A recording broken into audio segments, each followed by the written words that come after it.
Welcome on into Moose Wars Clashing Kingdoms EU edition, powered by Brawlhalla. I'm Marckiemoo. I am with Jiro, and we have a lot of really good players in this event ready to show it out. Most definitely. We have quite the stacked bracket, as you just said. We got Djessir, we got Saphir, we got Mounir, we got Rain, we got Fizaru even, which is, you know, a newer face in top 8. And I'm very glad to see, you know, a crazy Yumiko player that I'm very scared to face in queue myself. You know? Yeah, for sure. And, you know, we've had a lot of big names in this event this weekend. We had names of like Akno, we had Frydasol as well. We have Amed, who won, I believe, the EU event for Brawl League yesterday too. But we don't see him in top 8. We see Akno is playing random only, so he's out. Fry just lost, I believe, to Vax. Lost to Vax because of that mess up there. And then I believe we have Amed down the loser side, actually beating Vax to go further in the loser side. So we got a lot of interesting things happening. Basically, you know, players like Fizaru beat Bamia. We had Delta beat Pierchi. You know, a lot of interesting upsets to kind of see in this bracket. And I can't wait to see how things go out. But this was all BO3 before this, before top 32, and top 32 is BO5. So a lot of these players in top 32 are going to be best of 5 sets, double elim, and then, you know, at the end of the event, grand finals will be like a grand finals reset if the person from the elimination side kind of wins that matchup.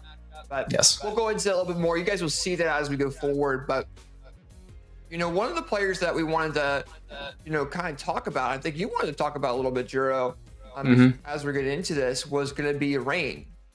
Yes, I mean, Rain, what an absolute unit of a Romanian player. And, you know, I'm very proud myself as a Romanian to finally see, because we have pretty good players overall, like in the ELO, for example. We got 2600s, we got all that, but man, Rain is just a step above, most definitely, and has been an absolute highlight, even like, I don't know, for the rest of the year, to be honest. Besides the CEO, you know, he couldn't make it, but what can you do? I bet he would do would have a great performance there as well. Yeah, for sure. And, you know, going into this event as well, I mean, he's has that history, and going to this event, he beat Amed 3-0 to get into the winner's quarters as well to face Mounir a little bit later. So, I mean, he beat the Brawl League champion from yesterday. So Rain's definitely doing pretty well so far going forward. And then, you know, we'll definitely see how he does going forward with that. But some other players, you know, that we got to bring up. I mean, we have Djessir in here that I wanted to bring up too. I mean, he's back in playing. I do know that his PR was kind of wonky. It's probably because he kind of, I think, he probably messed up there. But, you know, he hasn't played a lot of events from what Pro Stats says. I mean, last event that it says he played was Trial of Scald. So he's playing now. We'll kind of see how he does going forward. And I think he beat Fry in the winner side of the bracket as well. And now he's facing Saphir as well going into these quarterfinal matches as well. Yeah, and honestly, a very exciting matchup to see. Got Djessir and Saphir. They just have this familiarity with each other, right? When it comes to just lance prowess and axe prowess. So I'm very curious to see what's gonna happen in that specific. Like, it's all about the prowess, in my opinion, in that specific clash of axe, just masterclass. Yeah, for sure, and we'll see a little bit of that going into the quarterfinals there as well. And you know, we've also had Marker come in and beat Akno winner side.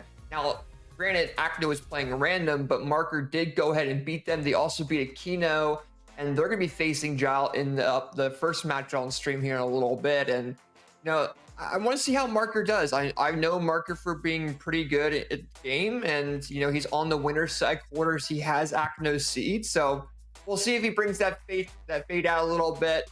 And I mean, the last event that is reported that he played was the Middle East Winter Championship as well. So he was playing Middle East, but he's now back on EU. What I'm seeing.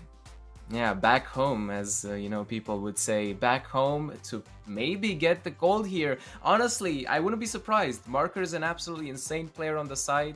Once again, another guy that I do not want to meet in the queue, but I did learn a lot from.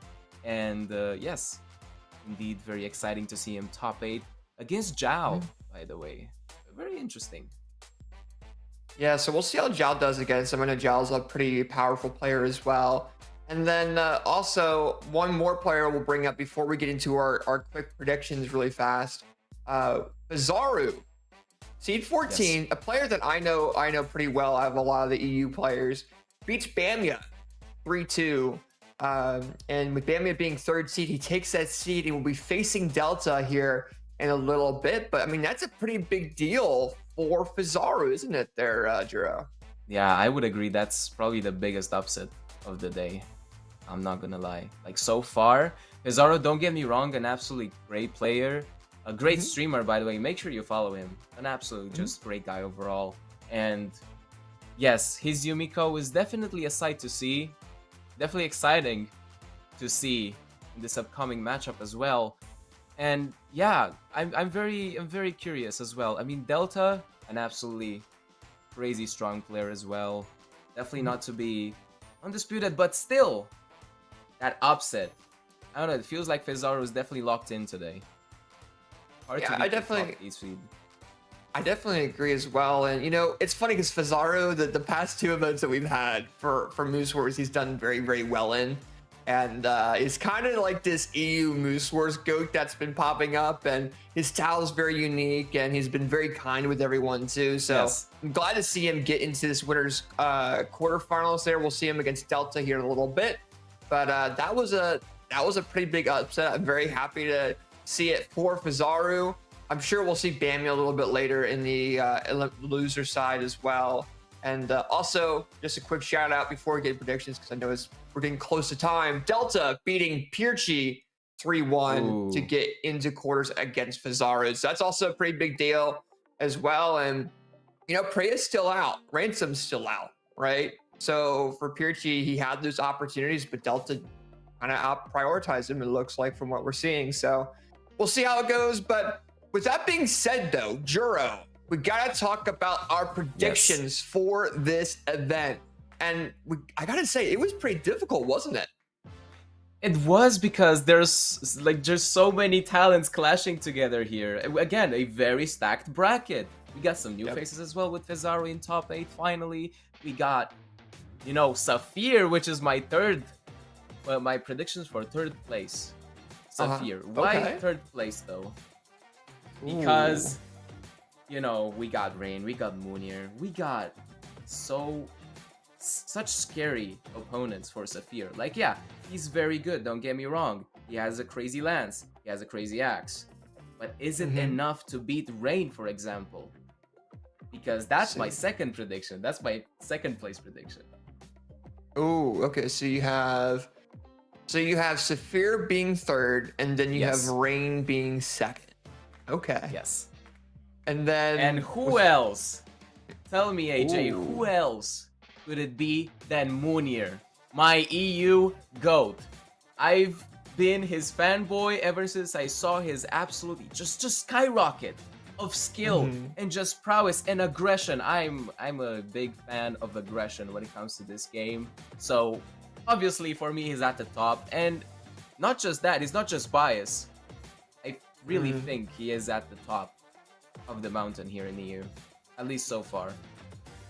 Yeah, and I can definitely understand that too. And predictions were really hard. And with my predictions, was what I kind of got into it. I saw Mounir and Rain were facing each other in the winners quarters. I saw Fizaru and Delta facing each other. I saw the Djessir and Saphir facing each other, and Marker and Zhao. And I separated the bracket And I'm like, okay, so based on Marker and Jal, Djessir, and Saphir, who would get into the upper finals? And you know, it's kind of hard for that. So when I looked at it, I'm like, okay, you know, maybe Saphir, maybe Marker, we'll have to kind of see. But looking on the elimination or in the other side of quarters, you got Mounir and Rain, right? And I'm like, who will win out of that set? And I was thinking Mounir is going to win that set. So I put, since Rain has to go in the loser side and make that run, I have Rain as my third place pick. So that was because he has to run right into Mounir and go through the elimination side. So I think Rain definitely has a possibility of getting top 3. I mean, realistically, he can win, but he has to face, you know, Mounir right off the bat. So we'll kind of see how Rain does with that. For my second place, based off the upper part of the bracket, I have to give it to Saphir because I don't know how Djessir and Marker are going to do today, along with Jal.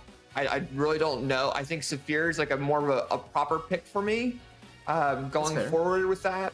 And Saphir's done really well in Moose Wars events as well, and I recognize them. So I'm going to put Saphir because that upper bracket, I'm putting him as my second.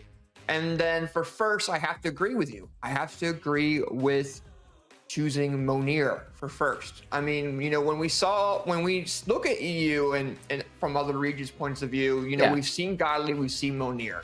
Those are the two main players that we see do really well from EU. And, you know, you got players like XJ, Cool J, etc. that are coming to lands and doing well, but the main two are Mounir and Godly. So, you know, Mounir being here and playing, I have to put him as my first place pick. Do I think there could be a lot of upsets because of what we've seen today? Yes. But we'll kind of have to see. Based off of what I see, you kind of have to go with it. So yeah, I mean, solid predictions. I'm not gonna lie, AJ. You're definitely in tune with EU. Definitely seems so. But I also took, you know, elimination bracket as like kind of a demon run, right? Like that's why I took Rain as well in my predictions, combined with Mounir, because I believe that Rain can go back to Grands if he loses this. I definitely think he can too, and it also depends on what Bam is going to do. He's got to go through that elimination bracket.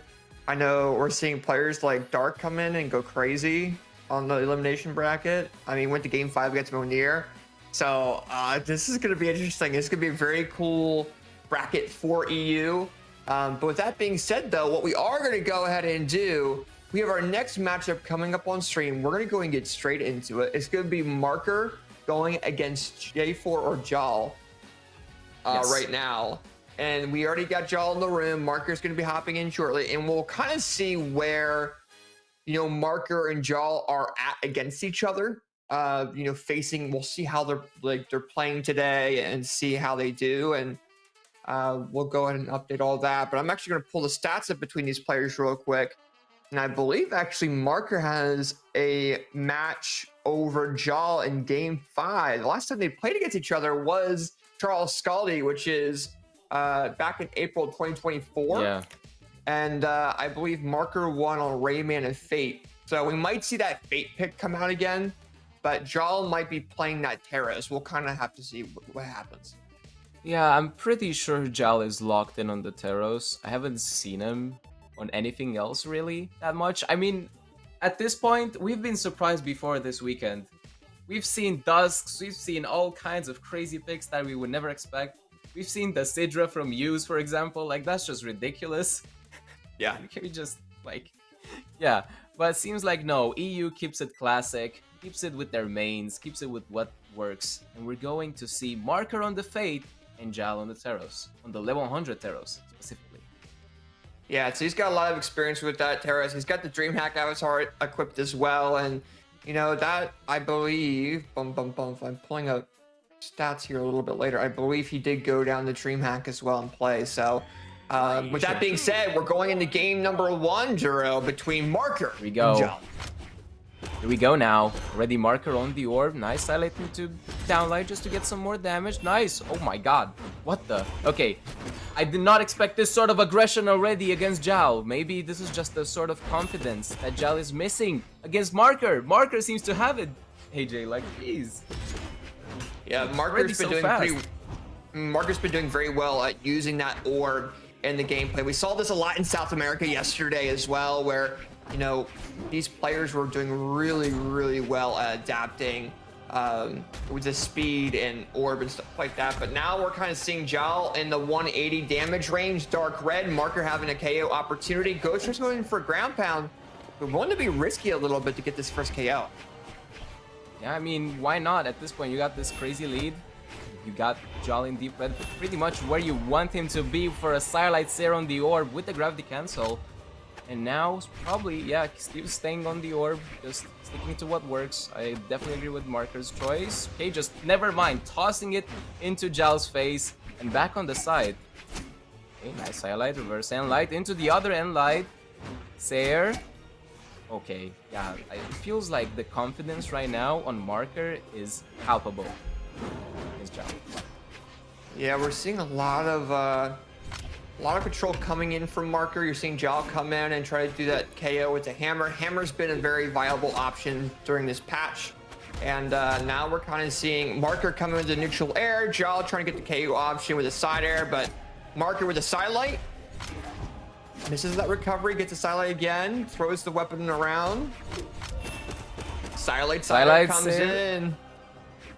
Doesn't KO though, and somehow Jal makes it back, but to no avail. Just getting Silite Seared again. I feel like we're gonna say that a lot in this set. Yeah, I definitely agree, and I think that's because of where it's at. And Jal coming in with that down signature as well, with the axe as well, and trying to get that remove that one stock lead there. But J44L, thank you for the correction, Mounir. Just trying to come back a little bit. Okay, J44L, got it. Honestly, I'm embarrassed. I should have known this. Come on, I'm from this region. But, you know, it happens. Okay, nice triple light coming out from Marker. Getting some more bits of damage, near recovery.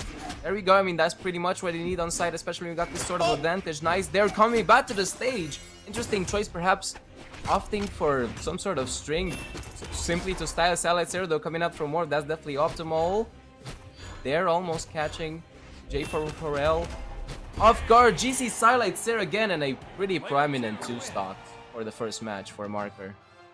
Yeah, Marker's doing pretty well right now. I mean, we're seeing a lot of him being very comfortable with that orb. A lot of Silite side areas. That's what he's been pretty much knocking out on. And I think a lot of that is due to the way Jal or J44L is approaching him, and he's trying to be aggressive with that axe. And Marker is just taking advantage of that close aggression and that close movement. Yeah.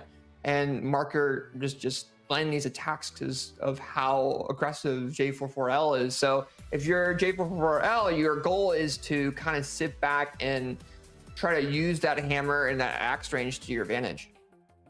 Yeah, I would even argue that Marker's aggression was simply just overall better and more sharp, as you said, especially in movement. And now, okay, finally got a weapon. I didn't think he would go for it there. I thought he would just go and scrap on an arm, but man, he's just scrapping on the side. Ground pound coming out. This is pretty much flawless stock situation. 70 damage now, though, on Marker from Jal. Trying to get something. Oh, wow. Very good side sig. That's such a committal option there. Okay. Yeah, definitely very committal there. And now you're seeing Mark with the Silite going back over to that orb, trying to do some Silite siders again because it works. Don't want to swap off of something that does not already work. And we're seeing Marker come in with some dares, trying to keep him off ledge. J44L now with that hammer, trying to get some attacks, missing a couple different ones, and Marker now takes that neutral control. And you know, you're seeing Marker just get that side air, and now Unarmed picks up that scythe and probably will try to get a sidelight into a... Oh, tries to go for a weapon throw instead. Picks up orb again. I think we're going to see a sidelight sider again.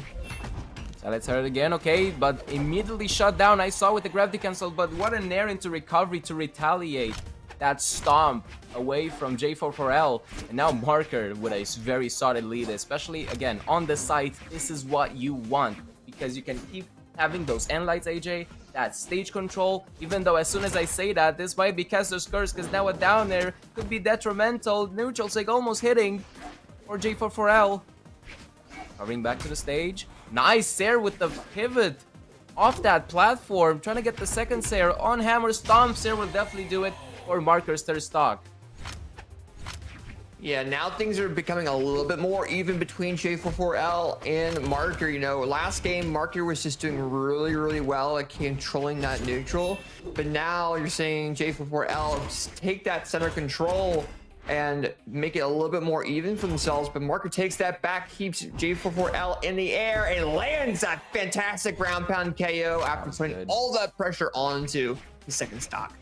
You have so much pressure now. Yeah, it feels like Marker is just so comfortable in this matchup overall. Not just against Zeros, but against J4's. Just, I can't even call it aggression, but just option choice. It's so interesting to see Silite Cerno coming out, almost connecting with that downlight as well, pivoting over the wall almost. Silite Sair again. No, I don't, honestly, it feels like J4 is just struggling against Orb, and I don't blame him. Orb is an absolute monster of a weapon. Well, especially right now too, with where it's at, and you know, it's that true combo is just doing very, very well. Yeah. Oh, Marker coming in with that overall control, getting that weapon throw KO, and is now up 2 games over J44L. And you know, this might set the pretense there for Marker going into the rest of this bracket. Yeah, I mean, I didn't have it in my predictions, but maybe I should have had. Again, I know how crazy Marker is, but I did not expect this sort of just crazy aggression that works. That's the thing, AJ. When aggression works, it works in this game. But that's the thing, it's so hard to do, especially against such a neutral heavy weapon such as Hammer. You got that Stomp Sairs that they will immediately shut you down, especially if you catch those landings, but it seems like J44L just cannot catch those at all. Marker's just floating around him, as you can see right now. Yeah, we're seeing a lot of floaty gameplay coming in from Marker, and he's also taking that neutral and that platform control very well. It's kind of making J44L kind of give that up, and if you're J44L, your goal is to go ahead and take that away from Marker so he doesn't do that damage build up and get that control. Yeah, Silite Sair once again coming out, just building up more and more damage with no response almost. Side sig, again, a very committal choice for J4. Okay, nice Sair though. Wow, that reaction time from Marker on the spot dodge on the weapon throw was absolutely ridiculous. Now trying to just camping. Yeah, just trying to camp. I mean, it works. Silite Sair, yeah, if you don't hit the down air, he's definitely gonna jump on top of the stage and try and get something going on, but J4 just can't, man. It feels like Marker is definitely on top of things in this entire set so far. Yeah, we're seeing a lot of control coming in from, you know, Marker, and I think if you're J44L, you just have to take that neutral control, and I don't know if you can do that, because look at the overall scythe gameplay from Marker at the moment. It doesn't matter what weapon Marker's playing, he's just out prioritizing his options. Yeah, definitely out prioritizing, and okay, finally getting those solid hits that you need on Axe, AJ. Those down there's trying to be a bit more aerial, a bit more floaty as well. Like, it feels like Marker took advantage of how grounded the GC Silite into recovery finish from Marker to end that second stock away from J44L. And yeah, it's looking absolutely dire, AJ. I don't know, man. It's looking very dire right now, and we're starting to really see that. J44L trying to do something with that hammer, but he's just having a rough time against the aggression. Does get that signature KO, does tunnel a little bit, but he is down at 1 stock still, and he's got to be very wary. Yeah, he got that mental reset. Taunt, you know, you sometimes gotta have it, especially in this sort of situation, if you can afford it, that is. If you get punished by it, well, yeah, you're cooked. But it feels like Marker kind of respects, and also at the same time really doesn't when it comes to this orb gameplay. And they're into Silite Sair coming out. Okay, nice retaliation from J4. Whoa, we're doing a wrong cashew GC neutral sig. Okay, Silite Sair. Nice. Okay, Markers just has. He's very confident with his gameplay, and I think he's just. I think it's a little bit too much, and I think Jall's gonna go ahead and, or J44L has to get this KO. He does. It's 1 stock all, but if Marker keeps acting like he just did on the second stock, J44L is going to punish that hard. Yeah, I mean, he has to do something. Again, he's gonna send him to elimination bracket ASAP. It feels like, okay, hold on. He's getting some sort of downloads on those nairs. Yeah, Marker's definitely a bit more jumpy now. Gonna get it there and probably end the stock. He makes it back to the stage with 3 exclamation marks somehow. Okay, touching back to the wall, trying to get it there. Marker. He's getting over zealous, AJ. I definitely agree with that. He's trying to get that silent Saphir finish, but he just can't. J4 with the gravity cancelled. Silent Saphir and the taunt to finish it off. Man, what a sweep. 3-0 sweep. Very, very good job coming in from Marker to go and beat J44L the way that he did. I mean, it was a very dominant game where we saw J44L coming back towards the end, and I think a lot of that was because Marker was being overzealous, and because Marker just got that fantastic second stock KO. Then you see J44L get that side sig and taunt around and try to do something, but overall, I mean, we just saw Marker really be dominant, and it didn't even look like it was an upset. Marker was seeded 32 and J44L was seeded 8 because Marker's PR is 104 and made it look like, you know, that wasn't, it should be way higher. I mean, I don't know, you probably might be convinced after this set, AJ, because Marker, in my eyes, he's like top 10 PR in EU right now, arguably. Yeah, I would definitely agree with that after that. I mean, he just beat seed 8. So we'll definitely see what happens with him going forward, but we got to go ahead and figure out his opponent going forward. And we are going to be having Djessir go against Saphir in our second matchup on stream. And the winner of that will face Marker, but we got to have that matchup. How do you feel about this set overall there, Jiro? Again, I would argue that it's probably the most toss-up set, like, from this entire top 8. Why? Because as I said, it's a clash of talent. It's a clash of similar playstyle as well, in my opinion, from what I've seen from both as well, at least. And yeah, I'm very curious of the outcome. Honestly, I don't really have any sort of prediction because it can go definitely in any side. So I don't know. I guess we're just gonna see. Because Saphir's already locked in, Djessir's already locked in, and as you can see, AJ, this is what I was talking about. This is a mirror match. And this is like the definition of a mirror match. I don't know if they can see, but yeah, we're seeing the double Ulgrim. For me, it's like the best representation of a EU. Is the most Ulgrim. Accurate, I would argue. Yeah, definitely. And yeah, I'm not gonna lie, I'm not ready for this. I don't think I ever will be, but we're getting straight into game number 1 between these guys. Me neither. Saphir are a fantastic player. Same thing with Djessir. Let's see what happens in game number 1. Yeah, and here we go. Miami Dome for game number 1. Interesting choice for Lance. I really thought they would go for some, you know, some Small World's End, but no, Miami Dome. I guess, I don't know. This is a very odd choice, in my opinion. Okay.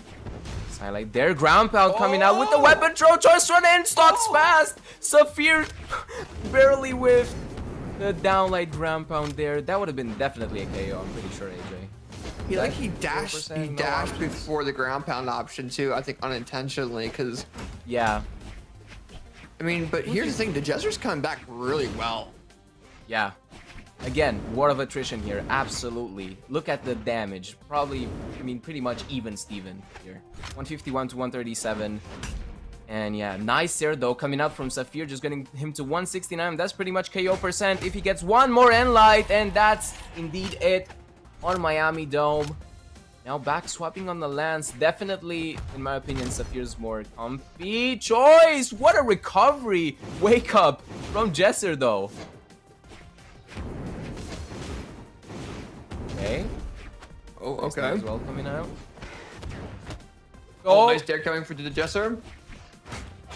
Nice neutral light as well, and it's 2 stocks all at the moment. The Djessir's down 60 damage, but I mean, it's not that big of a deal for these players to come back. because they have such high damage weapons in the lance and the axe. And Silent comes in from Djessir, dared by Saphir, missing that down signature. Silent Nair as well. Ooh, he went for the Silent and Light there. I'm pretty sure that was a misinput. I do that a lot because I'm not that good on axe. I do like Silent and then Light instead of the Nair. Obviously, that's a true combo. And that's a confirm. Nice and Light. Okay, yeah, this is just Light war, AJ. I don't know how to cast this. Oh, but what a ground pound! Coming out from Djessir, getting that stock lead. Not that much of a lead, but still nonetheless a healthy lead in this sort of matchup where like any percent of damage matters. Yeah, I definitely agree. I think Saphir has a really good chance to get this KO option, but it depends on what the Djessir does with this damage lead over him. Yeah, exactly. This is also a war of stamina. I have to agree as well. Like who pumps the brakes first in this sort of like just mirror match? Nice and Light though to equalize the stocks again. And as you said, the comebacks are real. And it's probably gonna be the same thing the entire set, just back and forth, taking stocks away from each other. But I don't know. Again, this is the most toss-up set we're gonna have today, bar none. Like, look at this. Look at this amount of damage, just trying to equalize each other. It doesn't feel like there's dominance in like neither of the players.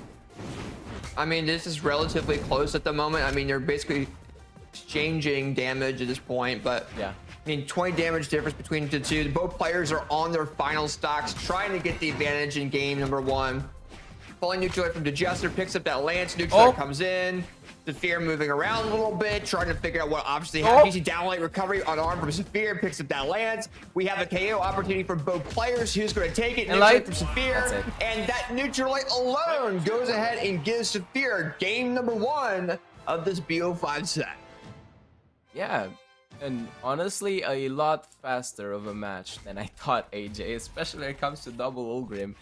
But maybe simply because they just know each other so well. They must have definitely sparred so much and just played against each other and figured each other's strengths and weaknesses. Yeah. To be honest, I'm glad it was fast. Because usually these guys are like, with players that ditto like this, where they have double Ulgrim, and with the nature of Ulgrim, a lot of players tend to be a little bit more parry. And usually, especially in a ditto, they're even more parry. So usually I'm used to seeing 6 to 8 minute games with players that tend to do stuff like that. Oh. And I don't think anyone's insanity would have been around, even the players. Yeah. And it seems like they're staying with Miami Dome, but it seems like Djessir, as you know, Caster's Curse keeps happening, showing some sort of dominance here. On the axe at least, against the lance. But again, I probably shouldn't say those things because look at the damage. They're already pretty much even. Nice Nair though coming out from Saphir, just trying to get some more damage. Staying a bit more grounded. Djessir. Okay, Silent Nair once again. True combo. Down air as well. Into recovery read. Reading him his landing back on the stage. Okay. More neutral. Trying to get the reversal on that Sair though, AJ. Yeah, it's definitely an interesting set. A lot of back and forth, both in a red. Saphir with the GC neutral KOs the Djessir, and he will go down into second. But we'll definitely see. I mean, nice neutral light coming in, nice double jump. Oh my God! Saphir coming in, surprising all of us and reading all of those jump and dive reads from the Djessir. Yeah, man, that was pristine lance right there, and honestly, this is exactly what I expected from Saphir specifically. I knew that the Djessir has some sort of lance as well, but Saphir, you know, AJ, his lance can be absolutely scary, especially when he learns your habits of jumps, but what a clash! To get that third stock away from Saphir. Definitely lucky coming out from Djessir. But man, he needs to do something quick. He needs to get into the 5th gear or something. Definitely Nair, double Nair. Ooh. Okay. Oh my God, nice read on that ground pound as well. Reading the down air. Oh, the neutral 6 pot dodge read coming out from Djessir, and he's definitely getting into gear 5 here, trying to end Saphir's second stock. Can he do it though? Enlight, yeah, he's in KO percent. All that Saphir needs is just literally like an Enlight, one Lance, and on. Oh, and Sider is definitely gonna do it as well. Very nice. 2-stock coming out with Fritz Saphir, including a clip, which we are very grateful for. Thank you. Yeah, I mean, we were able to see kind of more, you know, dodge reads coming in for Saphir. I mean, he just read him, double jump into a dodge, and just Saphir read it perfectly. And with that Lance, he was able to come back. So very, very nice job. And we're going into game number 3 with Saphir up 2. Yeah, he's up 2, and he's looking honestly more and more fierce as this set is going on. That's the scary part, and that's why I'm scared of Djessir right now. Because I don't know if he can pull it off anymore. Small World Zen changing the scenery at least. Changing the scenery in his character too. Yes. Choosing Terrace. Going to the Roman Reigns, yeah, exactly. I barely noticed it. Because it's honestly similar. They have a similar design when it comes to Ogrim and Teros, or at least the Roman Reigns against the Ogrim, or maybe it's just me. Maybe I'm just. Oh! The Djessir with the grab pound, weapon throw, and takes that lead over Saphir, and that hammer pick definitely was a good choice from them. Yeah, that was so good. And it feels like Djessir is definitely having some comfortable spots here on the hammer against Saphir. Oh! Double recovery coming out. Edgeguard situation, ground pound, no more options left, and that's a 0 to that right there coming out from Djessir on the hammer. Yeah, now Saphir coming in with that 2-piece there, trying to bring it back, but the Djessir is kind of being like, hey, let's just go with it. And I think Saphir's like, yeah, no, I can't do much. Oh, he does come back. Oh, it's the reversal against that combo by the Djessir off that ledge, and the Djessir now down in his second. Yeah, and man, again, such a momentum shift coming up from this Teros from Djessir, right, AJ? Like, I did not expect this. I really thought that Ogrim would definitely do it. Nonetheless, but no, Stompsir coming out, sliding behind Saphir there. Djessir being very slick on this hammer. I'm very surprised. Nice there though coming out from Saphir, trying to get finished with the downward recovery, still has some options left. Dodge left, makes it the touch, but the egg drop all the way from the sky on the lands, equalizing stocks Saphir in a very cheeky manner as well. Yeah, that was a pretty good way of doing that there, coming in from Saphir. He might be able to reverse 3 to Djessir already, but the Djessir with the axe down sig does not KO him. And Saphir trying to go and keep the Djessir in the air so he can do some more damage build up. The Djessir now with no weapon gets weapon start by Saphir, now having the axe. Let's see what he can do. Can he make sure the Djessir gets KO'd? He gets a 2-piece weapon throw as well. Backward neutral coming in. Can he get the reverse 3 though? Weapon throw lands. Oh, we might have a KO option by both these players. Going back, left, right, and center. Neutral misses. Stop misses. Silent neutral lands. It's down to both of these players are down to the wire. Alright, so Street Fighter neutral here in the last moments of this match. Stompsir though coming out, rejecting the reverse 3. Djessir somehow makes it out alive in this set with the Teros pick. I'm not gonna lie, if I was the Djessir, I'm happy. You know, like, imagine getting reverse street against Saphir off that ledge. And the Djessir did so well in the first 2 games, but Saphir just came back with a vengeance. But as we go into this next game, you know the Djessir is understanding that Saphir has a little bit of a read. Yeah, that was such an intense match. Definitely a mood changer from the first match, right? I would agree with that, because man, they just went into gear 5, but like both of them, not even just Djessir. And I expected that from Djessir. Once you're 2-0 in a loss, you gotta do something else, and this Teros pick definitely seems worthy of Saphir right now in this set. Going back to Small World's End for game 4. Yeah, we'll definitely have to see what happens going forward in these games here, because this is a pretty decent deal here for the Djessir. He doesn't want to go into the elimination side of the bracket if he can avoid it, and same thing with Saphir, but Saphir showing dominance, even with the unarmed gameplay, getting that confirmed with the unarmed dare, and now the Djessir's down into that second, and Saphir's looking pretty good right now. Yeah, that down there on the unknown definitely took a toll on Djessir's mental. I mean, 78 damage, okay, getting him back to the 100s, but is it enough though? Nice ground pound, just stalling in the air to get more credit. There's some neutral as well going on. Nice Sandlight though. Sidelight Nair into the neutral save, but he didn't fast fall into a Djessir. That was a high IQ move.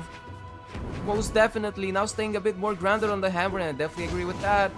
Gonna get the Sarah as well. Recovery, nicely dodged. Cider though, coming up from Saphir, and now it's a 3-stock situation for Saphir, AJ.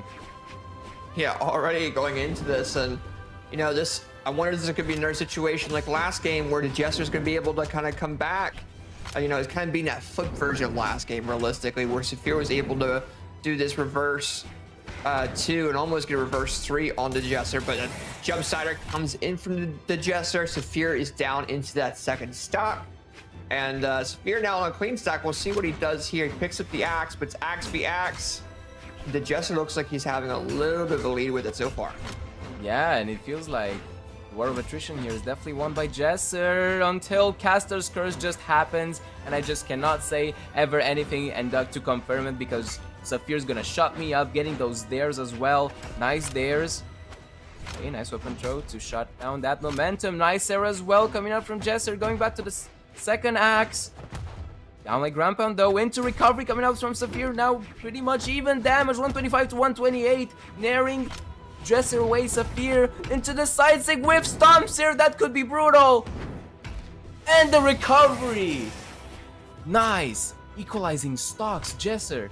He's still breathing in the set, AJ. I cannot believe it. He is, but he's trying to do what Saphir couldn't do last game. Can he do it? Misses that ground pound though. We'll have to see. Okay. Sidelight Nair though coming out from Saphir. Optimal damage. Cider just barely not enough. Like probably a few pixels away from the kill zone. And now, I don't know, man. Djessir needs to do something quick.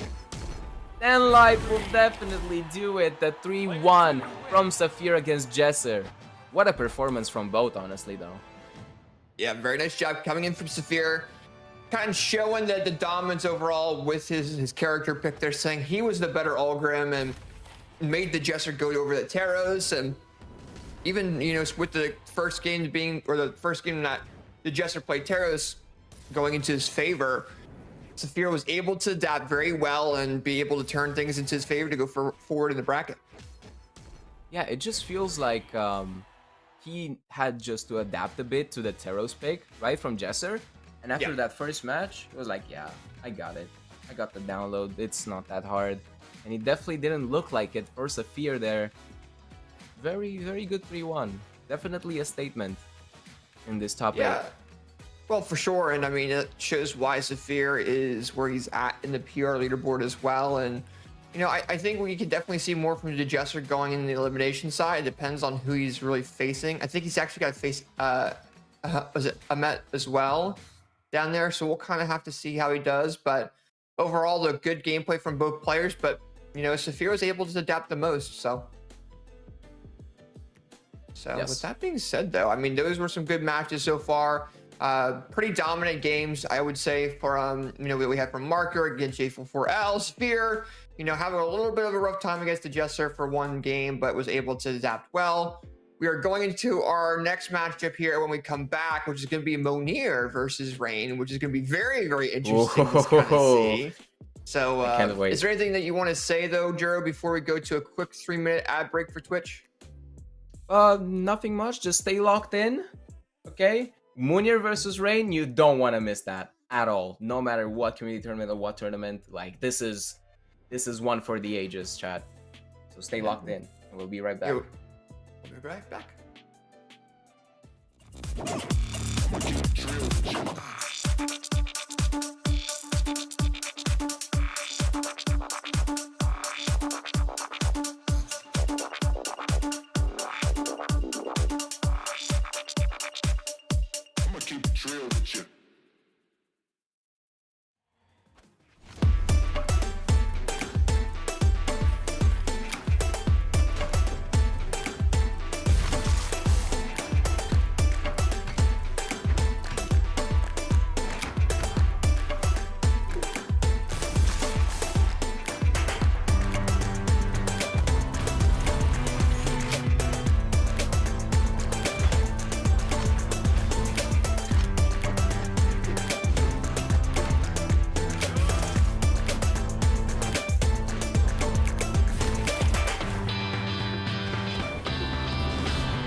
And welcome back, everyone. Very short break indeed. And welcome back to the Clashing Kingdoms Moose War EU side for 1v1s here. My name is Jiro to Death, alongside my man here, AJ, the GOAT. And we have a very interesting set coming up. It is going to be Mounir versus Rain. I'm very excited. I even almost fumbled that entire intro because of it. But it is fine. We're moving on. I'm just very excited. I just get giddy when I see that set. Okay? I'm sorry. Hey, there's nothing wrong with that there as well. And, you know, we are feeling the way that we are because this is going to be a very powerful set. Both Mounir and Rain are very powerful players within their own right. And, you know, these guys are going to be going at it. And this is just the winners quarterfinals of this event, too. And, you know, they're trying to prove their skill sets in the EU bracket of this event. Yeah, most definitely. And I mean, bro, I'm so excited because Mounir, as I said, is my #1 prediction for a reason. He's an aggressive player, which I love to see. I mean, Rain, I kind of have to side with Rain just simply due to our nationality. But okay, man, like, again, these are like my two forces clashing together as well, right? I got Mounir, I got Rain. Very exciting nonetheless. Well, if you're gonna go with Rain, I'll go with Mounir. Okay, because Mounir is every lane I go to. Mounir is been so open and so supportive of the events and just making sure that he does well. And you know, I'm glad to see him play. He just actually faced J44L in ranked just a second ago before this set, and now players are going into the first matchup here, and it's gonna be really cool to kind of see how these players do. Yeah, it's very exciting. I'm so glad to see both of these two just go at it together because we're seeing the Nimue pick from Mounir, aka the Dusk. What's your thoughts on that, AJ? I think it's pretty cool. You know, I like seeing Mounir kind of mix things around a little bit. It's level 27 as well, and you know, I know Rain for that Val. So we'll see, you know, how this new pick from Mounir really does. I think it has a lot to do with that orb. I think orbs is such in a good spot right now, like we saw in South America, and even some in the EU event coming in from Marker. So we're going game number 1 on Demon Island between Mounir and Rain. And here we go now. Already Mounir on the first spear pick, but not too far behind. Rain as well on the sword and already slashing through Mounir a bit with 65 damage. Nice there as well.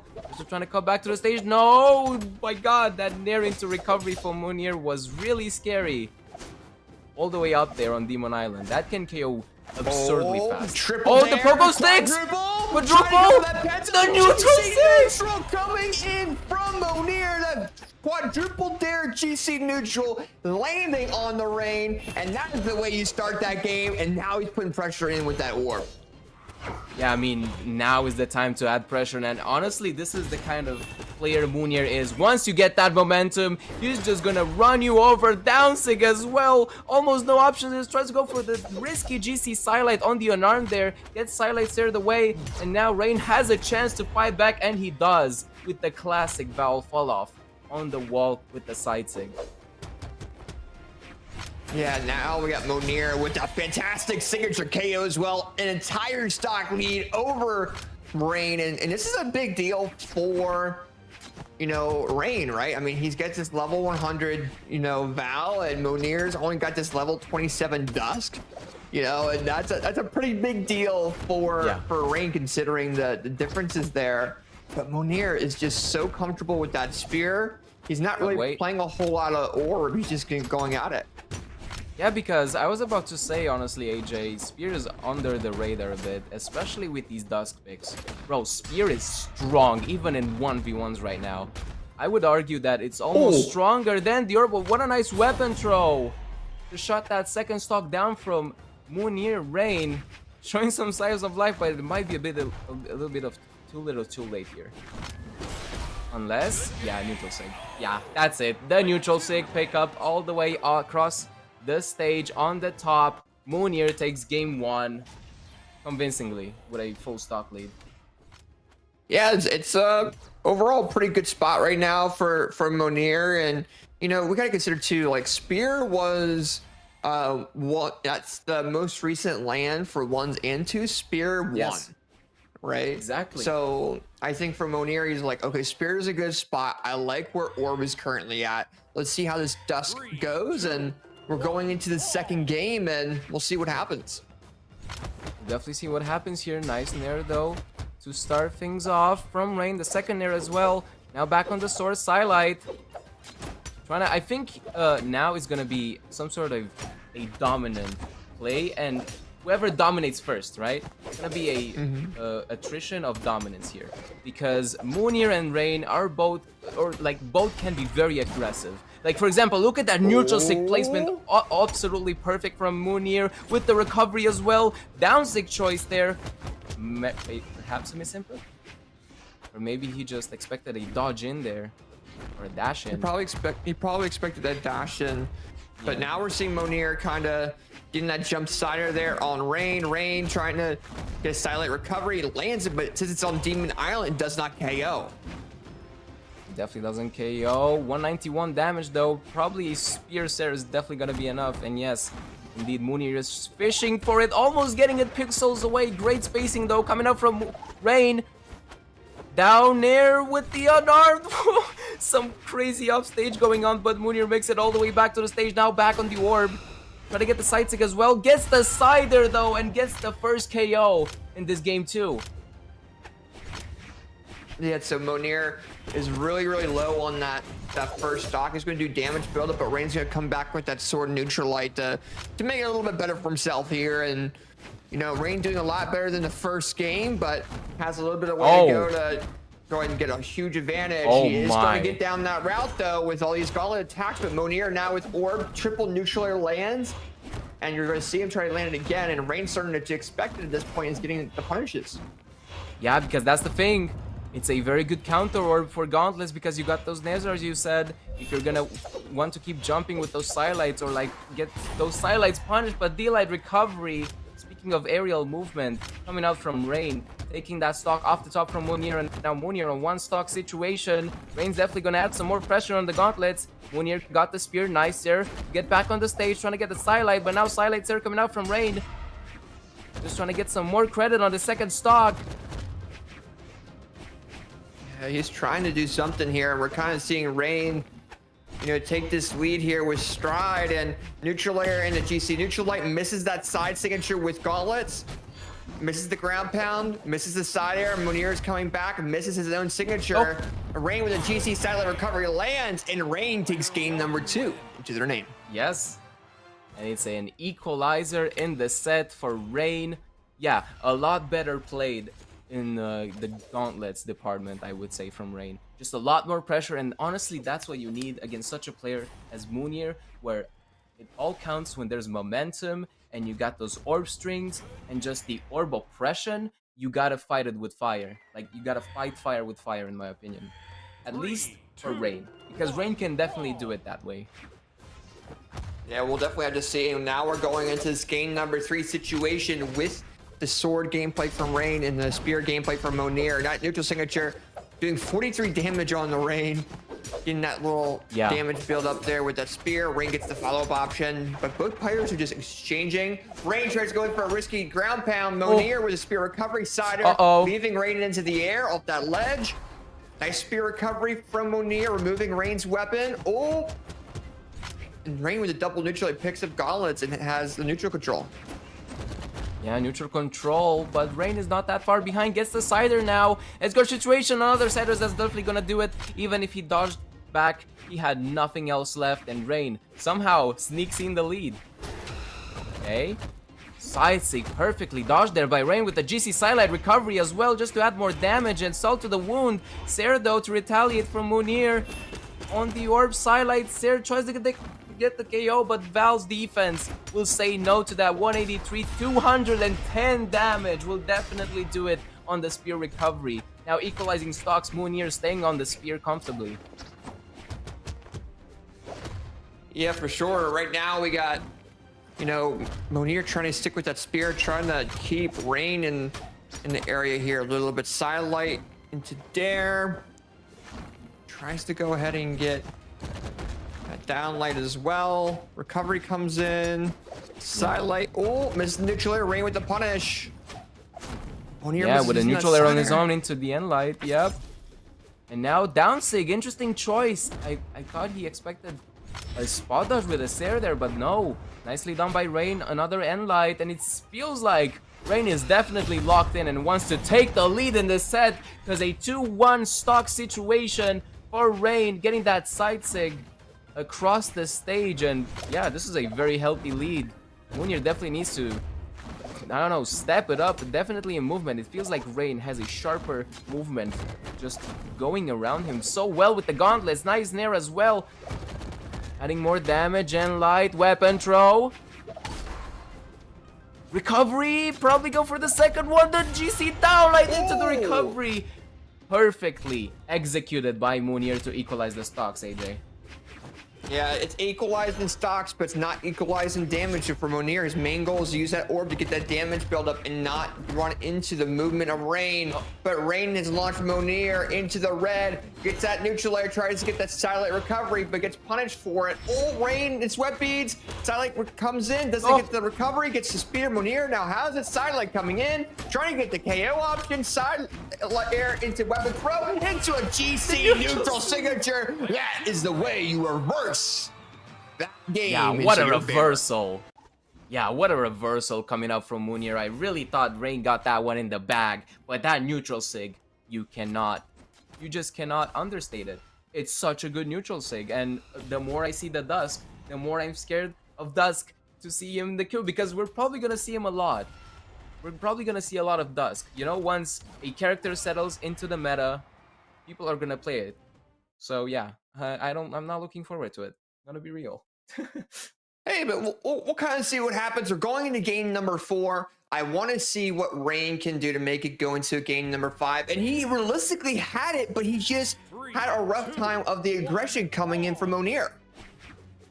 Well, yeah, that's the thing. The war of attrition when it comes to aggression. That's why I'm so excited about this set in general. Like, oh, and speaking of aggression, that was the exact opposite right there from Mounir. Perhaps just trying to fish for a weapon toss. Weapon grab. Sair and light. Down 6, side light. Okay, now they're just trying to scrap, get even here on the damage. Weapon throw coming in, and light immediately punished by Rain. Pogo sticks coming up at the second one, not connecting, trying to get the side sig down right there. Trying to get some sort of edge guard going, and light now trying to maybe go back off stage, but no. Rain respecting this spacing here from Mounir. Yeah, very intense match so far. Oh, the weapon throw, is it enough? It is. To just bait that dodge away. That recovery simply wasn't enough aerial movement to get back on the stage, and now Mounir once again on the back foot against Rain. Yeah, now we're kind of seeing this situation where, you know, Rain has a little bit of a lead, but Mounir has the spear, gets that recovery, neutral air into Dare coming in from Rain, trying to get a damage buildup, gets that 2-piece, tries to get side air. Mounir with that punish, misses the weapon throw, but the GC down sig lands, making it 2 stocks all right now. Yeah, that was a nice down heavy right there coming out from Mounir on the unarmed. Now back on the spear though. Trying to probably just get some momentum back, but it seems like Rain is running away with it. Now back on the sword though, let's see. We've seen Rain on the gauntlet so far, so this might be good for Mounir, but no, downlight Sair coming out. Are we gonna see the side sig? I think that's what Mounir was baiting there while staying on the wall. Nice Nair coming out with the weapon throw. Up Nair. Mounir once again with almost no options left, but it seems like just Rain likes to respect Mounir's spacing and just lets him come back to the stage. It feels like Rain is a lot more comfortable when it comes to on-stage play instead of off-stage. Oh my god! The Nair read into the gravity cancel Silite Sair. Wow. What a way to take the lead. Yeah, this is a pretty big deal there from Mounir to go and bring that back into his favor. But if you're Rain, you need to get this KO option. I think he knows that. All right, a little bit. Oh, silent down lane recovery comes in, and it's one stock all between both of these players. Who's going to be making this into their favor? Is Rain going to make it go into game number 5? Will Mounir win over Rain 3-1? I mean, it's honestly looking like neither of those things. The ground pound! Down like ground pound, but no! It bounced onto the stage. That's so unlucky coming out from Mounir. He definitely thought that's gonna KO the GC downlight into the recovery, to the neutral sig pickup on the spot dodge. Mounir gets a 3-1. Oh my god. What an ending. What a way to do that as well. I mean, you really saw that gameplay coming in from Mounir, and you know, Rain was doing well. They went down to one stock all, but he was just down to that dusk neutral signature. I think Rain would have done a little bit more damage build up, but look at that control. So very nice job coming in from Mounir, and you know, he's going further into the bracket, but Rain was keeping it on his toes.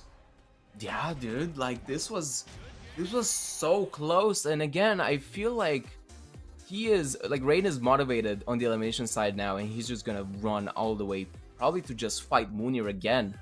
Mounir showing pretty solid, but nonetheless, Rain had some times where he definitely had the lead in terms of just mental movement and overall execution when it comes to his weapons.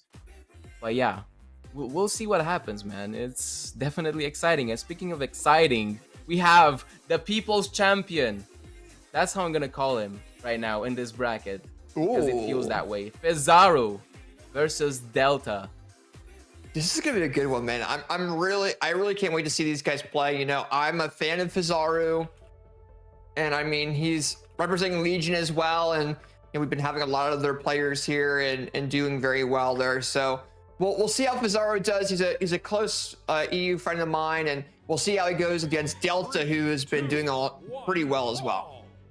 Yeah, I mean, even in the Brawl League tournament, he has been doing pretty well. And yeah, this might not be just anything different.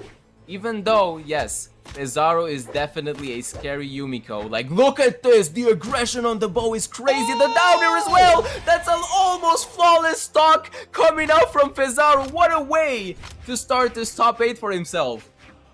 That's a huge deal for him, too. He wants to make sure he goes ahead and takes this lead with stride, and that's one way of doing it. Fizaru going nuts. Yeah, Fizaru is going crazy on the unknown as well. That spot dodge into the downlight recovery, that was pristine, man.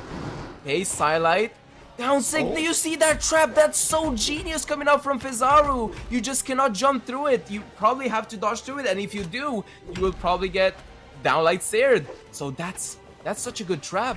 That's actually genius. Yeah, that's definitely a genius thing from Fizaru, and now we can see a Stomp Cider coming in. We got Fizaru trying to get his KO option. Delta barely able to touch that ledge, almost gets KO'd. Okay, Cider with the weapon toss, just to equalize stocks, but Delta's definitely playing with the back foot. 164 damage to his name. Fizaru looking very confident, so confident even that was a very interesting down heavy there to protect the weapon spawn. Okay. Oh, downlight recovery is gonna do it off the top. Perfectly optimal there from Fizaru on the bow. And now swapping back to some hammer action, AJ. Yeah, a lot of hammer action coming in from Fizaru, and it's such a powerful place, and we're starting to see that coming in on this final stock on Delta, with Delta already being in the 70 to 80 damage range, now being in the orange. You're seeing Delta do a little bit of neutral platform control with that sword, but he's missing a couple of these different attacks, and Fizaru is able to take advantage of that with that two-piece, and going to try to go for a KO option. Yeah, definitely trying to find some KO options now, and I mean, I don't blame him. Look at the damage difference and look at the stock difference, the overall advantage. And now on the hammer, all the way across the stage with the Yumiko side sig. That hits both ways, by the way. What a way to take game one, AJ. Yeah, what a game to take game number 1 with that very dominant gameplay with the bow and that hammer from Fizaru, the dare KO on the first stock. Then we had Delta go ahead and make things even. But looking back to the replay, the second KO was a downlight recovery. And then going in with that hammer towards the end, hitting that lovely Yumiko signature. That was just a powerful way of doing it. Yeah, honestly, a statement from Yumiko's, Fizaru's Yumiko here. Yeah, I almost said the opposite thing. But yeah, now look, Djessir stomp into Nair, just getting so much damage already and so quick. You know, it feels like Fizaru's a lot more aggressive in this tournament than he usually is while he's just playing overall in ranked or on his streams. I love to see it. Maybe this is the, let's say, the counterplay that you need against Delta. Who knows, maybe, you know, something we don't. The down sig was definitely gonna get punished by a Sair. The second Sair coming out now. Delta definitely in the lead, and what a ground pound to end Fizaru's first stock there. Yeah, and that's a big deal there for Delta as well. He's able to take that neutral control away from Fizaru, and I think Fizaru, you know, went in with that bow initially, but he's been using that range control very well with that hammer, and he can't really swap all of it right now. He needs to get this KO option, misses that Yumiko signature. Just going to try to go for some sort of option here against Delta, misses that falling side air. Delta with a GC downlight recovery. He's able to get a little bit of neutral, but Fizaru says otherwise and gets that three-piece combo. Does not KO though, and a falling side air will go and KO and make it 2 stocks all. Yeah, nice Sair coming out from Fizaru to equalize stocks with not that much damage on his name, which is good. Now back on the bow, trying to get the down sig, but immediately shut down by a Sair and a Nair. Tries to go for the second one. Delta. Okay, respecting his spacing now. Trying to feel each other out. Sidelight coming out from Fizaru. Just trying to get some more damage, but the neutral sig scooping him up. Trying to go for it for the second time. Down sig coming out from Fizaru as well. It feels like they're just tossing options here and see what works. Yeah, they're kind of going a little bit back and forth between both these players. You're seeing Fizaru realistically starting to do some damage build up back, but now you're seeing Delta trying to get this hammer neutral air KO and misses. Weapon throw misses. GC downlight scored. Recovery will go and land, and Delta having a little bit of a lead. Yeah, good lead to have. Very good lead to have, I should say. I shouldn't underestimate it. Delta now on 2 stocks, while Fizaru is starting to bleed on his first stock here. Excuse me, last stock. Okay. Whoa, interesting ground pound. I'm pretty sure he wanted a D-Sig instead of that. That's just a classic misinput there at times. Oh, he got the ledge on that one too. Yep. I don't know. I'm not sure if downsig is the answer here for Fizaru. Nair coming out from Delta, just building up damage slow and steady. I mean, this is the way down, like ground pound with the gravity cancel into the Sair. Okay, Delta, you're scary on the sword. Well, it's very crazy in the neutral control in the center as well. We're not, you know, we're seeing Fizaru try to approach it with hammer. It's not working. So I think, you know, he might have to go back to that bow. We'll have to kind of see. But Delta does take that game into their name, making things 1 stock all. And, you know, Delta adapted pretty well. Yeah, pretty well is an understatement. I mean, jeez. Like the ground pound reads as well at the like next to the wall there. It feels like he's in Fizaru's head right now. I don't think he's in his head. I think Fizaru kind of just went in with the same signature with hammer and was expecting a signature KO, but they have so many recovery frames Delta was able to punish. So for Fizaru, he's probably gonna go back to that bow, and we'll kind of see how that turns out. Yeah, I mean, we'll see if the aggression from game 1 might be the answer here, but okay, downlight and light. Getting some damage for himself as well, but Delta retaliating with some damage. Sidelight. Okay. Yeah, no, see, as you can see, like, Delta's trying to be a bit more aerial because those signatures are so scary from Yumiko. And even the stomps there, right? You got the Sidelight and light, nice, coming out from Fizaru. Trying to go for the scoop downwards with the recovery there. Hey, wow, what a gravity cancel side stick to read that jump off of Delta, and now Fizaru is in a pretty healthy lead. Yeah, Fizaru definitely doing pretty well, but he's got to be careful of the ranges coming in from both of these players. Falling Cider lands from Fizaru. Weapon throw lands. Tries to get a KO option. Oh, Stomp Cider comes in. It doesn't KO though. It doesn't KO, but the gravity cancel down like will definitely help Fizaru. Thank you, Delta, for doing that and just SDing like that. That was a very nice service for Fizaru right here. Okay, and light. Oh, trying to go for the Ensig instead of the Silite. Confirmed. That was interesting. Oh, I'm pretty sure that was another misinput. That down sig, I don't think it would have hit in like any other reality. Let's be honest. Nice neutral sig though coming up from Fizaru. GC down light. Barely whiffed. Nicely dodged by Delta. Now Delta trying to get some sort of edge guard going on. Trying to end Fizaru's third stock. But it feels like Fizaru's just blowing around Delta so well now in terms of neutral. Yeah, he's using his movement options pretty well. And as I say, that Delta comes in with that sword combo, weapon throw KO, but you know, Fizaru is moving around a lot better. You know, kind of adapting to what Delta's style is, but we'll see what happens. I mean, now we're starting to see it mix up a little bit from Delta with these sword attacks coming out of nowhere. Yeah. Very clean aerials there on the sword, but that neutral sig will immediately shut down that second stock away from Delta. Now Fizaru in the lead himself. Okay, Stomp, Scoop, recovery, weapon throw, tries to go for the cheeky Nair as well after, but nicely spot dodged by Delta. Now back on the hammer himself, trying to go for the sword instead. Downline recovery, whiffed terribly there. Oh man, I feel bad as a sword player. That's terrible. Especially in this sort of situation where you're just one stock off the mark. Stomps there. Down like ground pound.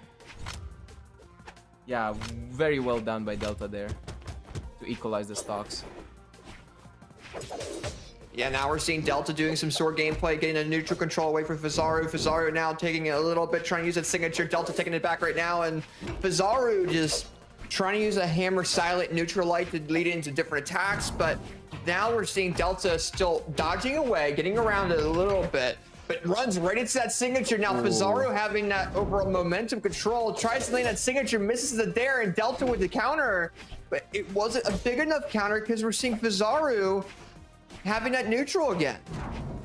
Yeah, now we're seeing the last few seconds of this set here. Perhaps for Delta, but no, tries to go again for the cheeky down like ground pound Sair, but it doesn't work. Stomp Sair immediately shut that down with the momentum. Recovery coming up from Fizaru, does not hit it though. 180 damage. The Yenla is definitely gonna do it for Fizaru. Getting that third game locked and loaded in a 2-1 situation against Delta. Dude, look at these replays overall, man. I mean, we saw these players go back and forth, and initially I thought this was going to go into Delta's favor. Fizaru got that down sig into neutral sig, and then we see Delta with the GC down like ground pound, but then going down to this final stock, it came down to the amount of pressure Fizaru put onto Delta, and he ran right into that neutral light. He got that KO. So going in game number 4, if there's another situation like that, Delta's gonna be very careful with how they deal with the pressure.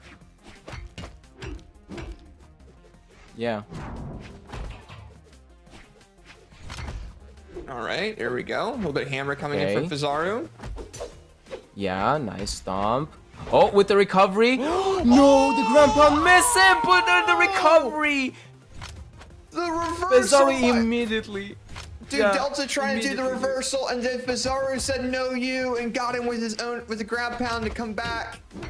And now Fizaru is up one entire stock over Delta. He was trying to be risky because he knew his situation. Oh my god. But Fizaru taking full advantage of the pressure that he's got on the Delta. Delta definitely feeling it, and Fizaru's momentum is going clean. Okay, nice highlights. Oh my goodness, highlights there. Cider there. I don't even know what I just said, but that was just crazy coming out on the hammer from Fizaru. Uh-oh. Okay. Oh, Delta went too far down with that ground pound. Fizaru getting this punish. The scoop. If you're Delta, you're not doing a ground pound ever again in this game. You really can't, because it's risky, and Fizaru is able to get some punishes. Now we're starting to see Delta trying to get this neutral light. Oh, Fizaru missing the signature. Delta with the one light attack, but Fizaru with that falling neutral air. And Fizaru's and as up you can 2 see, stocks. Yeah, and as you can see, like, Delta's trying to play a bit more careful now, but that was too little too late. Fizaru got such a huge lead now, missing the stomp into the stair with the gravity cancel there. Yeah, it feels like Delta's mental is crumbling against Fizaru, and I don't blame him. I mean, that ground pound, that's ridiculous, man. Downlight into Sair there. Excuse me, down into Sair. Nice weapon throw.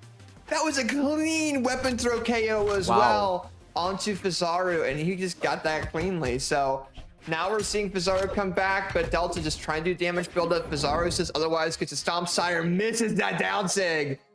Oh, down sig barely whiffed there. Stomp recovery, not enough. Trying to get it with the weapon throw. Oh, he wanted the down heavy there so hard with the downlight. Gravity cancel, but it doesn't matter. Side sig all the way across the stage. Fizaru takes it. Yeah, Fizaru doing a phenomenal job against Delta. Fizaru, the people's champion, coming in here and beating Delta 3-1 to go further into this bracket. An amazing combo from Fizaru overall. It's all due to this pressure coming in from Fizaru, and Delta just had a rough time against it. Yeah, man, what an incredible set, to be honest. Such hammer masterclass coming out from Bomba, but especially Fizaru, as you saw. Such good gravity cancel combos and such confidence, might I add, in this top 8. Such confidence. Honestly, he feels like a menace so far. Yeah, without a doubt, and I definitely think we'll probably see a little bit more from Delta a little bit later on the stream, but I mean, we saw some really good gameplay so far in our upper quarterfinal matches. I mean, we saw Marckiemoo go against J44L, Saphir against Djessir, Mounir against Raydish, and Fizaru against Delta in the upper quarterfinals. And those are some really cool sets. Mounir Raydish was fun to watch. Same thing with Fizaru and Delta.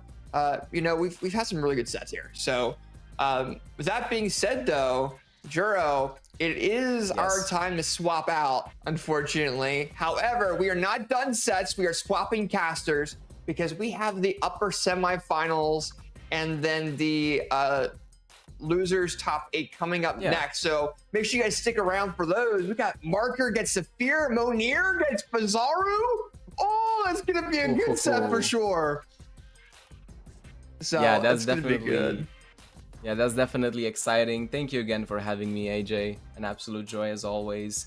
And hey, you're gonna see me a bit later today for the NA side. So yeah, and speaking of the NA side, I mean, we're doing 2 events today, Juro, right? We're doing EU and we are doing NA, and EU is going on right now, and we're in the top sides of these brackets. But if you guys want to play North America's event, the event is still available. Go to moosesports.com. Registrations close at 1:55 p.m.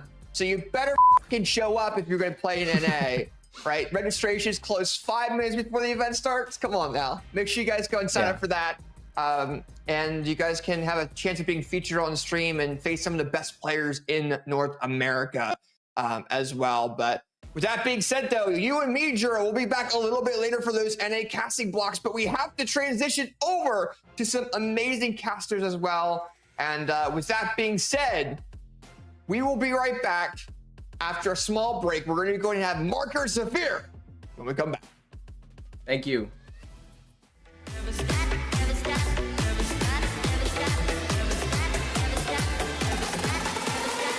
stop dreaming.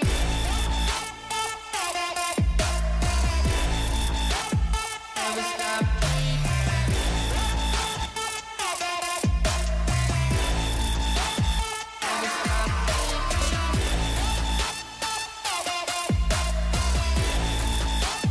Never stop, never stop, never stop,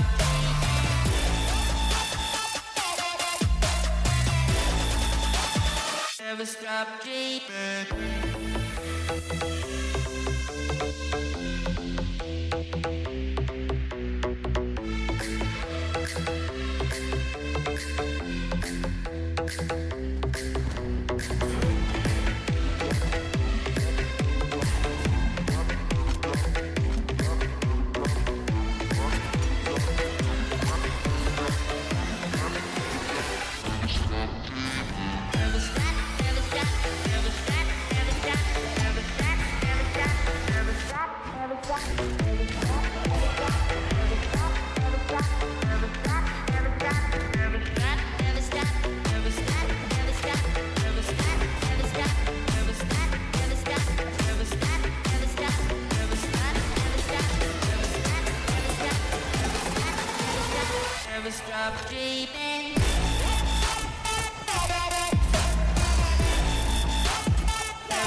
Never stop dreaming.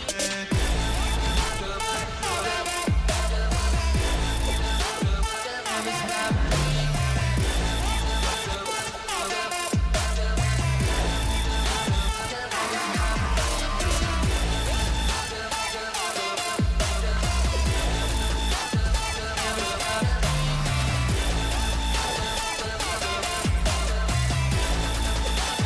Never stop dreaming.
Hello, Internet! Welcome to Moose Wars, the only show on the Internet that is willing to bring you non-stop Brawlhalla action all year round, no matter the weather. With me, I am joined by my great friend Tripped Up, your second favorite bunny. I myself am Graffiti, your third favorite bunny. Welcome to the stream. Yeah, it's looking like a good matchup today in this tournament. I'm very, very excited. We've got some crazy top 8 action. Like, I saw Fizaru is in here, and I believe he has, like, the highest individual XP on a legend in the entire game. I don't know if that's true, but he's got to be close if it's not, because, I mean, he's like 8 million, close to 9 million on the Yumiko. That is some insane dedication. So, in case you are either just joining now, or if you need a quick little refresher, that is all good. We got you. Earlier in the stream, during winners quarterfinals, we had Marker 3-0 J4, we had Saphir 3-1 Djessir, we had Mounir 3-1 Rain, and we had, just like you said, Fizaru 3-1 Delta. Those were all very fun sets to watch. We also have a few players coming through lower bracket. These players are going to be Delta, Borgeear, Rain, Shadra, Amed, and Bomba, and whatnot. We need a little bit more time to let lower bracket catch up, so that's why we're going to be starting with winner's bracket. The 4 players left we have in winner's bracket. There's how many dozens, hundreds of people who entered here, and only 4 players left in winner's bracket. Those players are going to be, where are they? Mounir and Fizaru, but before we get to watch them, we're most likely going to be seeing seed 32 versus seed 12, Marker versus Saphir. Yeah, and if you see that the PR is actually 103 for Marker, so seed 32, but yeah, PR 103, so he is really got to catch up with that PR, and clearly that's showing, because to be in the top 4 of the winners, or like be in the winner's side with just 4 people remaining, that is no easy feat at all, especially in a very competitive region as EU. So yeah, and then to go against Saphir, I mean, what is there to say about Saphir that hasn't already been said? You know, I mean, Lance player through and through. We've seen him on the Ulgrim, seen him on the Tarot some too. But yeah, he has just been tearing through brackets year after year, and this is no different. He is here in the top and ready to prove himself once again. And in his way, like you said, is Marker, who is making a bit of a name for herself here with this performance. I gotta say, I'm excited to see it. These 2 players have had a very different history. Marker has been competing for a little bit, but I don't think is as seasoned as Saphir. Saphir has been like a community bracket demon, and also a bit of a rank demon for years now, and only has just been seeing the fruits of their labor, and has only very recently, in the past few months, been seeing these top spots, like top 8 in a Moose Wars winner side. So Saphir and Marker, they are a little new to this spot, but Marker with just a few more years, at least behind the scenes, even if it's not in this top 8 spot. We're starting game number 1 on Miami Dome. Not too big of a surprise for picks for either player, and not too big of a lead just yet. Yeah, you come to expect both these characters from these players. Saphir has been playing Ulgrim for a very long time. He's got the level 100, and Marker has also been playing Fate time and time again. So there's the usual picks. I don't believe Marker will be playing anything other than the Fate, but Saphir might pull out the Taros. We've seen that in prior tournaments as well, so we'll just have to find out. But at the moment, like you said, relatively even. We're going to see a sidelight cider come up from Marker to pressure off stage. Let's see, recovery is not going to come out just yet. We're looking for a KO. Okay, bread and butter Lance combo. Looked for a dodge in without recovery, but it's not going to land. Both of them starting to creep into the KO percentages. Saphir's picked up the axe. Not really what you want to get the KOs, but okay, nice ground pound. Just getting some more offstage pressure. And ooh, D-Sig barely not going to KO off the corner. Oh, ooh, that nair would have been really sneaky, but it's the D-like nair to get us the first stock of, I think, top 8. Yeah, that is the first stock of top 8. That D-like nair all the way up at the top of the screen to the blast zone. You see it every day. Saphir gets on top of the side with a there. Marker gonna chase him off, but a lot of pressure off stage. Really hungry for this KO. Is Marker gonna be able to defend himself, stand his ground, and get some extra credit, or is Marker gonna be able to just earlier see fruits of their labor and finally get rewarded for all that chasing they've been doing for the past minute? Marker is relentless today. You're tripped. Yeah, I mean, that's just like the power of the Cypher right there, right? Able to get that ladder combo, take him up into the skies, and that is really not where Lance wants to be. Look at that, Saphir starting to struggle off stage, and the down air comes through. It's not going to hit. Ooh, recovery. Got a lot of damage. creeping into the 150. That is really not good for Saphir. He's got to find his way in, build some damage with those nairs. Those two coming through. Nice side air. Spot dodging to catch some sort of option. Okay, he's doing a good job right now. Spacing Marker out, but there it is. An insig on the platform is going to take him off the top. Saphir falling to his final stock at game number 1. Here, despite such a flashy first stock, I'm still not over that trip. Still, Marker is using the scythe. Dare I say perfectly. That was an incredible display of scythe with the little one-off strings they were getting. But now Saphir has to pull a repeat of not even a repeat, as to prevent a repeat of previous, where they have to hold their ground and not let this extra credit build up. And Marker does have a little bit of extra credit, grabbing Scythe yet again. Scythe is going to be fantastic to get some damage done. Marker knows how to get a few extra hits, and however, trying to read that dodge in doesn't quite go through their way. So maybe Saphir is adapting and going to really try and reel this game back in their position. Slows their fall with that ground pound, but a recovery. Quick stuff out, some recovery options from Saphir's own hands. Marker, orb, ledge guard. It's reversed though. What's Saphir thinking here? I'm not sure. He's trying to find the best way to grab a KO and grab this weapon. He's going to get it right now. The lance. Oh, nice exhausted recovery to snipe him in the middle of the air. That's going to be 1-0 for Saphir. My goodness. I thought he was about to run away with it. Marker, that is, run away with it. But no, it was Saphir was able to get it out in the end with that exhausted recovery.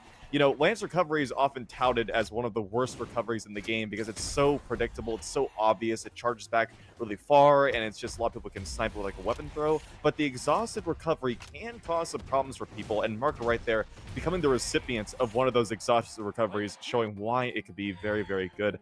And we're just getting right back into things. Same pick, same map, game number 2. Here we are. Don't really blame Marker for running it back. That really could just be a go next. I mean, you had some great moments. You had some moments that maybe were not as beautiful and shiny as some of your better moments. You can fix those up, but you know, everything is still within your reach. You just gotta prevent Saphir from clutching it out, because that's one thing that we love about Saphir. Saphir is a clip factory of a player, and Marker definitely has that potential, but Saphir might outshine him a little bit in those scenarios, so it's hard to say if Marker is trying to outspeed the game or is trying to play a little bit more simple and rely on the fundies and whatnot. But telling by how much Marker is dashing around the stage and speed racer around, although he gets sent to the blast zone very quickly, Marker might actually be trying to out-aggress Saphir, might try and find his way and stop this immovable object. Saphir is still fun to watch, but Marker, scythe in hand, could accelerate this to a new level here. Yep. Oh, nice GC side light pushing Saphir off the edge.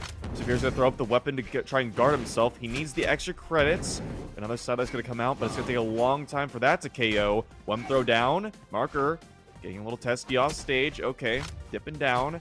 Now he's unarmed. Marker has the orb. He's trying to get himself some down airs to pressure off stage, but Saphir will grab the ledge and get back on. Double down air, weapon throw. Nice GC catch on Nair as well to extend more damage. Marker starting to crumble a little bit here, and Saphir once again grabbing an end light, throwing on towards the edge. He's not afraid to throw out his weapon in order to pressure Marker some more. He doesn't really care what he has in his hands as long as he can provide damage. That doesn't matter to him. Nice, pulling out farther. Ooh, there's the down air. On an edge guard, Saphir has been a little bit more confident in these offstage scenarios, but that's not to say that Marker isn't tricky. Marker's been playing offstage very, very clever, just sometimes unfortunately loses out 49-51. As slippery as Saphir is, Marker is incredibly smart. If you watch his edge guards, the way he uses his spot dodge here to buffer, the way he fastballs here to bait you out or something, Saphir is just so slippery. You never know what he's gonna do next, as the man is currently up almost an entire stock. This bait really needs to figure something out, as bait and orb in general is finding itself in the meta this summer very, very quickly. It might just be the tried and true Ulgrim, the character of all time, to bring Saphir to a better spot top 8 here. Indeed it is. And it's so strange because, I mean, Lance is not exactly considered one of the better weapons in the 1v1s meta, and yet he's making it work right now along with his axe. Especially with the kit that's been nerfed over and over again. We've seen in 2v2s, Ulgrim has been so strong, so BMG has definitely nerfed that signature kit time and time again, and yet he's still utilizing it to his advantage. And you see Saphir has done a great job of gluing himself to the ground and not being hit by anything in the air, while Marker has been hovering, waiting to hit the downers of the scythe. And that's just been working out for him quite well. Now falling to his final stock, but a nice recovery that barely hit. And as you can see multiple times where Saphir will go up in the air, throw his weapon up, and get an unarmed recovery. We've seen multiple KOs that way. He is not afraid to get handsy with these fists. Dashing back and forth, not going to go off stage yet, but once again throwing the weapon in the air, he's just playing catch with himself at this point. Nice side air. That is a quick 2-0 for Saphir, and yeah, I mean, this is just looking more and more dominant for Saphir by the second. All right, Marker, I know I said that this probably was a go next after the first game. I don't think so anymore. Marker very curiously banning out a lot of the usual suspects for Scythe, banned out Small World's End and Demon Island, and is willing to go right back to Miami Dome. This is very curious. You think a Scythe player would at least leave Small World's End for this small chance someone would agree to that? And the platforms, I think, seem to have been helping Saphir out a little bit more. It's hard to say, at least from my experience, how much these the platforms benefit Saphir's weapons, but I mean, the guy's able to make it work. He's able to use all these interesting little combos, like that one axe combo in the middle of the last game. I'm still over that. Like I said, this Ulgrim here is a clip factory. You think you've seen Ulgrim 1,000 times before, but you've never seen Saphir's Ulgrim. Oh, you've seen it. Marker, I'm starting to worry here, little buddy. What you got left in the tank? You know, I wouldn't count him out just yet. He's still got a gameplay cooking out. And, you know, maybe it has more to do with this orb. He has been on the Scythe quite a bit here. And I know that in the past, Scythe struggles a little bit against Lance. So maybe the orb gameplay could be a change in that factor. But once again, Saphir just not afraid to throw up that weapon, get himself some unarmed damage. He is going to be a little bit slower to KO now with these slow KO moves like the side air. So he's got to be good on the punishes. Once again, keeping himself to the ground. Okay, side light, side air. Coming out to this edge, but there it is, a recovery. You just never know when that thing is going to come out, right? And the hitbox is so large with the 360 degrees, and it'll just, I don't know, sometimes just snipes you out of the air. Marker finding his way around it. Not yet this time. Okay, D-Sig.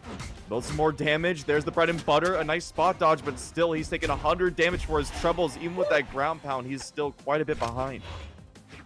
The next minute or so gameplay here, Tripped, is very, very important for this fate here. Can they even it out, bring this game to even, and hopefully bring themselves just close for a chance at a 1-2, where Saphir can knock that all out and really just invalidate what I just said here, but it really could be looking like the first option. I guess you were really right all along here, Tripped, that this Marker still has some juice left in the tank. There is some gas left in the car, and it really has to start accelerating a little bit more, or else Saphir is going to outpace him in this race.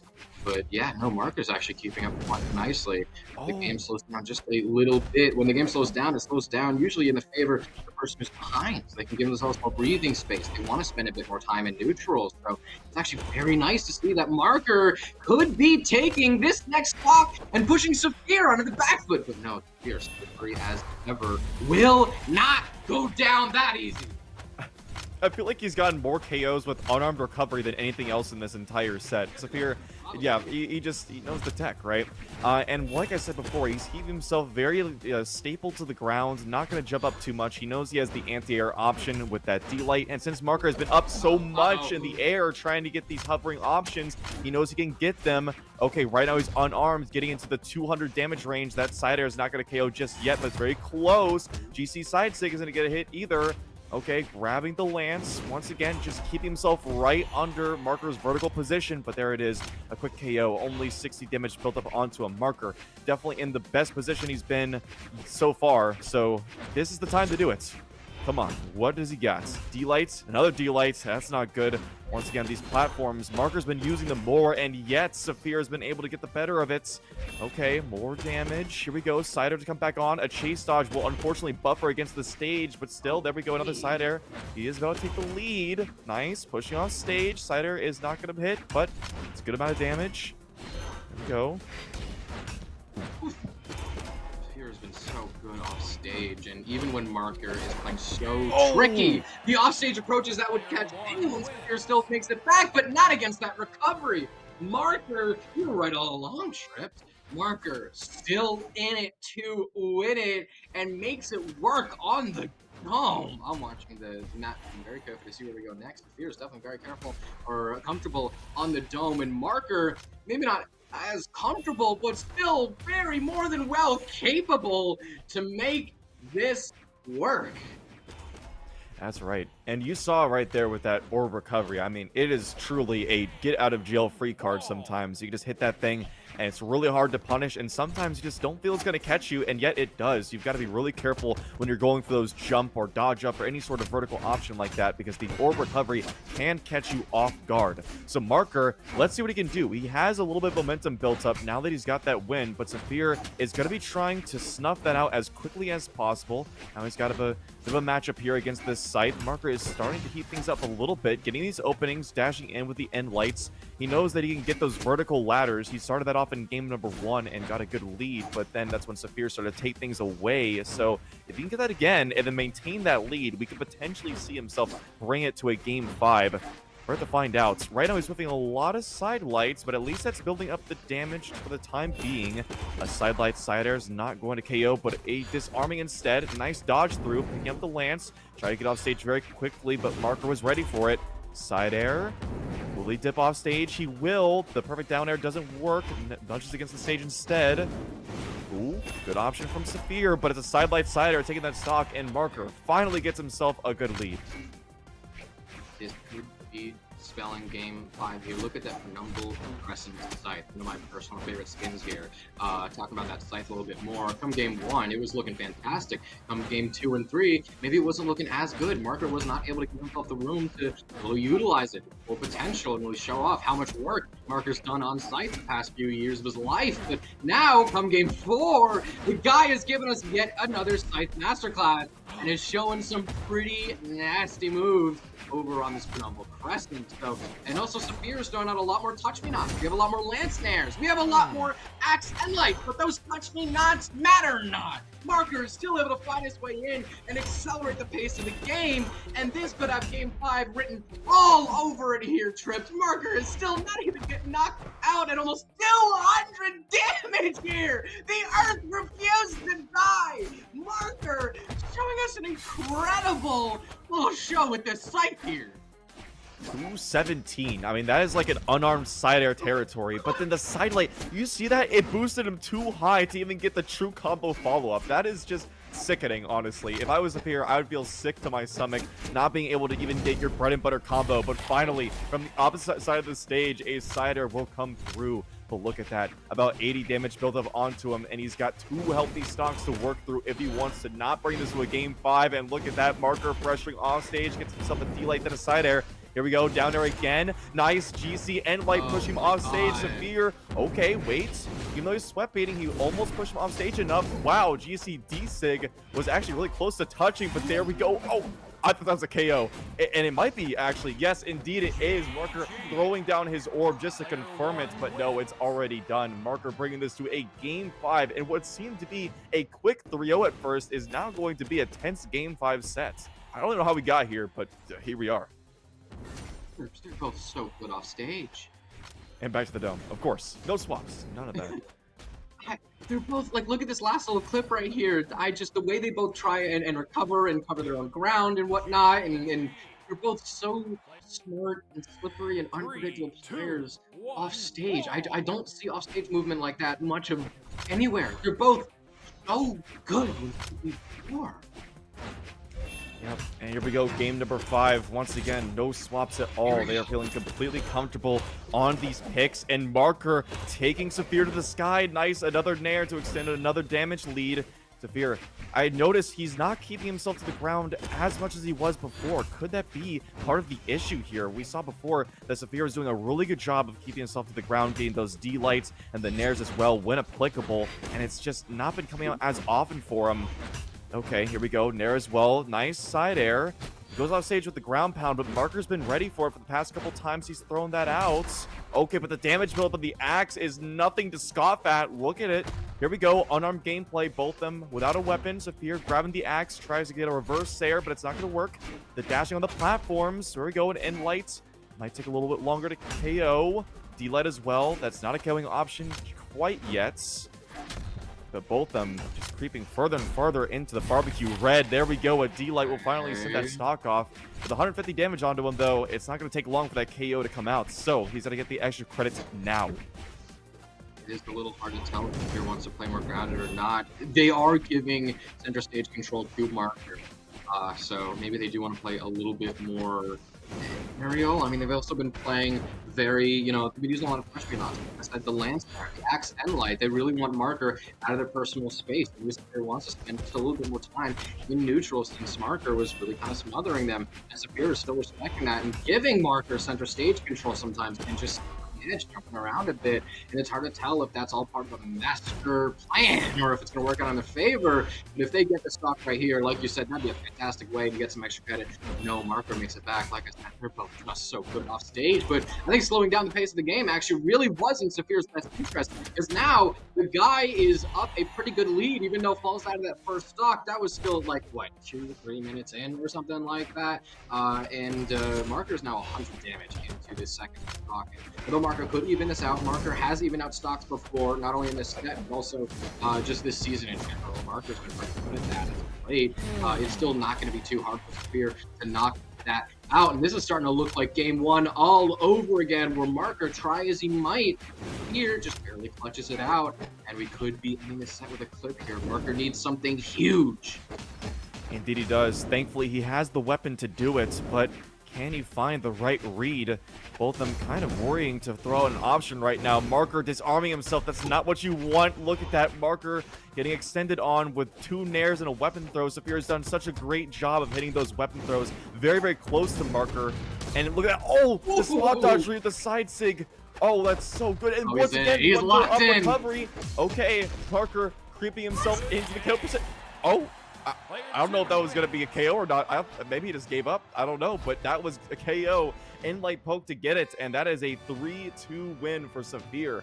Marker, unfortunately, after trying his hardest, was not able to bring things back. But still, a very well-played game from him. Because, man, like I said, I was looking as it was going to be a 3-0. But no, that was pretty close.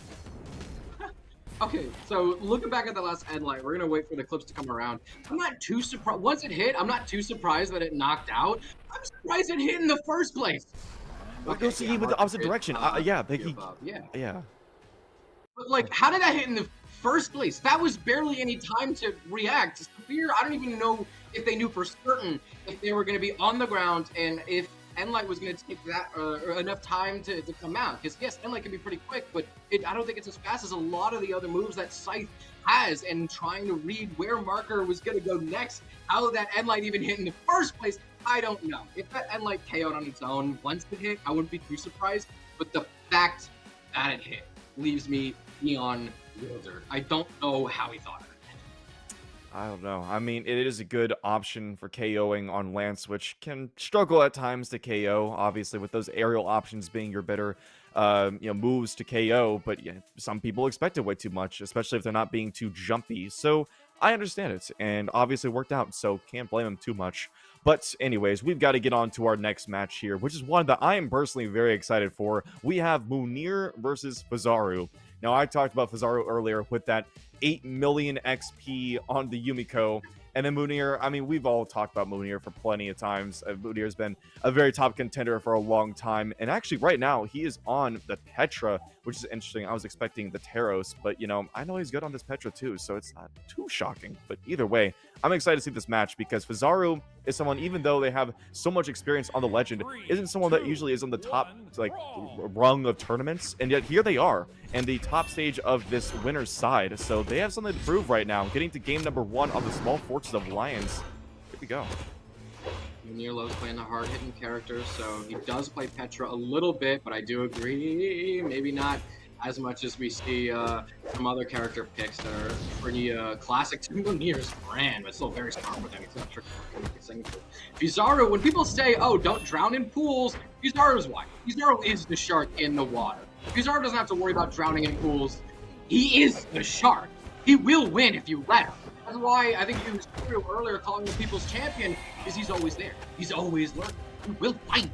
Fizaru is one of those guys who is, oh, like I said, maybe we don't see him too much in like top 3 of a major, but you always gotta look out for him. He will win if you let him. And I think a few too many people let him get through their hands. So right now, Fizaru is slippery as ever. My Could goodness. be taking stocks 3-1 in the first game against, I think, PR2 right now. Mounir demonstrating, this is why I'm at the top of the game, but still, Fizaru, this first game, don't call it till it's over. We've seen Mounir pull off a miracle and a half before, but is it already spelling FEZ? Oh, well, I wouldn't count it out too yet. All right, here we go. Mounir, nice side light, side air, already whittling away that lead that Fizaru had carefully crafted. And here we go, an in-light from behind, gonna disarm Fizaru, who's gonna be pressured off stage. Mounir's doing a really good job with these gauntlets, staying on top of Fizaru, not allowing him to get the bow, but there it is, picking up in the hands. If recovery comes through, the weapon throw will stop that gravity cancel option, but another recovery. Mounir quickly stealing back the lead. My goodness. And yeah, Fizaru's going to have a tough time here because I believe that the hammer is up next, and that's not a great matchup against the gauntlets, but it doesn't really matter when you've got a powerful side air in your toolkit. And here's the question, what is he going to go for? It's going to be that hammer. He wants the consistent options with the side lights, the side airs, of course, the stomp stare combos. Here we go, scoop up, bring him to the air. Mounir going to fight back with the unarmed for a little bit until he can pick up those fists. The great unarmed, if you will. Here we go, D-light, or D-sig, sorry, coming out. Multiple. Oh, Mounir getting picked up by it, and then picked up by an inlight as well. Let's see what he can do. Mounir's starting to crawl farther and farther away from the lead. Insig's going to come out. Oh, I think it was a You miss. start to see Fizaru has Mounir red a little bit more because a lot of these signatures are not quite connecting, but Fizaru does not have enough mats to make it back to stage. Still, it was a very good first game from Fizaru because Mounir was not ready in the slightest for those first 2 stocks and had to just barely hold on to that second. And also, probably if he played that off stage a bit smarter, I think it really just chalked up to one small accident that Fizaru fell out of that last stock. So Fizaru, and also just like you said, doubling down on hammer for the more stable options, knowing that orb is a big threat and you can't really take too many gambles against orb. Orb is, I might replace sword as the most weapon in the game. It's so solid and stable. You stand on it as solid ground, and so Fizaru does also have Mounir red a little bit. We see some of those sigs Fizaru was able to dodge through or dash out of, and Mounir was whipping quite a few sigs, and Fizaru was also might be looking to punish those. But Mounir, we're gonna see if he's noticed that. If he's noticed, okay, I'm whipping sigs, I'm gonna stop letting them rip as much, or if Mounir might just keep letting him go. I didn't be punished for him yet. One of these days it'll hit. You could throw out 11 Falcon punches, and one of them will hit, and it will be the most important. That is the hope, right? But okay, Fizaru, once again, That's he's the just... dream for everyone. It really is. But he's throwing out plenty of signatures still, and unfortunately, not one is connected yet. And I understand why he is, right? Because if you're going to be a master of your character, then you're going to be utilizing that signature kit. Not only that, but also, Yumiko is just such a strange signature kit, being the trapper, right? With those down signatures, you can really trap people in there, get some true combos that you otherwise wouldn't. Mounir getting a little overzealous, dipping down too far, and Fizaru was ready with the punish, the unarmed down air, sniping in the head, and it's actually going to be the bow he sticks to for the time being. Now, it is good for damage buildup, but not good for the KOing, so I'm assuming he'll go back to the hammer once it's time to get that KO. Let's see what he can do. Oh, but Mounir's actually the one building up damage right now, denying him against the wall, hovering, GC sidelight into side air. Does he have enough options to come back? No, he doesn't. I was thinking he might look for a GC insig with that bow to try and get the vertical options and horizontal at the same time, but unfortunately he wasn't able to. Either that or Mounir was looking for it with that down signature, but either way, that is a full stock lead for Mounir. Oh, Fizaru's looking to delete it. No! No! Oh, did you see that? Just the added salt in the wound right there. Ground pound, down air, ground pound, just to ensure, like, yeah, I know you're in the void, but just to put you in the despair. The void of despair is imminent. And yeah, that is a very, I mean, what was that, like a minute and a half? Like, that game was negligible. That was, oh my goodness. Did not have to kick the kid down while he was already down. Didn't have to kick him further down. Fizaru banned out Miami Dome as one of their first picks. Was also locking in a lucky skin pick. Mounir still sticking with a, mind you, level 45 Petra. Maybe that does explain why some of those SIGs were whiffing. I don't think that's as that is as high as some of their other picks. We're going to Mos Eisley. I think this has only been played like once before on stream, maybe 3 times before this entire weekend. So a bit more of a funny pick, but still, we're gonna very curiously pick apart Monir's brain, see what he's thinking this, and also I guess a bit of Fizaru for letting this open. That platform, I guess people are going to say it is the new Apocalypse platform. It is there. It's not too intrusive if you don't want it. Really is not quite best of both worlds, but it is a compromise in the middle. So it is the middle path. So Fizaru, you could chalk that last game up to like, oh, I wasn't expecting that. I'll do better. Maybe my hands were a little cold. Maybe I was distracted. That last game, I mean, overall in the set, if you're 0-2, I'm a little concerned. But that last game, you could chalk that up to a few things. You can have your excuses, but I don't think there's many excuses for that. Fizaru would already be running out of battery. This is winner's bracket. Fizaru would have more time left in this tournament, but lower bracket is not where you want to be here, Tripped.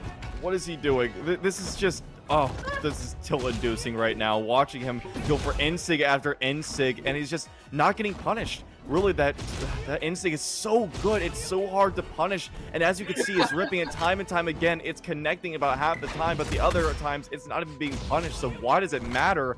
An N-Sig in the opposite direction to grab himself some more vertical height? Stage. Okay, that was a good down air, though. Use the N-Sig to stall off stage, and that gave him a much better chance at recovering. And that is so smart. There's not a lot of SIGs you can do with that. But yeah, with that N-Sig, when there's a really powerful and laggy move, when you have a Falcon Punch, you can throw it as many times as you want, and the one that matters the most will always hit. It's just, it's the rule. It's like Rayman's third glove, but I mean, sometimes the Mafia comes when you least expect it, so Fizaru's leveling up and definitely does not want to give this away. Fizaru knows the work that's cut out for them and does not want to give up that easily. Fizaru is ready for this reverse 3-0. The man's gonna need it, and whether or not he has it is the question of the day. So far, it's not looking too unlikely, but how does he play this second stock here, Tripped? He's still doing it. This is unbelievable. Even though he's technically down right now, he is up in the mentality, able to get himself a GC sidelight and decider. And once again, right back to just spamming these N-Sigs. He knows that Fizaru had a really tough time getting around them and not punish them either. But Fizaru now on the hammer. He's got a chance. Oh, no! Oh no, he didn't have enough options to get back. That's just so unfortunate. He was looking like he was able to bring it at least to a game 4, but no. Mounir brought him off stage with those gauntlets, and it was just over before we knew it. So that is going to be Mounir. A quick 3-0 onto Fizaru, who'll be falling into the lower brackets. But still, I mean, well played from Fizaru, because like we said, this is definitely a underdog matchup here against Mounir, one of the absolute greatest in the region. And Fizaru, I mean, as good as he is, and definitely one of the best Yumikos out there, you know, it's definitely a big matchup right there, a hard matchup, that is. So, well played to him. And Mounir, well played, of course, as he'll be moving on. But yeah, look at that damage distribution. You saw Fizaru really start to lock in on the hammer. And I agree, that was definitely the way to go. So maybe if we see more of him later, he'll be locking into the hammer some more too. We'll have to find out. But in the meantime, that is going to be it for the winner's side action. We'll be getting into the lower side soon. And the question is, are we heading to break?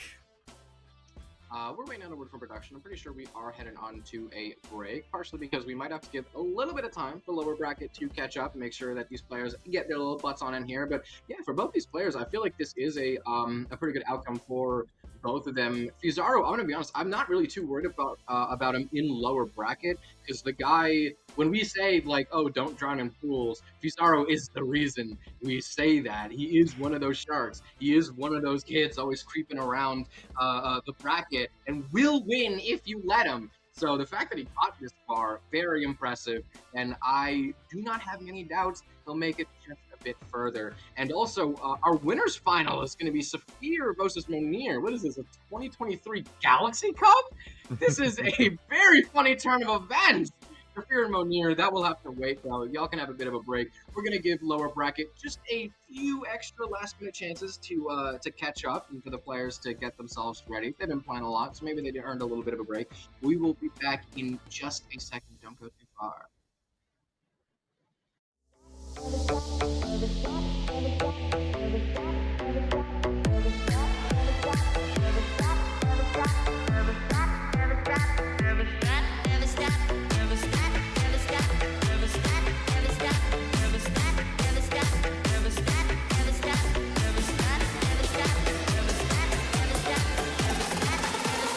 Never stop dreaming.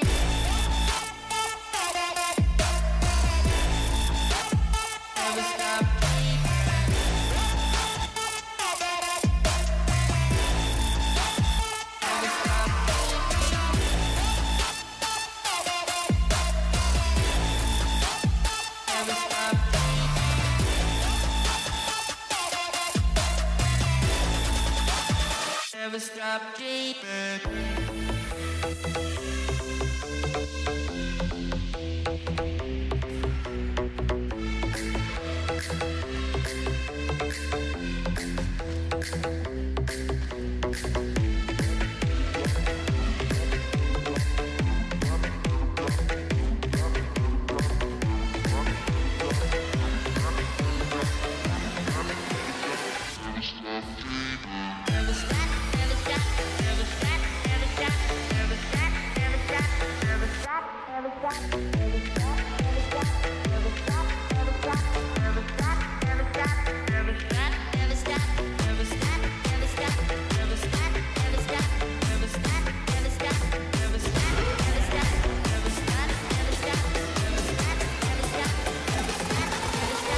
Never stop dreaming.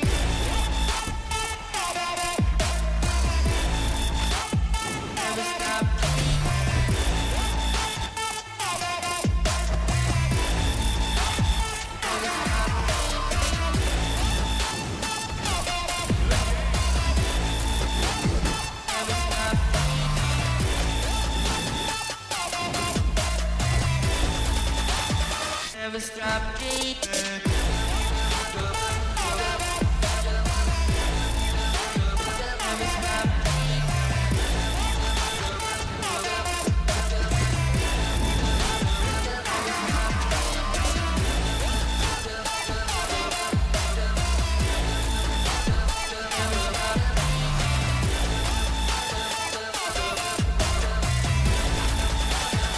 Never stop dreaming.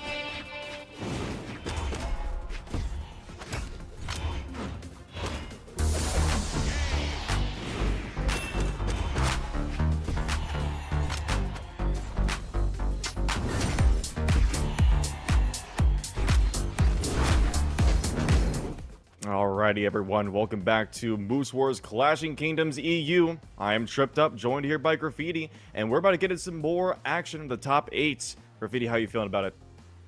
I'm feeling really good. We have had quite a movie of a tournament so far. Winners quarterfinals has been that is probably one of the most exciting and flashy winners quarters that we have had in a very long time. And winner semis, not too bad to boot. There are some really funny fun games there, but also now we're going down to lower bracket. The more and more we talk about sharks in the waters and whatnot, this is where they are. This is lower bracket. The first pair of sharks we got coming up to the chopping block. This is going to be Rain versus Borgeear. And during the games, we're going to have a bit of a chance to talk about their bracket history. But right now, it looks like we don't really have much time for that.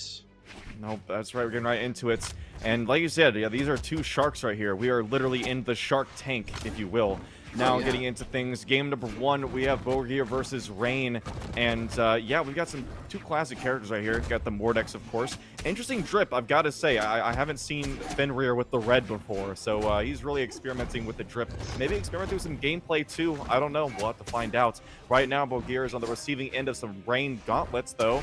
Here we go. Recovery to get back on stage.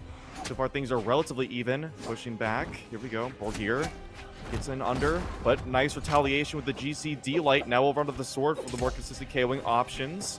Sword, been seeing a little bit less play as of recently, but I do feel as though people are starting to pick it back up again after the nerfs because it is still good at getting those consistent KOs. Let's see if Rain can grab one. He'll throw it away. Still has the sword, though. There it is. GC light of the recovery for a quick KO at the top. He's got a lead.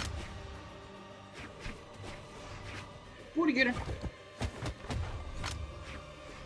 Borgeear picking up Gauntlets, but the Gauntlet Ditto and Endlight gonna send Rain off stage. Doesn't really quite challenge Aiden Edgeguard too much. Lets him touch back down on the floor. Maybe just a bait him out for that side light recovery.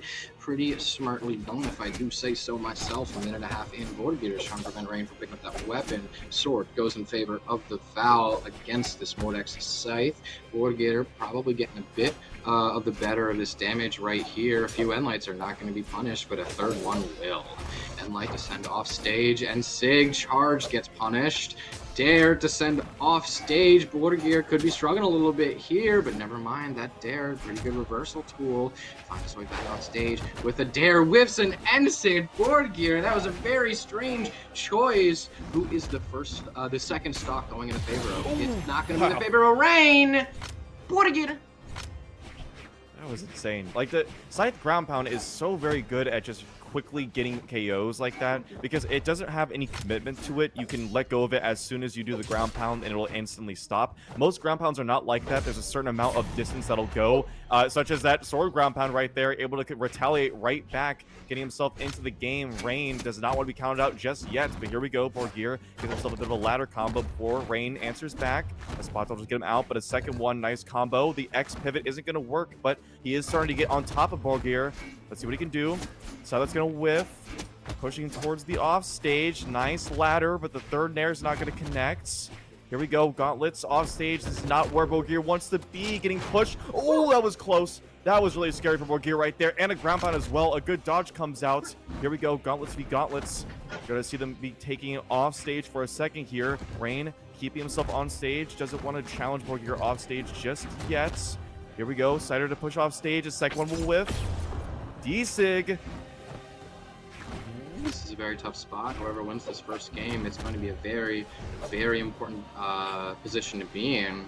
We can expand a little bit on that later. I just don't want to miss a moment here, Trip, because the game could really end any second. Like we said, this first game will be very important, so I'm keeping my eyes peeled. I'm looking out for any recoveries. I'm keeping my eyes out for any D-Light Sares, any sidelight recoveries, any swaps to Scythe the Gauntlets. It is a Sare that's going to send Borgeear to the Shadow Realm, and this first game is very, very important because both of these players were really just feeling each other out. There were a few big commits, but a decent amount of them whiffed. Neither one of these players have each other read very well. Borgeear is a little new to the scene.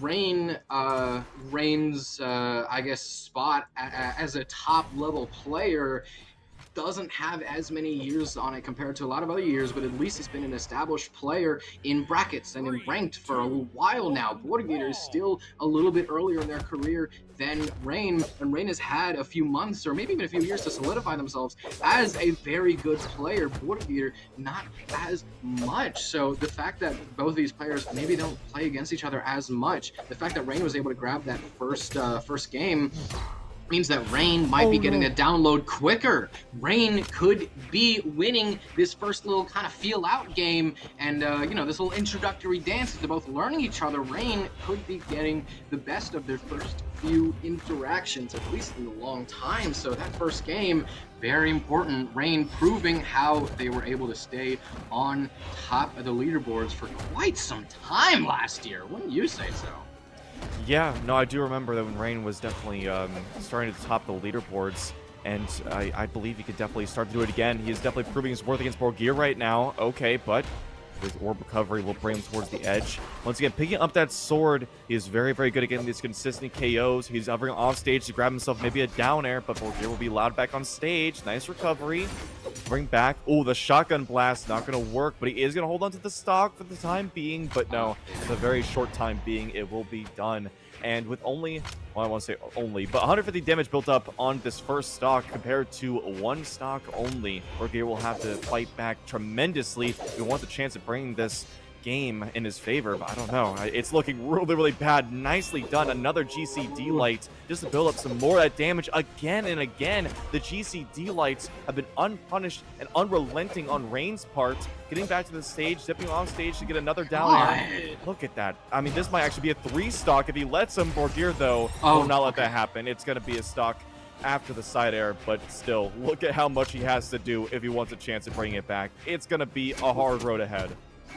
Borgeear is definitely struggling a little bit here. You can see him didn't even have time to weapon starve. Had to take a bit of a break to shake their hands off and take a deep breath, and then recovery almost ends high. Rain getting the best of that first game was a lot of momentum in their first few interactions. However, if Borgeear gets this stock right here, that could also be huge. And Light put Borgeear in a tough decision. Burns their dodge to try and dodge the toss of the gauntlets. Both players with a combo starter. They're both very hungry for a bit more damage, but it's not going to be a combo starter that's going to end out this game. It's going to be a big commit to a knockout. A swift dare is going to send Borgeear down to an 0-2, and this is starting to get a little worrying. I'm going to talk about some of the people that Borgeear beat to get here. Borgeear beat Aquino a little earlier, and also beat Delta 3-0 to get here.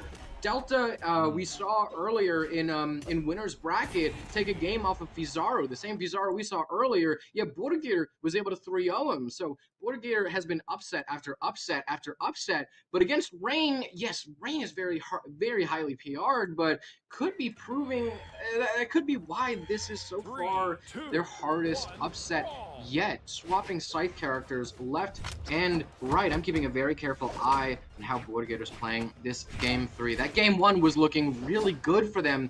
They just had to barely close it out on the clutch, and they dropped just a few marbles, and that was a few too many. And that game 2 was a little tough to watch, especially after that first stock, just clean on the side of Rain. So Borgeear here, let's hope they're not sweating too much and they're able to wipe off their brow and get right back in it. Rain, he's just unrelenting with these gauntlets, keeping the pressure off stage. But okay, nice ground pound. Wait, he won't find his way back on. Nice dodging around it as well. He knew that he'd be looking for some sort of gauntlets option to maybe grab a hit and get the chase dodge up, but he was able to bounce around below the stage, and there we go. Finally, Borgeear grabbing a lead. And I gotta say, I do like this pick a lot with the Barrage, because you have the Spear, and Spear against Gauntlets is a very good matchup for Spear. Not only that, but of course Barrage has a good kit, has a lot of damage with the high strength, so I do believe in this pick. Plus, it's a lot higher leveled than, for example, the Fate, so it definitely has a lot of time on it. So I believe in this pick right now. Hopefully he believes in it too, and clearly so, since he has the lead for the first time in this entire set, if I'm not mistaken. So here we are. Let's see what he can do. He's actually got about 120 damage built up on this second stock, while still holding on with 200 damage built up onto him. Finally, an Enlight Rain will get himself a KO. Part of the reason that first game looked a little different compared to most of our others, because both of these players were trying to feel each other out, and they were only just getting a download on each other. And that second game was the result of Rain having a read, but Borgeear not having a read. Now that Borgeear finally has Rain downloaded and has a better understanding of how to approach this battle, we could be seeing a lead shift in the favor of Borgeear. Even in the early stages of this lead, I was still a little nervous for the the Mirage, because Rain knows how to clutch up, but maybe not so much against a lead this big. Because, like you said it, this Mirage is a great pick for Borgeear. Rain back on Gauntlets, though. This could be disastrous for Borgeear, but no, Borgeear has Rain red and is going to show him a thing or two. We could be seeing a few a few finger wags, a few not in my house over from this Mirage. How Rain is going to respond to this is going to be a very, very important question if they want to keep up their momentum, but Borgeear is looking so much better this game. Oh, absolutely. He's keeping himself on top of Rain, getting these options very nicely done with both the Scythe and the Spear.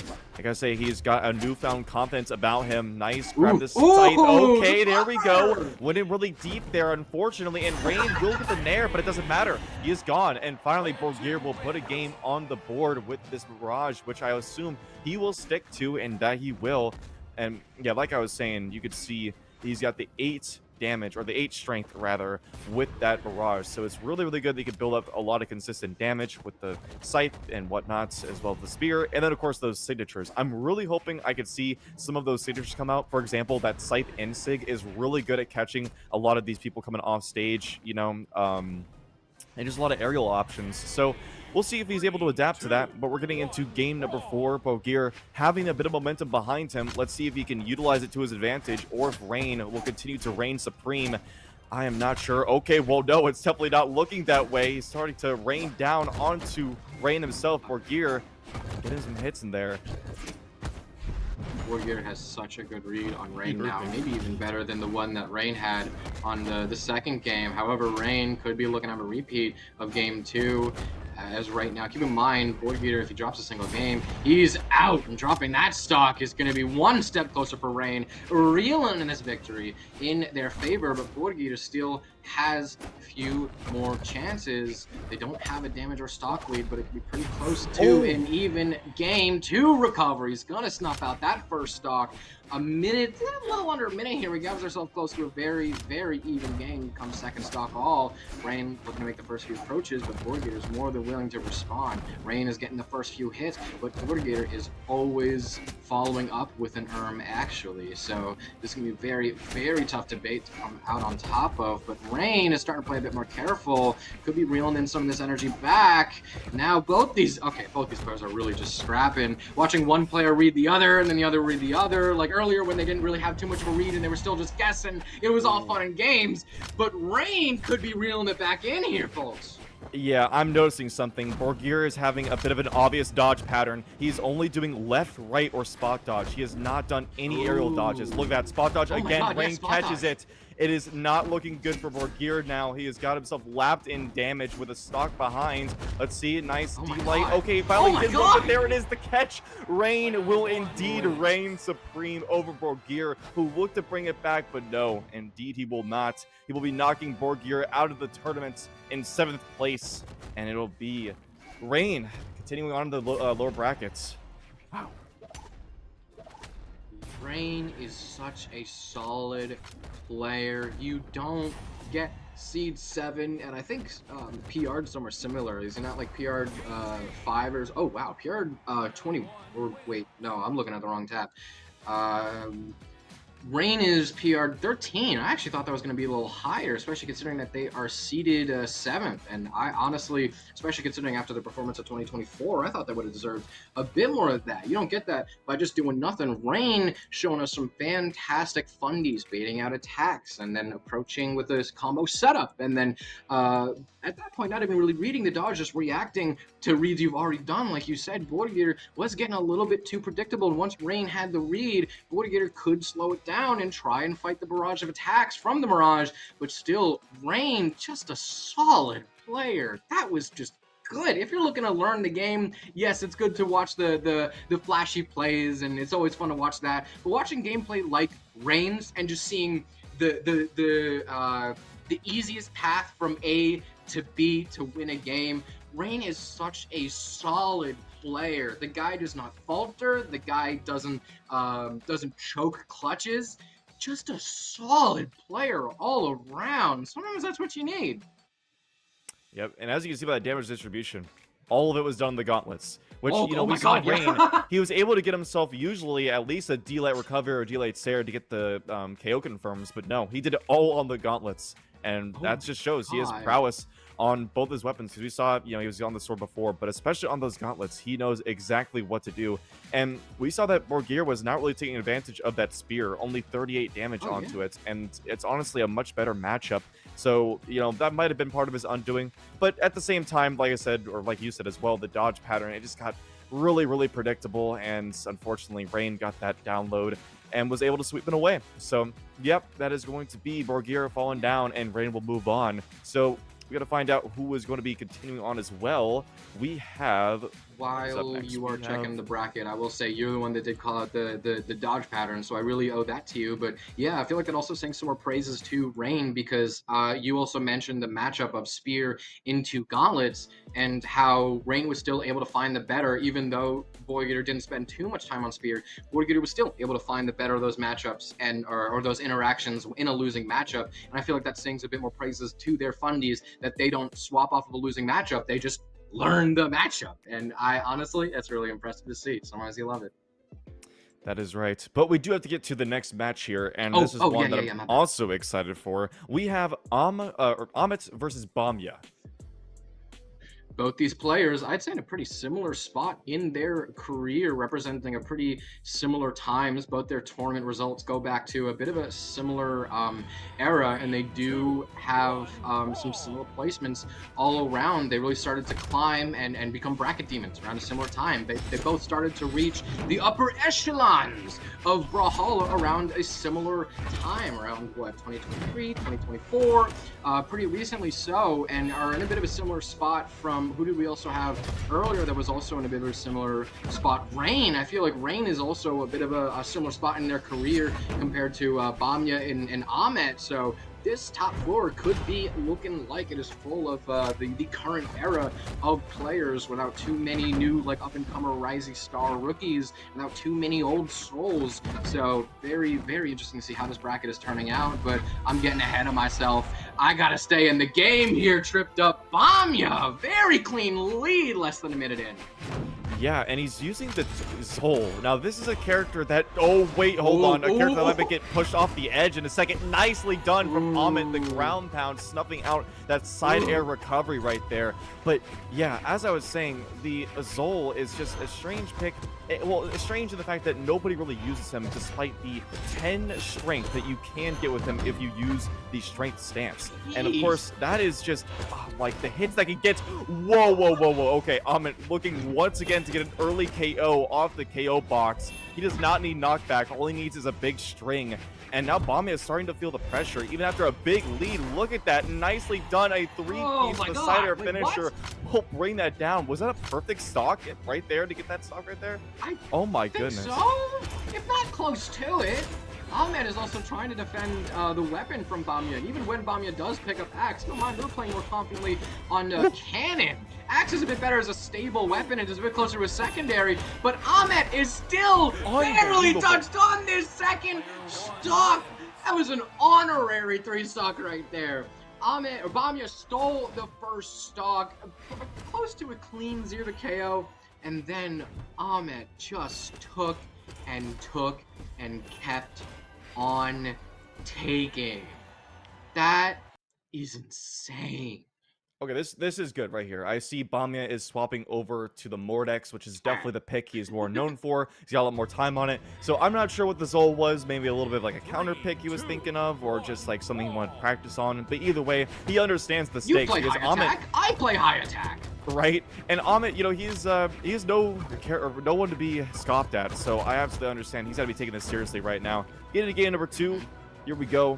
Bamya is on this Gauntlets v Gauntlets matchup now. Let's see if he can get the better of it. Okay, getting underneath Amed. He's starting to get a little bit more damage. I won't say too much about it yet because we saw the same thing in the first game, and yet Amed was able to bring it all the way around, not losing a single stock after that first one, which, like we said, that was an honorary 3 stock because that first stock was just gone within like 7 hits because of Zol's strength. So let's see what he can do this time. Amed getting underneath, grabs a nair, but not too much afterwards. He's giving Bamya a lot of space after getting the small open-ups. He doesn't want to get too overzealous. Bomba will go down. Bamya now has the scythe in hands. Will take a while to KO if he can't get a big string. Okay, there we go. Amed is actually respecting Bamya a lot. I was about to raise that question if Amed is just going to let the momentum go to their head and keep the, what is it, the adrenaline going, but no, they respect Bamya, and Bamya taking full advantage of that. That recovery is going to send out. It did take a bit longer for Bamya to get that first stock off of Amed compared to the last game, but it still could be looking a lot better since they're playing a lot closer of a game. Amed does even it out, though. You want to talk a little bit more about that? I heard you gasp.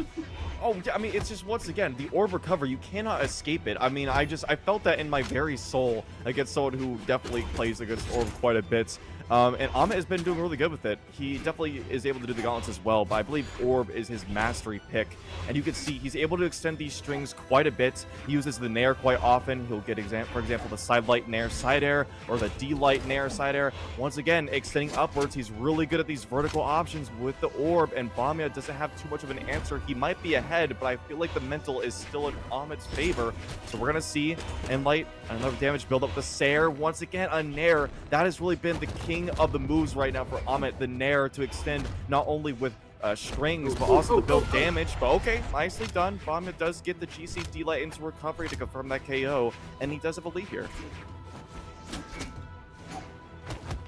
Trying to start something up. Bamia really wants to even out the game, but Amed says no. We are about 2.5 minutes into the game. Even stocks 1-1 all. Bamia very slight damage lead, but nothing to really celebrate yet about. At least not yet. You got to build up a little bit more damage, and that seems to be the case. Bamia is starting to get a small lead in this game. A few Nair juggles, always very funny to see. A few more Nair juggles. Amed trying to even out the game, but despite their best efforts, Bamia is close behind. Goodness. They're catching all of these whiffs, although the high damage of Petra does mean these few hits Amed's getting does pile up, but the recovery disarms.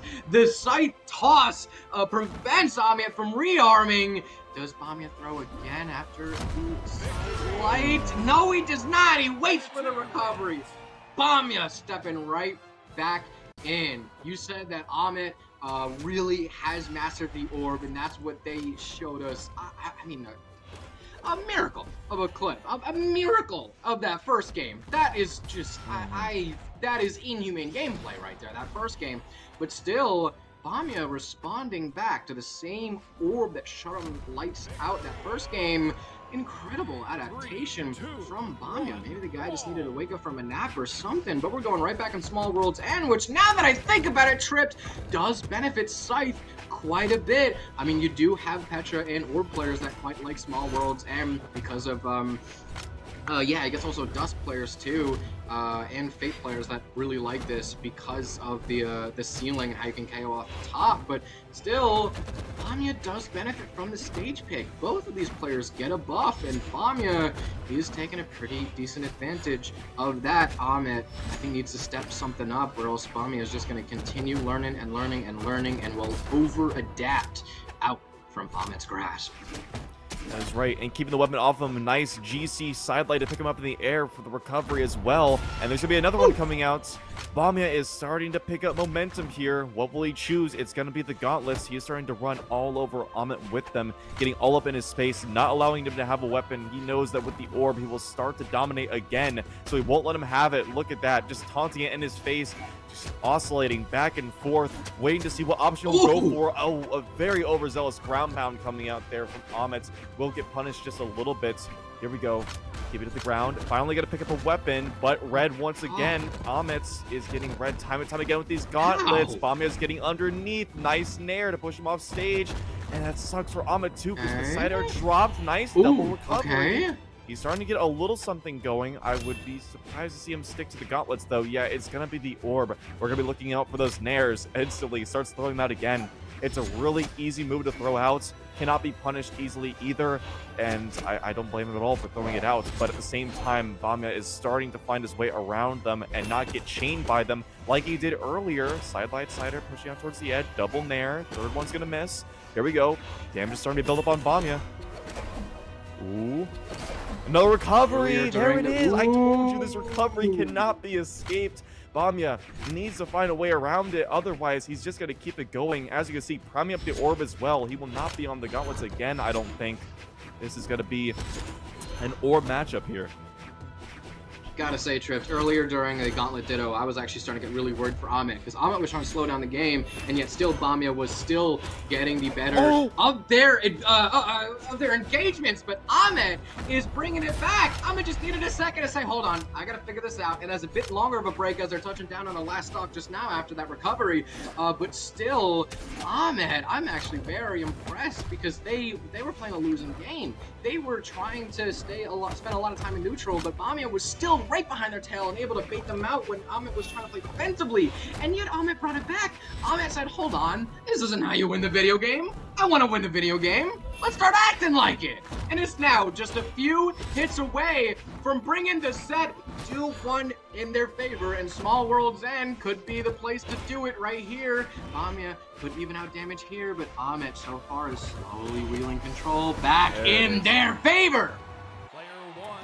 Yep, and like I said, it's just the orb is what's going to do it. You saw, and you pointed out yourself, that the gameplay was starting to slow down, or at least Amed was trying to slow things down with the gauntlets, but unfortunately, Bomba is going to win that matchup. He is very, very good with the gauntlets and keeping pace with that, so if he wants to do something, it's going to be this aggressive orb. It's really strange, because a lot of players with orb are the opposite of aggressive, right? They stay back, they use that down air, they use the larger, longer hitboxes to keep their opponent at bay. Amed says, screw all that. I've got Nair. That's all I really need. And clearly so, because he's built up so much damage. I wish we could see how many Nairs he's thrown out in this set, because it's got to be getting close to like 100 at this point with how many he throws out. And yet it's working. As you can see, 2-1 in his favor.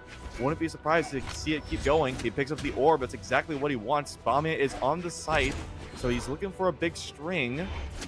Gets underneath, nice, gets an in light, but answers right back. Once again, a Nair, double Nair, recovery goes high. Was looking for another one, but he was out of options. Side light, side air. This weapon is just destroying Bomba. He has no idea what to do, even going forward with the sight. There we go, recovery comes out. Ooh, I thought we were about to see something crazy. Okay, there we go. Nice option there from Bomba, able to snuff out that stock. But man, still, Amed has all the momentum. Bomba needs a bit of extra credit. Yes, Amed, all the momentum in the set, but Bomba is starting to bring that to a bit of a halt, bit of a roadblock. Amed does get over the roadblock, but still, are there roadblocks ahead? Is the roadblock because it's what is it? There's a bunch of potholes, and Bomba's looking to break his tires, or I don't know how cars work. Bomba looking for the sidelight recovery, sends Amed high. Damage is still staying even, and it's hard to tell who this game is in favor for, Trip, as right now Bomba had some pretty good momentum in the game, but Amed says momentum in the set, and the games that Amed has won has been looking incredible. The one game Bomba won was only just barely out of the jaws of defeat, so very hard to say who this is in favor of. Maybe this is right back to square one, like we were saying earlier, as both players are trying to feel each other out. Bomba, fantastic lead. It might still be just a little bit too early to call game 5, but Bomba is looking down the barrel here. I hear the sirens in your background. That is spelling disaster right now for Bomba if he can't find his way around Amed, because even though he does have the lead in this game, and like you said, in the set, it is all for Amed right now, and he's trying to find a recovery. Okay, but Bomba gets around it this time, but not the second time, pushing him off the edge. Amed will get the weapon choice, and I won't be surprised if it's the orb, but no. Okay, this is interesting. I don't know if this is the right pick, but then again, I'm not Amed, so here we go. Let's see what he could do. Right now, it's the Gauntlets Ditto once again, which does tend to favor Bomba. Maybe he's got something going. No, Bomba gets himself a nice 3-piece to build up damage, and Amed realizes, yeah, no, I'm going to need this orb. But unfortunately, he primed up the Gauntlets by doing what he did earlier, so he's going to have to get through 2 weapons if he wants that orb, and it seems as though he understands, yeah, I might not be able to get another weapon if I do that, so time to just stick to the Gauntlets and see what I can do. Throws the weapon to buffer him a little bit, but an in-light will come out to push him towards the edge. Once again, being pressured off stage, he's waiting. With the exclamation marks are coming out. Did he get the recovery? That was very, very close. Gotta say, Trip, this is looking really good for Bomba, because Amed was giving Bomba stage control, and Bomba was looking to take some pretty good advantage of it. Even though Amed has orb back in hand, Bomba is still chasing down, and even as Amed read a little bit, Amed is still going for some crazy commits, but an end light sends off, doesn't unarmed though. Amed, yeah, is actually fully respecting Bomba, not too excited to take center stage control as recovery proves their point. Bomba slowly reeling it in. We have ourselves a game 5 here. I'm excited for this one, and yeah, no swaps coming up from either player. They are locked into their picks. They know what to do. Back to Small World's end as well. And yeah, no, like I said, Amed is going to have to get onto this orb. He is trying things with the gauntlets, and to be fair, he was starting to bring things around a little bit, but even then, Bomba was still coming out on the favorable side of that matchup. So if Amed can stick himself to the sword, or not sword, a sword and orb, very similar, but yes, on the orb, and get himself those combos, especially with the Nairs, that should be able to bring him the victory. But at the same time, now that Bomba has brought it to a game 5, he's going to have some confidence. He's going to have some momentum. Let's see what he does with it. Go, Nair, gets the catch.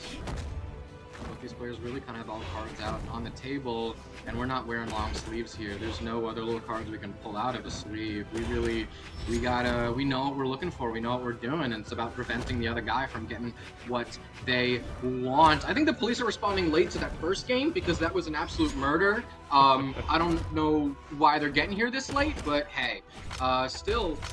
Bomba wants the Gauntlet Mirror match because that's where Bomba wins, and so getting the weapon cycle down is what Bomba wants. He can still land a few hits on, on Orb, is able to get that recovery from earlier, is able to get that sidelight just now, but Bomba, we know, doesn't want to risk too much against the Orb. Wants that Gauntlet Ditto. Weapon starving, staying on Gauntlets. You'd think that Sight is better for building up damage, especially compared to Gauntlets. Gauntlets has some pretty nasty combos, but Sight is better for building up damage, and Amed completely just throws away the Gauntlets. Bomba wants the Gauntlet Ditto, but Amed does not. All cards face up on the table, sleeves rolled up, shades down. Who has the better poker face? You just gotta prevent the other guy from getting what they want. Can you do it? That is right.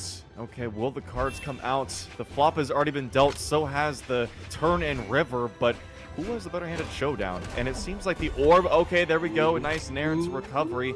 That one's a little unexpected coming out from Amed. And once again, swapping over to the orb. Wants to keep it primed. Can he keep Bomba off the weapon? No, he won't. And Bomba does have his favored weapon. So here we go. D-Light will miss. I thought that was going to connect. There we go. Double Nair. Third one was going to miss, but still not going to get punished. Building on more damage now. Down there as well. He's starting to slow things down a little bit. Nice. Recovery again. Bring it towards his favor in damage numbers. Here we go. Okay, gets above the down air. Once again, going high. Bomba's got to be careful. The recovery is never too far behind. Okay, gets around it. Ooh, and he keeps him off the weapon too. Bomba, can he pick it up in time, or will there be a sidelight side air coming in his direction? Okay, picks up the scythe and whiffs the sidelights. Oh, but he whiffed the weapon throw, and he's on the gauntlets. Tried to go for an insig, but that's not going to work just yet. Bomba might be able to bring this around now that is on his less favored weapon. What can he do? Oh, yeah, Bomba, I mean, yeah, we keep talking about it. Bomba really wants the Gauntlet Ditto. Amed is on Gauntlets, but Bomba's on Scythe. I don't really think that's what they want. I think Bomba's looking to have, what is it, like a repeat of Rain's game. Wait, what? Oh my god, Amed did not want any extra credit for that. Amed let Bomba pick up Gauntlets, knowing full well it could have been sniped out like that. I think Bomba wants this game to look like that last game with during the Rain set, where everything was just Gauntlets after Gauntlets after Gauntlets. Amed maybe looking for something similar with the Orb. But yeah, watching the ways that they're trying to mess with the weapon cycle, having their favorite weapon double down, and some of them sacrificing a stock instead of weapon starving if they know it means my next stock will be better than this current one. So setting themselves up for success. Amed, damage lead here, and with Orb in hand, so Bomba has a lot of work cut out for them. But Amed is starting to play a bit more aerial, less grounded. Is that less room for sidelights from Orb and more room from Sayers from Gauntlets as an end light? Could be setting Amed up for something a bit less than favorable here, Trent. Yeah, it's not looking good, especially with this arm as well. Gets around the GCD light, but even then, the side sig. Oh no! Okay, I thought he was going for like a recovery right there, maybe even I don't know, but it just whiffed, and he's on the gauntlets too. Oh my goodness! The end sig gets interrupted by the recovery, and Amed, the game, the set, it's stolen from him. Bomba is going to take it. He is victorious. Oh my goodness gracious! Bomba taking that away once Amed. I'm looking for the clips back. When and where did Amed have to throw or get disarmed off of Orb? That's when it all fell apart. That's what Bomba needed. Amed knows that Bomba needs the Gauntlet Ditto because that happens. And it all lined up for him. 500 damage. Literally 10 times more damage on Gauntlets compared to the other two weapons combined, with around 50 damage on both. And a similar story with Amed, around 100 damage on unarmed and Gauntlets as opposed to the 420 on Orb. So both of these players flexing some specialty and some mastery of their craft, but only one can be the true master of this bracket. Now, Trip, I got a bit of a confession. We've been going for a little while, and I think I gotta get the little one to bed. So I hope you excuse me. I think I have to take my leave. He's getting a little upset with me. I think I gotta get him to bed. He needs his afternoon nap. So I think I gotta take my quick little leave. We will see y'all very quickly. Be sure to follow both of us on social media. We are very, very pretty and funny people. Trip, is there anything you want to say before I take care of some stuff? No, just keep continuing the tournament. And yeah, make sure you get him to bed though. He definitely needs his beauty sleep. Yeah, no, he's upset with me. His afternoon nap is long overdue.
The kingdoms! They're clashing! There's a problem abound for Brawlhalla, but guess what? We have the solution. It is us. Actually, it's not really us. It's the players. But welcome back to Clashing Kingdoms for Moose Wars, everybody. My name is Keg, and I'm joined by PJ. Mr. PJ, how are you? I'm doing pretty well, man. I'm really excited for this one. We actually commentated a EU Brawl League event yesterday. Shout out to Brawl League, and we had a really good time with that. And I'm looking forward to not only see some of what we saw yesterday, but also some new faces, as the winner of yesterday's tournament isn't even in the bracket any longer. So this should be a very exciting tournament. I'm so sad because I was so ready to talk so much about Amed and how great he was yesterday and his unbelievable comeback, but Famia made sure to shut all that down right away. So, hey, I mean, for the most part, we do have some relatively fresh faces here for the EU side as we head into things. We do have our first matchup here. It's going to be Marker versus Rain.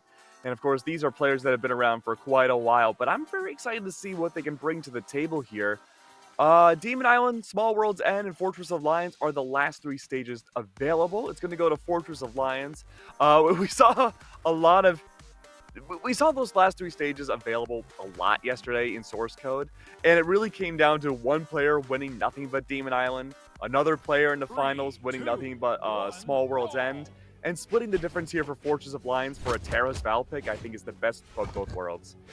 Yeah, absolutely. Rain, one of my favorite players to watch, and one of the last true bastions of Val in the current meta right now. This sword is in the greatest of spots, so you're seeing a lot of Val players kind of move on to other legends.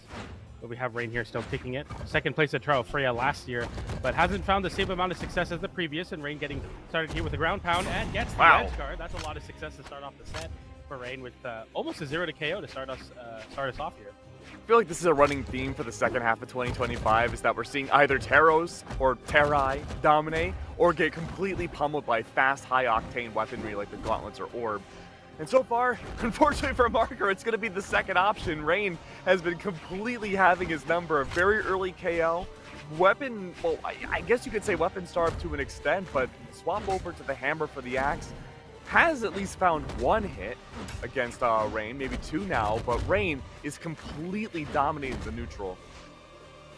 Yeah, I mean, the biggest thing versus Axe's Gauntlets is finding that golden spot between where the Axe player can throw out their disjoints and where he can burst in, either with things like GC Downlight or Sidelight, and Rain's been so effective at that and equally effective on these edge guards to side air, intermediate weapon toss, and Rain is playing very, very well. This is a return to form, at least from my perspective, of Rain from the last year where he was able to really dominate. And right now it's been all Gauntlets. Nice dodge too, gets the down stick as well, gets a little uppercut and sends Marker right back onto the wall. The Endlight comes out and Marker with the dodge in place has to avoid the very, very fast-paced edge-guarding flowchart of Rain, who gets a side air there, gets another down air, Marker, down sig, GC, and the weapon toss to put the exclamation point on it. Rain with a 3-stop to start off the set. See, I call games like that storyline games, considering Marker didn't even get 100 damage done overall against Rain. Just a really good way of setting the tempo of this matchup, and it seems like if Rain can continue to be like game number one, this could be a very quick set for elimination, but Marker does swap over to the Fate pick. I think the Scythe Orb will be much better fitting against the Val pick than Taros. We'll just have to wait and see if it goes to Small World's End. But we go to Fortress of Lions once again. Yeah, this is a complete departure from what we previously saw, where we saw Marker playing the Taros, but definitely not the winning strategy. So you swap off of one OP legend, you pick up another one. Now you have the Marker pick, which has been a pick that very many great players have been using, including Godly and as well as Use of recent. I mean, look at that. Cider. Yeah, 50 damage to start us off. Even on defense stats, you're still 8 strength or 7 strength on Orb. It's really good. Marker's practically matched up all the damage he got in game number one already. Rain does have a lot of defense, though, on this Val pick. He can hold on at least a little bit tighter. Problem, though, is that now complete stage control, a complete turnaround for Marker. Great string combos once again, barely touched on this first stock. It's Rain to fall. Yeah, I think that Val has a particularly difficult matchup currently into Orb, as Orb can both beat out the lack of range on the side of Gauntlets and also whiff punish the end lag of sword whiffs, and we saw there just a complete domination on the Orb. It's kind of the inverse of Taros with the golden spot. Like, you're looking for extra spacing, you're looking to catch landings off someone like Rain. But with Orb, you're really looking to initiate and find that spacing yourself and control where someone like Rain will land in the process. I like the attempt there for Rain to maybe call out Marker going for a very slow and laggy recovery, but instead there we see Marker, who's been stuck in the wall here, gets a down air as Rain, and now Rain going for the GC downlight, try to catch a landing or jump potentially for Marker, but Marker has been fighting back and finding all too much success versus Rain here. Rain really needs to kick it into gear, but maybe this won't be the game to do so. The side stick comes out on the scythe, and Marker is showing, hey, I might not be able to play Taros, but my fate is the right option for sure. Yeah, hints of desperation now from Rain, attempting to bring out those ledge guard signatures back on the second stock. Unfortunately, nearly being taken out. Sweat beads available on that final stock on the left side. Does get back on though. Great dare into a recovery. That's going to send Marker down to his second stock. One of the biggest leads I think we've seen so far this tournament, at least on stream. Rain though, gauntlets, fishing for those dares, needs to find aerial gameplay to evade away from Marker, but that's far easier said than done. All Marker has to do is dial back, wait out the dodge, look for an opportunity to strike.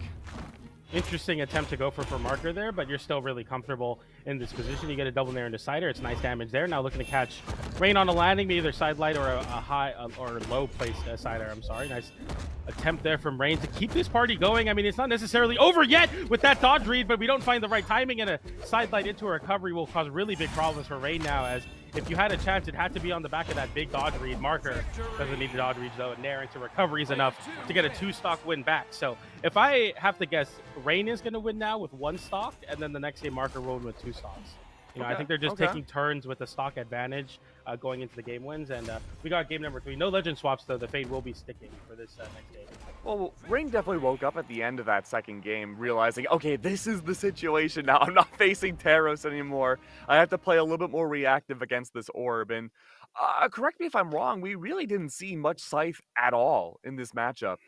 So it's just a matter of seeing, okay, well, how do I wait out the orb just a tiny bit, fish for my dares in smaller blast zones and World's End? I think this could definitely be a better matchup, maybe going down to the final stock each.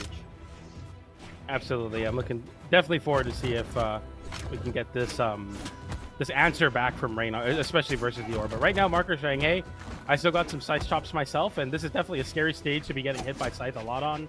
The blast zones are basically non-existent, paper thin, and the Scythe will be able to cut you right through them very quickly here. The edge guard sequence as the left side Marker is now stuck in a juggle state. We get the recovery, a GC side light as well, but Marker lands back down first, gets a side light. Nice pick up there from Rain, getting the nair. It's very important that, especially versus a legend like Fate, Rain will start getting these nair anti-airs, as he's definitely fishing for it right now. But right now, Marker getting the end light into recovery, puts Rain on notice. He barely makes it back there. Hey, great patience off of Marker though, waiting out these initial onslaughts from Rain, looking for the landing as well. GC side light unfortunately does not connect it into a downlight into recovery is good for Rain, but immediate comeback from Marker does spell the end of that first stock off of Rain. Marker, really good way of holding on tight, not nearly the same lead as we had seen from either player in the first 2 games. Immediate recovery comes down from Rain. It's going to solidify things, almost like the first stock never happened. Yeah, we just go 2 stocks apiece now, and Rain having the weapon advantage looks to weapon start Marker for a little bit there, but Marker able to pick up an orb here, something that Rain definitely struggled with, but a nice read there. The classic end-light side-light orb is a string. It's not a true combo. Rain knowing that, and now puts himself in an advantageous spot off stage, but Marker gets the better of it with the side air, putting Rain back in the corner with the end-light. An end-light from Rain misses its mark, and now Marker is holding center stage with another weapon pickup as well. I see what you did there. Oh no! The charging sync doesn't connect. Rain has an opportunity to get back on stage. Back into neutral we go. This is good. Marker, perfect opportunity to go for a dare. But will it be enough though? The answer is yes. All it takes is 1 ground pound for Rain to turn things around here off ledge. Another down air, and that's going to be a big flip there. You said it, ground pound, he delivers, but he doesn't deliver on that side air. It doesn't find the right timing, but an air into GC end light will put Marker back on stage once again, but a side light side air, same spot as the first stock as well. Rain gets a little bit too overheated on the side of the stage, and Marker just so easily punishes with side light side air. And with Fate and on Small World's End, all that strength stat is going to definitely go into very early orb KOs relatively. Yeah, Marker is still with a lead, barely ahead. All it takes is 1 good string from Rain to turn things back around. Remember, he was able to win off of reset, had gauntlets off of the respawn of Marker, but that was a long time ago, a whopping 30 seconds. Now with a sword versus scythe, this is not the matchup for Rain. He needs to take as little damage as possible, get this recovery out, but unfortunately the side air does not connect. Marker, ledge guard, hit with a side air. This is it. Rain is trying to find anything to safely get rid of this second stock, but he's taking damage. Anything against him here will be double the impact until the end. Recovery is out. We all come down to this last stock here in game number 2. Sorry, game number 3. Looking for the set advantage right now. Rain dodging in and out, realizing, hey, I got to avoid this orb open up. The end light, the side light. Very present threats here. We go for a downer as Marker. Marker with 2 aerials. Rain utilizing that movement to stay elusive. The dodge in place, but no read from Rain. He is unable to react to that one. Another dodge in the face of Rain and no punish once again. D-light, side light, waiting for the dodge. Gets the dodge, and that's 2 dodge in places for Rain. Rain knowing that. Marker as well, dodging away, but a ground pound comes in there, doesn't connect, as Marker's barely able to jump over it, and Marker flipping it back onto Rain with a nair into recovery, doesn't find it. Rain setting off stage with the side air, gets the side light into the nair, but Marker fights right back with that side air. We go back to a very comfortable orb position. Oh, both these players have struggled on recovery, especially Marker. Orb recovery has not been consistent. Gauntlets versus unarmed, not the place you want to be in if you're Marker. Recovery does not connect from Rain. This is it though. Marker has orb, Rain has gauntlets. Both optimal weapons, the best of each of these players facing elimination. One single signature can end it all. Recovery doesn't connect. Marker buys his time. Side air's out. Sweat beads available. Rain barely touches, gets the recovery. But Marker, again, evades. He dodges, gets the combo, sends Rain away, but not enough to KO. Scythe is out. Does not confirm. Rain, a weapon throw. Gains distance. No, doesn't connect. Can't find the GC downline. But the recovery does. Rain turns it around. What a crazy last stock there. They both scrambled and both dropped very crucial interactions. We saw a D-light from Rain that converts into a recovery there and KOs, and Marker also dropping the side light into recovery as Rain gave the perfect dodge for it. Very close game, number 3. Yeah, very, very close. Gotta say, really enjoyed what we had seen there. I mean, big wake up overall from Marker from game number 1. I mean, at this point, you know, you'll take anything over a 92 damage game off of Taro. So, very happy about what we're seeing thus far. Huge turnaround again overall. Really can't wait to see what's going to be happening into this next game. If I'm either one of these players, I'm not swapping my legend. Like, I think things are fine. It's going close to the wire. Yeah, it should be. It should just be like this is the legend pick. I mean, you already tried Taros too, and you did like less than 100 damage. So it's like, let's stick on the fate here, and it's definitely working. But Small World's End, I thought was going to be like a great spot for the orb to be in, but it just wasn't enough. Yeah, And, it just came off of you know, failed recoveries from both players and just missed opportunities overall. For sure. But hey, a clean slate, a nice refresh. Rain now up 1 game. Marker still having plenty of work to do to catch back up. Has had solid leads since swapping over to the Fate pick. Rain does have the upper ledge control. Back to neutral we go, however, in a split of a second. Marker once again fishing for nairs. Unfortunate, though, not to go for a recovery. Okay, nice down air there to start some sort of pacing for Marker here, who has Rain in the damage deficit, but you're going to need about 40 more damage in order to get a KO, and that'll be a great way to get it. Now a side light into side will definitely KO, but on the right side of the stage. Rain going for the ground pound there, goes for the wrong way, and the down air sends off the wall. As Marker takes the first stock here in game number 4, looking to even this up and force the game number 5. Rain will have quite a bit to work to do, because this is shades of game number 2, where Marker got a very early KO and kind of snowballed the game, and this is where the snowball starts. Yeah, big high-risk, high-reward opportunity for Rain off stage. Unfortunately, it was not the high reward that he wanted to get. Scythe is back out now, and Rain has barely had an opportunity to get back onto the stage. PJ, you're completely right. Definitely markers of game number 2. We're seeing the same desperation, ledge guard signatures coming out from Rain. The difference, though, is that signature connected, unlike game number 2 where none of them did. Just a matter of seeing whether or not Rain can snowball that further, but unfortunately, again, any damage Rain takes now is just going to be insurmountable. Deep red on 2 does take Marker down to his second stock, but damage may have already been done.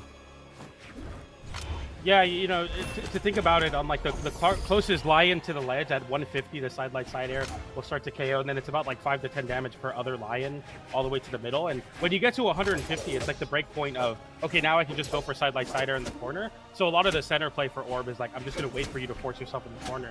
And Marker doing just that with Rain, even at the low damage on the Scythe. Marker having a really solid understanding of how to control this Valve. Just have good ledge control, however. A great neutral light to start off. Takes Rain away. Weapon starve as well. Gauntlets available. The weapon that we've seen Rain use the most. Remember, sword, not the best option in this meta right now. Oh, he's going to go for it again. Remember, those ledge guards did not work. I'm sorry, off-stage play did not work out well for Rain. Finally it does, though. One stock left each. About 30 more damage for Marker to rack on for side light side air to start KOing, and that's going to be a great way to start it. About 10 more damage is necessary. You should live this one, but you won't live the next one. Oh, Rain, we've seen this spot before. Not the place you want to be in. He goes immediately back on stage, and there it is. Good 1-2 punch combo, sending Marker 2-2 to game 5. Yeah, that was definitely a more even damage spread on the weapons here for Marker, finding 280 on the scythe and then 270 on the orb. But the biggest difference being that, like, on his orb, he only took 84 damage. 36% of the time he had orb equipped, and he took very little damage and kind of dominated the match. So this is scary for Rain, I think, where you're looking down the barrel of a potential shutout from just the orb from Marker. We'll see as we get into game number 5 here if Rain can adapt versus it. I think a lot of this comes down to these very flippy offstage interactions. I want to see more stable on-stage play from Rain, but Rain is of the newer generation of Gauntlet players that just love going for those crazy edge guards. I think of Rain kind of similar to Bunny in that sense from North America, but we'll see if Rain can make that high execution threshold work in this game number 5. I think you could argue that Bunny has a much better option here with the Rayman over the Valve, considering he can use 2 weapons. Yeah. But you're completely right. Bunny and Rain love to go for these really wild offstage plays, perfect for the TikTok highlights. But unfortunately, the TikTok highlights are only good if you're able to win off of it. And so far, Marker has been much more stable. And Light's coming out now as Marker's weaving in and out, going for the side light there. Nice whiff punish there.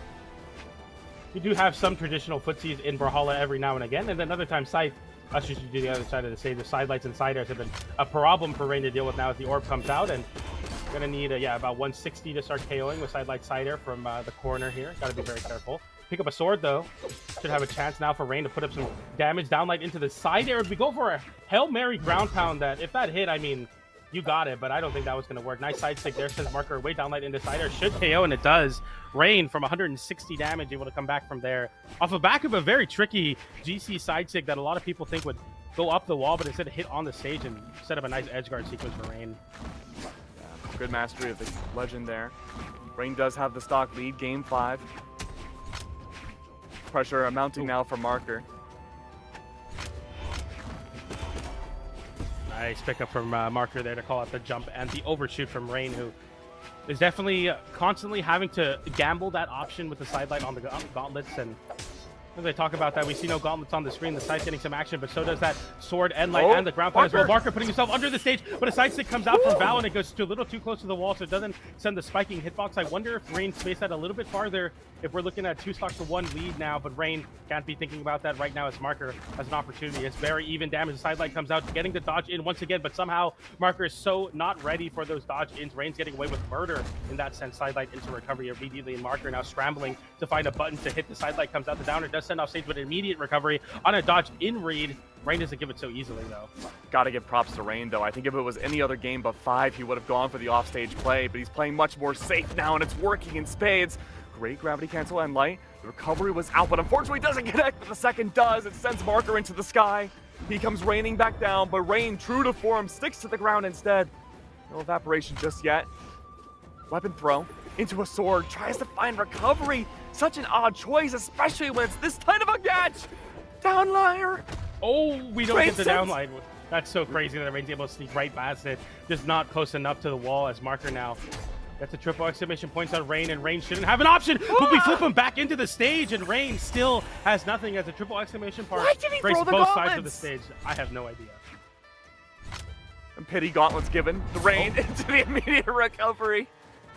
Hopefully Marker won't regret that.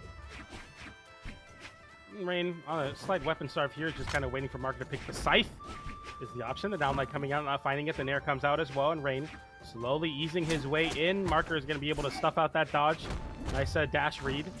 Recovery comes out, and an immediate flip offstage with a down air. Rain burning so many resources to mix up his recovery into the down air of his own, and now Marker with an opportunity to get some damage, but instead Rain continuing to push the advantage state. The nair comes out for Marker, and he swaps over to the orb, the thing that's caused the biggest problem for Rain so far, and it seems to be proving more problems. Sidelight into side air won't KO, but one more at this stage will surely do it. Oh, what a turnaround for Marker. That's the end. No, yes. Yeah, no, yeah, it is.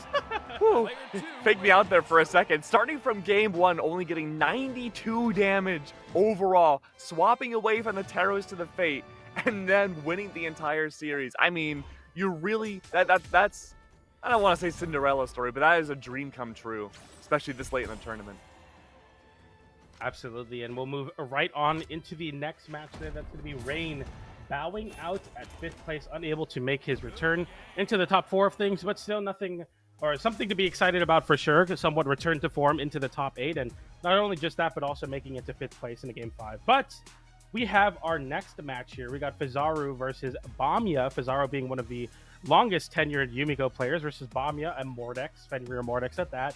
And one of the interesting things is Bomba has been going on a great one. Just beat Amed, the winner of the back-to-back Brawl League events for EU. So Bomba putting the end to Amed's streak, and I guess in tournaments this weekend possibly. But instead now facing down Fizaru. Should be a very exciting match.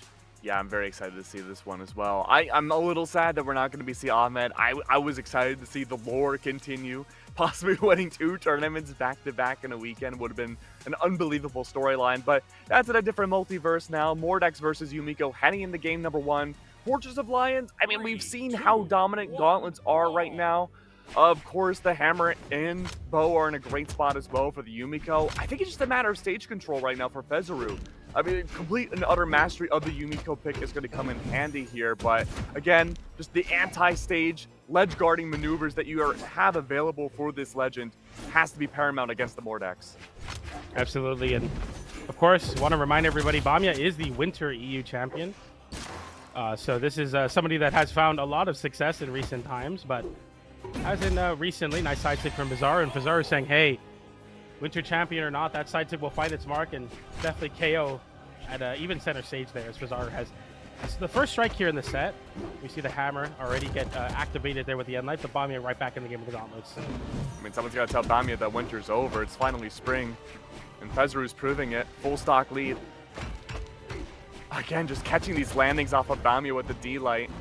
I feel like I've seen more of that in these 2 tournaments than I have for like the entirety of my casting career at Brawlhalla. But it's worked out well. Okay, nice nair there, going for the side air as well. Bomba avoiding getting the extra credit built up, but it's around 60 damage for Fizaru now. Get the down signature as well. D-Light comes out, but the recovery does find it, and Bomba getting hit with the side air as he goes for a GC downlight into the offstage, but he gets a recovery to check Fizaru's somewhat lackluster edgeguard attempt. The side air comes out as well into a weapon toss. GC downlight the other way. Unarmed recovery to find its mark onto Bomba, and the D-Light into recovery will find the stock for Bomba, but only after approaching the red now, as you have quite a bit of damage racked up on yourself. Big game of discovery for Bomba, figuring out a way into Fizaru's kit. Again, with Yumiko, definitely unique properties, ensuring that you have a little bit of extra space to work with, and people can't just immediately pivot and side air into you, or down air, especially with that down sig. Whoa! It's going to be Bomba somehow stealing the game away again. And light comes out, GC side light as well. Fizaru getting a down sig out. Nair comes out, and Bomba now putting Fizaru on notice as you've lost all your lead, and the end state comes out. The side air as well. The GC side light into the Nair. He waits for Fizaru's recovery. Doesn't find it there, and Bomba somehow still makes it back, but a down air trades out the stock. He almost had the most legendary combo I've ever seen off stage, but instead it falters, and Fizaru now happy to thank his lucky stars he didn't lose the game outright there, but also happy that he didn't have that much extra credit tacked onto him. I know, I was ready to say that was such a deflating second stock loss and led into the final one as well, but no, there we go. Fizaru back in full force. Absolutely necessary to see. Unfortunately, the Hammer was thrown, not recovered. Bow back out now against Scythe. A great matchup. Part of the anti-Scythe camp. Red to orange though. Can Fizaru get back in? He does. Gravity cancel. Side sig. The bait from Bomba. That'll find that kid. That was so crazy, honestly. Like getting the race there, and then Bomba having the knowledge to go for that GC side sig, a way to cover so much of the grounded state in the corner, and catching that one. That was so crazy. It's only something a 1v1 champion could do. True. We'll have to wait and see, though, how game number 2 goes by. I mean, had we not seen the kerfuffle I guess is the best way to say it. In that second stock, I think things would have gone even closer to the end, but overall, really good to see. Bomba does swap over to the Petra pick instead of the Mordex. So not only do you get your cake, you eat it too. You have yourself the orb on top of the gauntlets. Better for the hard counter against the bow that you would have as the Mordex still. I mean, if it was close game 1, PJ, I think this is going to be probably another game win for Bomba off the character selects alone. Yeah, I have to agree, and I really like this swap over to the Petra. I have a lot of belief that Petra is like really strong right now. High strength, orb legend. Well, we saw always Amed yesterday. Yeah, exactly, and I think like it's like, okay, the scythe isn't working, the gauntlets are working. Let's just swap over to an orb and have a consistent way to deal damage. The soft read there with the turnaround Nair as they both expend their dodge, but Bomba comes out on top, obviously in the aggressive situation. Very good, strong orb advantage so far. Fizaru looking to put a wrench in that though, as the D-Light into the Nair gets some nice damage and an N-Sig as well. Bomba now put on notice. You have to recover very low, but gets hit by the Wisp very smartly there to avoid the ground pound, but it doesn't matter as Fizaru gets right back on his business. D-Light into the recovery. No full rush in, but happy to still get his damage there. Oh, what's so good about this Petra pick over the Yumiko is that you can bring out your down sig specifically on Hammer from Fizaru, but the problem is that you could wait out the down sig and still get enough side air range to get into the sig itself. Nair on the waits. More Nairs coming out. Fizaru struggling to land back down versus this orb. He gets a reversal Nair there and a side light into a dodge in, but Fizaru not too ready for it. Goes for a D-Light to get back onto the stage, and now Bomba with a very dominant position. Goes for the dash jump into the downer. Off the wall, the recovery comes out. Doesn't catch the N-Sig back to the stage. That's been Fizaru's #1 recovery tool so far in this set. But a downer off the stage once again, and Bomba one hit away from confirming that stock. Doesn't get it there, but the recovery will be a nice way to get himself back on the stage and hold onto this stock lead. D-Sig does beat out that side light though, as that converts into a recovery, and Yumiko and Fizaru is able to take a stock. Yeah, huge combo there from Fizaru, making sure that at least he can stay competitive in game #2. Bomba off stage, feeling comfortable, having this damage lead.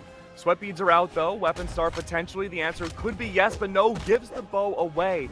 Doesn't have to worry about bow versus scythe anymore. Has orb instead. Gauntlet still available. Has to get into the sphere of Fizaru. And it's easier said than done given the Yumiko kit. Big game of footsies once again. Gravity cancel down sig does not work. Instead baits out the recovery. Bomba full stock lead once again. Bomba getting the action started on the orb. I want to see Fizaru put up some defense to it, but it's really difficult to do so when that side light is so good at beating out that down sig. D-Light into recovery with a good start. Tries to scoop there with the downer, maybe set up for recovery off of it. Bomba gets another downer of his own though. GC sidelight waits for the dodge from Fizaru. Another downer, checks the dash. GC sidelight goes for the Nair, doesn't have to jump for it though. Fizaru getting a side air out. The weapon toss to cover the low recovery. Doesn't get the recovery there, but the ground pound will find its mark. And all of a sudden, Fizaru, with an opportunity to steal this game away, keeps the hammer online as well. The best damage build weapon in the game right now, but a recovery from Bomba will knock that hammer right out of his hands. We see a weapon toss there, maybe trying to set up a cheeky setup, but a swap over to the orb immediately. And anything from the second Lion onwards will start to KO sidelight into side air, but maybe that won't matter. The N-Sig into side air doesn't come out, but that side air does find its mark at 170, and Bomba takes game #2. Yeah, I mean, if we thought game #1 was close, bringing Petra over is going to make things a lot more difficult for Fizaru. It's not a hard counter per se, but you just lose so many more options with that legend swap against Fizaru, or for Fizaru, I should say. And so really big decision making needs to come out here for game #3. Bomba, with that orb, was just able to get into all those signatures that Fizaru was relying on for the anti-edge guard and just really catching out these positions. But I mean, that's the curse of really mainlining one character at a time, is you kind of have to live with that hard counter unless you want to swap away to something you might not be as comfortable on. Yeah, I have to wonder, like, you know, if there's even anything to do here for Fizaru into like the very dominant orb play that Bomba is presenting as well, where a lot of the win condition around Yumiko is like down signature and being able to call out like a jump heavy playstyle, but Bomba is really good at utilizing two weapons that are good at staying grounded. And even in that game, like, we didn't even see the gauntlets really do much for Bomba, but he still has that in the back pocket where if the orb starts getting beat out, what exactly do you do? It's definitely pretty difficult. I did like the change that we saw from Fizaru though, because he would start GC like down sig, GC neutral sig, trying to use like his, well, what are they, like fire the lanterns in the air to catch out Bomba more, and it worked out well. But that final stock, that Fizaru lost was because Bomba recognized that playstyle, baited out the GC down sig off of Bo, fires came out, he went under, recovered out, and it was just the end of game 2. Yeah, for sure. And we'll see here as Bomba, I believe, is restarting his computer, but it looks like he's back in the lobby, so we'll be seeing him make his way back into it here. Looking at, I want to look at their recent sets between the two, because I know Bomba obviously has been on has really high peaks. PR number 4 in EU, 5th at Spring Championship, 1st at the Winter Championship, but they are 1-1 in matches. So this is actually not only is it like an equivalent matches coming to this 1-1 apiece, also equivalent games 3-0 and 3-0 respectively. So now this will be Bomba kind of shifting that into one direction if you can lock this one out. Fizaru bans out Fortress of Lions. We're going to a much bigger stage, and I think this could benefit the Yumiko pick more, just because you have a lot of range on Hammer Sigs. Yeah, absolutely. And like traditionally, we saw a player like Kaina at BCX counter pick this in game 5. He obviously didn't win that set in grand finals, but it still was like a really good pick. And the South Americans seem to really like this stage, and kind of likes to pick this stage on Yumiko, so it definitely could work out. And like if you put down sig out underneath a platform, it's kind of impossible to like get an aerial approach onto Yumiko in some sense. So Bomba will have to definitely play very tight on the ground, and Fizaru immediately beating that by playing both well vertically as well as covering the air very, very well. Oh, Fizaru taking advantage of the fact that Bomba is using these ledges to recover out. Bomba, a very early stock loss, an entire lead now for Fizaru. Downsig comes out, and Fizaru looking to get some damage here on this extra credit, and this counter pick has already immediately bore fruits. The air comes out as well. Looking good. Fizaru tries to bait out the neutral sig. Unfortunate, not able to do so. Bomba biding his time, playing much more patiently. He played patient at the end of final stock game 2 as well. He just needs to harness that energy again and slow down the pacing. Counterplay Fizaru. Okay, going for the down sig immediately there, Bomba. Not falling for any of the tricks of the trade. I mean, that's kind of like what you want to do as a Yumiko, is get people to get antsy, especially when you're up a stock, and run into signatures that lead into really great damage finisher. Side stick comes out there as well. Then air comes out to continue to juggle, but doesn't find his side light. Fizaru with so much extra credit. Here we go, good side air. Sends Fizaru back to the ledge. Weapon throw is out, does not connect against Bomba again. Biding his time, goes for end light. Good to remove that first stock. Bomba still decent road ahead. Should be able to convert it back up now, playing much, like as you mentioned, PJ, a lot less antsy. Charging up that side Look at that signature. patience. Oh, what a dodge! He waits for the N-Sig very appropriately, realizing that Fizaru is going to go for the N-Sig recovery. He goes for it again and keeps getting away with it. Bomba needs to finally read one of these with the gauntlets, but he did find the correct read on the first attempt in the timing, but there, that was quite interesting. The short Yukin comes out, but it actually rides the wisps there. That was really interesting. If Bomba could read these signatures from Fizaru, I think this series is over. I have to down agree. the stock. There you go. Another nice stock lead here for Fizaru, who's going to look to rack on more damage with the hammer. It really comes down to Bomba's reads and how well he can predict it. And Fizaru, whether or not he stays predictable on those signatures. That gravity cancel neutral sig was good. Sorry, down sig was good. Fizaru swaps back away to the bow, switch things up a little bit more. Bomba is right into this hammer so well.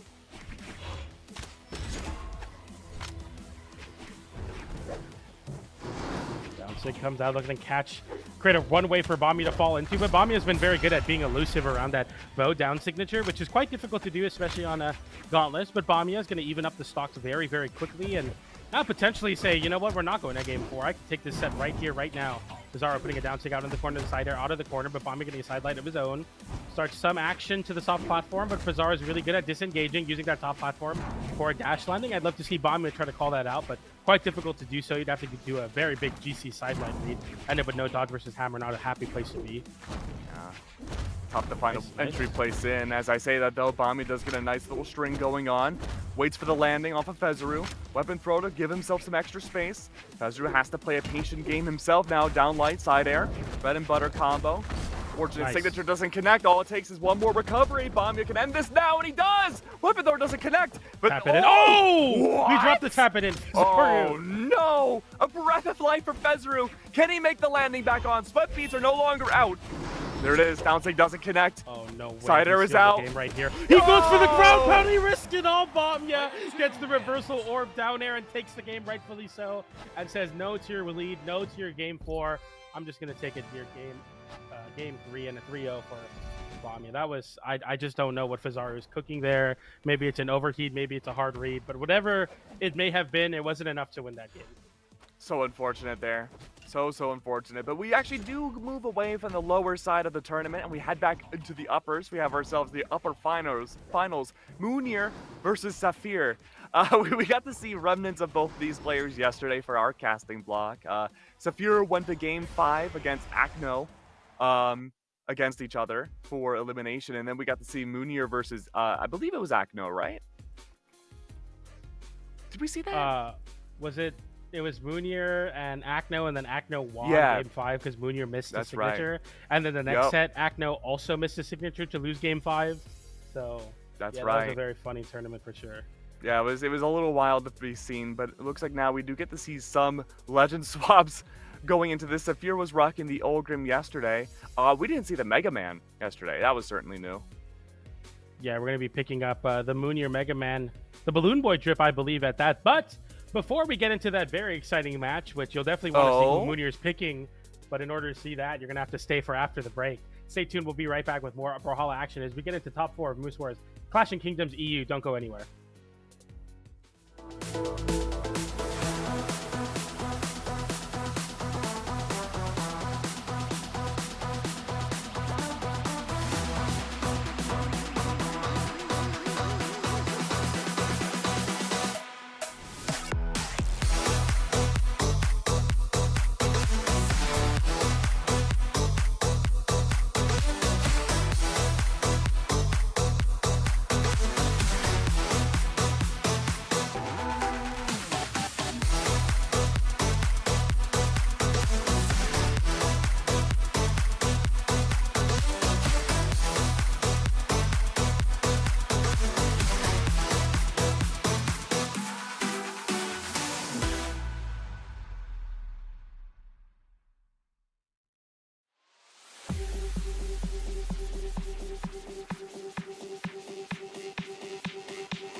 Welcome back, everybody, to Moose Wars Clash and Kingdoms EU. Sorry about the slight delay there. I dropped my controller, and I left the lobby and almost closed the game. I panicked, but we're here now, and I'm very excited to bring you this match. We got Saphir and Mounir in the top 4 of things. Do the elimination side, but before that, Keg, how you feeling right now, man? I'm just happy we're not seeing Taros. I'm not gonna lie. Mounir on Taros yesterday was not the prettiest sight to see, but you know, Saphir was one of those matchups we got to see in the spectator view. I'm really happy to see what he can bring out here in full person this time around. But it was Game 5 against Akno. I'm sure Saphir has a lot of vengeance he wants to bring out. And what's a better place for an Olgrim to get vengeance than on Small World's End? If you are all confused as me on why Mounir is playing the Mega Man, he's also using Balloon Boy's color because Balloon Boy asked him to. So it's a nice little friendship here thing for Mounir, as Mounir is kind of getting outpaced by the axe so far, but he picks up the blasters, GC downlight into recovery. Nice little start there for Mounir to get the action on the blasters. And every blasters player is either a downlight or a down air blaster, and definitely Mounir likes that down air. He loves playing aerially for sure. But if you're saying, hey, you can do as much jumping as you want, I'll just hit you with an axe recovery and send you right back off stage, D-light into recovery. Not enough to KO, but Saphir has a very handy lead right now. And to harken back into yesterday again, Saphir very well equipped to fight a high-level blasters player. It was the Diana that we saw quite a bit off of Akno that Saphir had to face up against.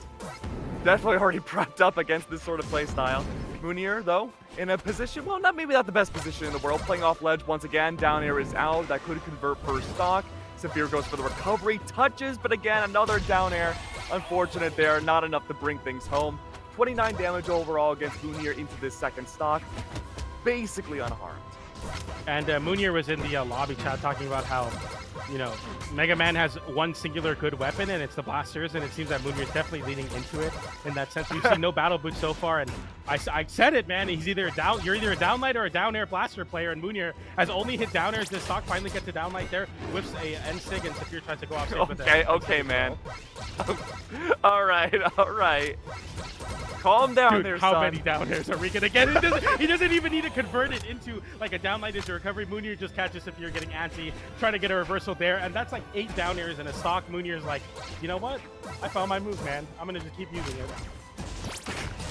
I mean, this is kind of lock and key. I mean, I feel like the 1-2 stock line doesn't really represent how this game is going. Even 1-1 stock line, it feels like this has been mostly dominated by the eye test on Mounir's side. Saphir has been keeping up pretty effectively, but once Mounir gets blasters, it feels like it's essentially over.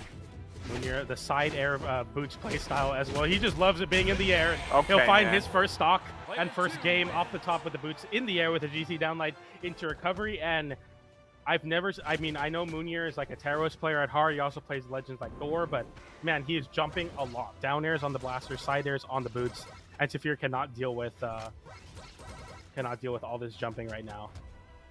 So do we go to a small stage again? Because that did not work well for Saphir. And it seems like we might. It's either Miami, Small World's End, or Demon. Okay, Demon's probably the best scenario for Saphir here. Having more room to flex his lance muscles. Mounir has a lot more work to do on battle boots. There is more room to cover for combos, but a lot more escape and dodge options for Saphir in the process. Absolutely. As we get into our next match here on Demon Island, and Mounir starting off with a nice little 2-piece on the battle boots, downlight into a nair into a recovery, catches it, nair into recovery again. Saphir hit a button, please dodge, do something, anything really. The flame sword makes an experience, but Saphir gets right back in to the game and into the set with a nice little axe combination for some 3 hits, side light setting off stage, going for the downlight to scoop below the ledge. Saphir knows it, going for a down air off the wall. And the damage is relatively even as Mounir gets on top of that with an air into the D-light into recovery. Doesn't KO, but Mounir is putting on a show right now. Absolutely, Saphir, finally a lance available. He tries to go for the reversal. That doesn't work. Demon Island showing its muscles, though. You can't be able to go for the side light on stage, excuse me. And Saphir loses that first stock, but it's pretty dang close. Mounir, all it takes is anything at all with power, with force behind it, and that should be a reset. Okay, Saphir just immediately evening up the stock count. Shout out to Olgrim for having very consistent ways to KO. And also a tankier, higher damage legend at that. And like sends off stage, goes for a GC side light. And we get a side air into ground pound off the wall, going for the down air. Dodging through the weapon toss. Mounir is all gas, no brakes right now. He's holding absolutely as forward as you can. Saphir's just looking for any kind of opportunity to get retribution for all of this kind of damage that Saphir's building up. It's so bad. Finally getting a signature to get him off of him. But man, Mounir rushdown is a real thing. Oh yeah, absolutely. I mean, we saw this so much during source code, just the complete, as you mentioned, rushdown strategy, getting inside the sphere of influence for any one of these players, forces a lot of Axe players to go for a down air or pivot away into a side air. It looks like it's working well for Saphir at this point, but plenty of damage has been applied in the process. Mounir is at a damage deficit and a life deficit as he goes down to 1 stock. See the movement from Mounir now, who has to fight unarmed, and realizing there that he can't really get a KO, so instead he goes for a D-Light into GC N-Light so that he can get some nice damage and also keep Saphir close. He gets to pick up off of that same fact, but Saphir doesn't get KO'd, and Saphir running away with this game there into a turnaround N-Light on the stage, and Mounir with an opportunity now. Looks like he's going to cycle over to a fresh pair of...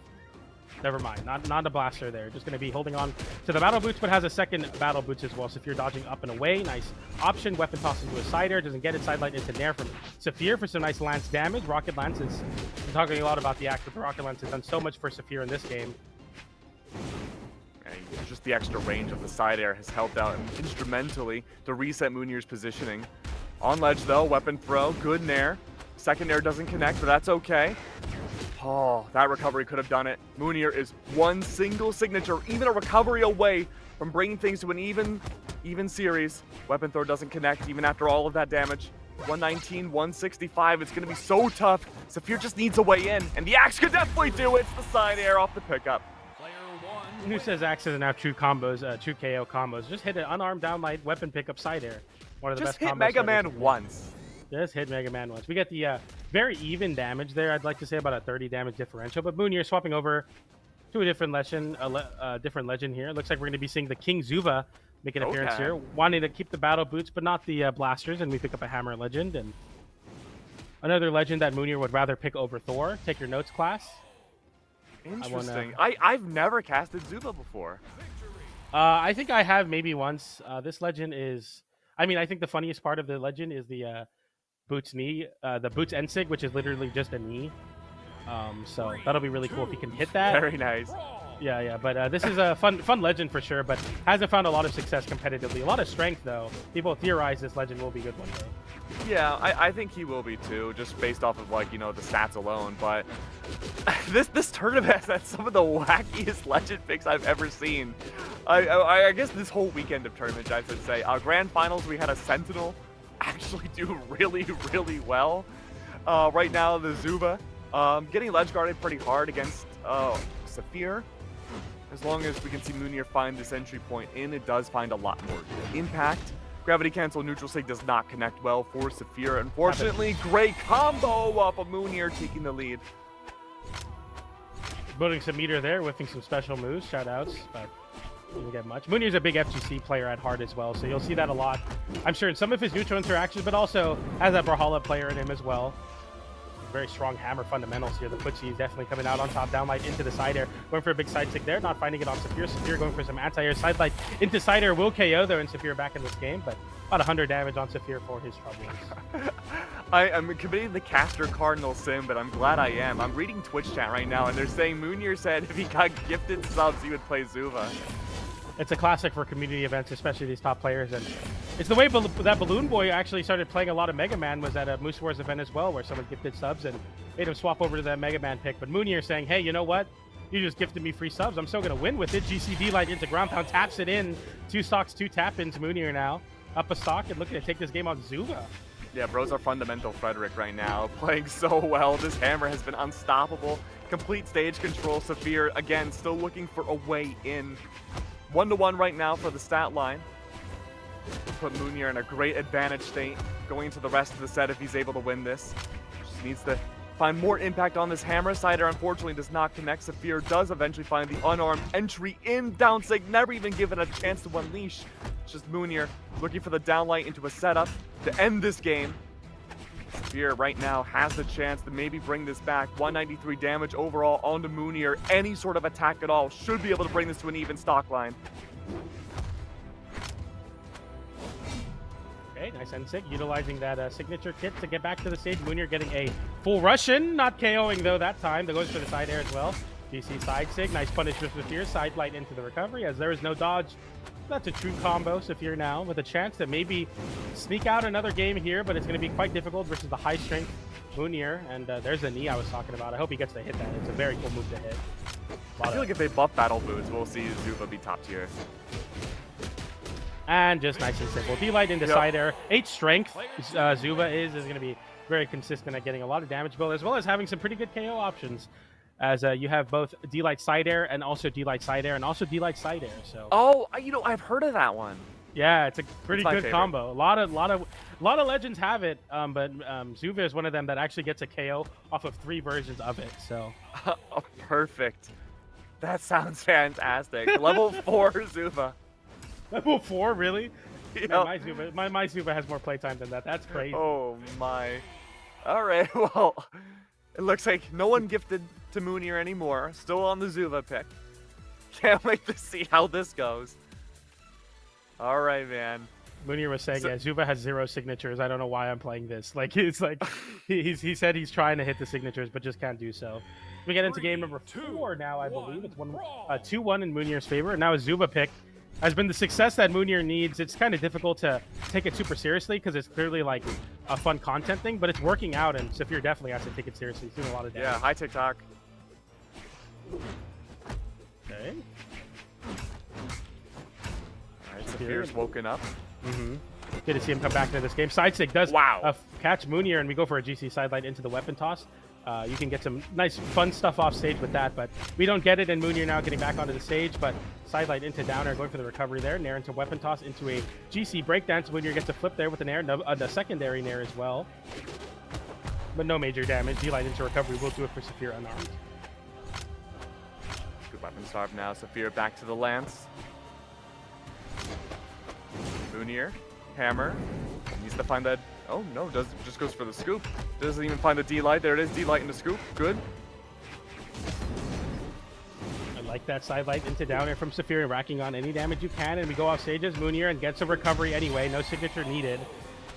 Mounir, I think, or sorry, King Zuva has a down sig that's pretty good. It's like it kind of creates like a little mountain around him, and it hits below him as well, so you can slide charge it, and then if it connects, it spikes you. So it could be a good option for Mounir into the very like telegraph recoveries that Axe and Lance tend to have. But I don't think we'll be seeing that. Mounir is just really consistent at getting those recoveries. Yeah, it's gonna be so tough to find an opportunity like that against an Ulgrim. If it was anything Speaking but of which, Lance and Axe, might be able to. Battle boots are gone, unarmed instead. Good evasion of the D-Sig. Saphir, weapon starving to make sure that hammer does not come back. Give himself a chance in this series. This is upper bracket though, so it wouldn't be the end of his tournament life for Saphir if he were to go out. Side air is available and is procced out. Saphir gains the lead. And when you're knowing, hey, you got rocket lance, I'm going to stack right on top of you, going for that side light there. And there as well. Down light into end light, setting off stage. And oh, going for a big grandpa, doesn't find it there though. No, unfortunately not. Saphir though, looking to give that extra space to Mounir. Allow the startup to happen, go for the punish.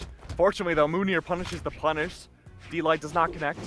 Oh, big side air swing. No cigar though. We haven't really hit any of these really crazy hammer catches. We finally do get one there, stacked up with the nair. All right, this is like whiff central right now. No one's hitting anything. Okay, Saphir gets the. It's a gets big the game of end light. footsies. Okay. Oh man. Oh, Hey, that's the down we sig. saw No it. slide charge though. That would have worked. Low key works if it slide charges, but doesn't get it there. D-light into downer. We'll close it off the top. And Mounir now scoop and score his way to a last stock situation. One game away from solidifying his spot into the top 3 of things, I believe. I mean, Mounir's just continued to look so dominant mechanically over Saphir in this matchup, but this is the opportunity for Saphir to bring it back if he's able to find proper footing. Good recoveries out now. Good D-light. Just a matter of Mounir not getting these unbelievable combos to go through. Weapon throw in the air to stop Mounir in his tracks. Back to the ledge. Saphir, only weapon throwing. He goes for the lance instead of the slide charge D-Sig. A little surprised. Nice. And there it is. Side air. One more, and that should solidify it. Guarantee Mounir spot in grants. Another scoop off that soft platform. Great movement from Mounir, and he'll stick over to the hammer, looking for the downlight there. Weapon toss as well. DC downlight doesn't connect. Another hammer swap. It's a fresh hammer at that. But the great breakdowns connects, but it sends the wrong way. Sidelight will send the right way, but nowhere near enough to KO. And an end light is what separates Weapon toss from Mounir to mix it up. The Nair comes out as well. Another Nair, another whiff, a down air from Saphir. Pops up Mounir at game 5. Potentially in his hands right now with the side air, and it is as Saphir forces game number 5 with a very close game. Wow. At the very last second, great for Saphir to bring it back, and we move away from the King Zuva. Unfortunate. We're back to Ken. Orb Gauntlet available. Just how strong both those weapons are in these few tournaments have been. It's going to be so tough for Olgrim. It's going to be a long road ahead. Okay, this is game 5, right? I just want to make sure, like, I'm not... Yes. Okay, yes. cool. We are going into game 5. You. Okay, great. Yeah. We go into game 5 here, and we see a swap from Mounir onto the Ken Masters. He's made his appearance in Fatal Fury, coming up here, City of Wolves. He's coming out this summer. He's in Street Fighter 6, and he's in Brawlhalla. Wow, he's everywhere. His most famous appearance. Superstar. He looks very good in this game comparatively, though. This is before Yeah, he's aged well. Went hobo mode, you know what I mean? Oh, but nonetheless, we're here. Absolutely. Bunch of downers from Mounir. No matter the legend pick, either it's going to be blasters or the gauntlets, we see a lot of downers coming out from Mounir. I guess calling out the fact that Saphir hasn't been juggling him well, but as I say that, Saphir getting 166 damage on that juggle. Yeah, it's just Mounir again, his hyper-aggressive playstyle. He's looking for an entry point into Saphir.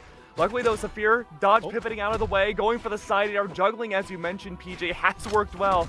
But the recovery doesn't connect. Saphir's patience, it pays off again. But as I say that, that was scary with the recovery into a missed neutral sig. That could have gone horribly. But speaking of not horribly, Saphir does get the first stock. But all it takes is a single hit of a breath of air to send Saphir down into the same zone as Mounir. He has to rack up as much damage as possible before the inevitable happens. Yeah, side air here. A side air will catch it, and Ken can't even use air fireballs in his game, but with the orb in this game, he can definitely get a lot of great air-to-air action, and Saphir jumps right into that one, and Mounir's happy to be playing the orb, a very consistent way to find those KO. Side air there, side light into side air, sending Saphir off stage. Side light into a secondary side air, 63 damage racked up off of 4 hits. Orb in a great spot for that reason right now. Here we go. Home. Attack after attack. Catching the landings of Mounir. Struggling to find a safe point in. Saphir picks up the axe. Just catching out, again, these landings. Nothing really major has changed in this playstyle. Mounir's playing a lot slower than the King Zuva pick. Does not have the hammer to catch landings and rely on for the D-lights there. Or as you say, the scoop and score. Here we go. Nice avoidance there. We get a little custom combo for Mounir as the down tick does find its connection. Saphir getting a side light into Nair. And Saphir looking to push his advantage state here with the side light. Mounir fighting right back up with the side air. You see side light. I like that attempt from Mounir trying to catch a landing there. Saphir going for a risky recovery, and Mounir with an uppercut on the uppercut master himself. He finds that KO. It's absolutely what you looked for. Mounir taking the lead. Of course, as I say that, quick on recovery turns that back around. Final stock, game 5. A near reset. Weapons available now for both players. Orb given to Mounir. Saphir's been so good about juggling the orb's positioning, though. Weapon throw, okay. Not the start of something. D-light, double D-light, great nair, double nair, triple nair! Ouch. Okay, nice side air. I like this from Mounir, getting some action started with the end light. Going for the big side light. Saphir finally avoids the scoop.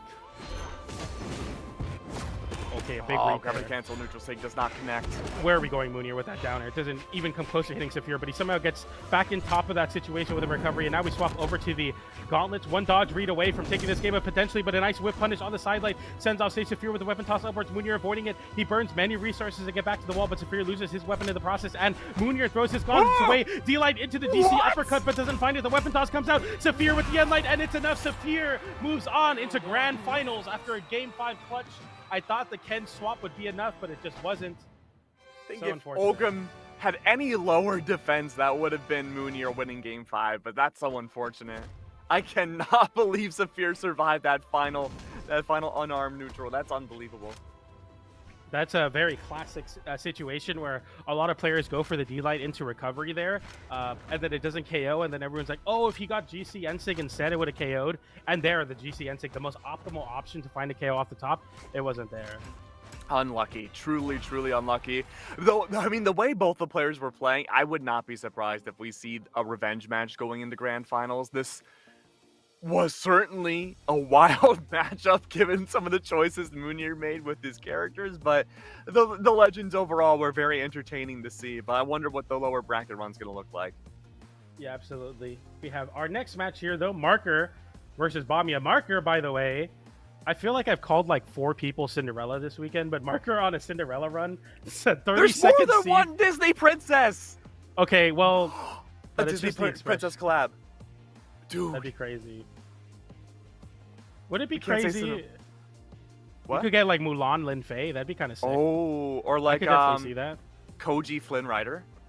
I mean, he's not a Okay. Disney princess, but you know, he's close enough. You definitely have your biases here, but nonetheless, Yeah, you know. Marker, Cinderella run, 32nd seed, making it all the way into top 4 versus Bomba, the 3rd seed. So Marker has made like upset after upset. He beat Rain, the 7th seed.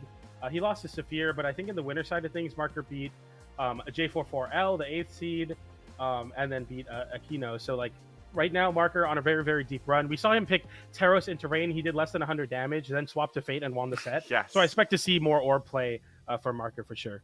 I mean, that's been the defining feature of these last few tournaments, has just been orb, orb, gauntlet, orb, lance, gauntlet, orb. Yep.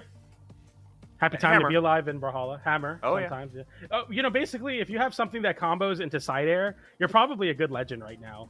Actually, Yeah. that's not true because Sword has D-Light side air as well, but you get what I mean. Like, side light side air, consistent way to KO, and then Hammer, D-Light side air, like, damage build on orb is really good. Especially the 2 high damage orb options are really good. And then you have Red Raptor. Like, orb is just, like, such a good spot. And then, like, Thor is all right. And then you got a lot of Hammer legends that are good right now too. But Bomba has been cool because he's been sticking on to the Mordex. He's one of the best players in EU, PR in the top 10 of PR in EU, and he's been doing it on solo Mordex for what seems like the longest time now. One of the Mordex loyalists of EU. Should be very exciting. Well, we did get to see Bomba swap over to, I believe it was the Fate, right? Or was that Petra? I'm pretty sure it was Fate. Was it Petra or Fate? I think it was Petra. Because I saw, They look really similar. yeah, they're also like they both play Orb and they both have high strength Orb and they're both better than Thor, Yeah. so it's like kind of like, It's the difference of one weapon. mhm. It's like they're the same character at a certain point, and then they both diverged in different storylines. One, Petra's super angry and edgy, and Fate like never a had cat any and horrible reads books. things happen to her. Was just a Yeah. bookworm And has a cat, very famous. and has a cat. I mean, Shout out to the maybe Brawlhalla that's why Book Club. Fate's cool. Yeah. Fate is a cat lady at heart. But we get into this match Yeah, now, that facing down the tracks. barrel of a wolf on the lion stage. We go to Small Fortress Lions versus Mordex. Mordex was always right, as people like to say. We get a pickup here onto the Scythe Mirror, a fun matchup here in EU. Mixing it up a little bit. Actually, EU has quite a few Scythe players now, especially with Godly playing Fate. Bomba is going to be the king of that with the Mordex pick for sure. There we go, double scythe off stage. No chance of recovery there for Bomba. Sweat beads are out. Oh, Marker once again keeping Bomba at bay. Very similar start I think we'd seen in the last Bomba series as well.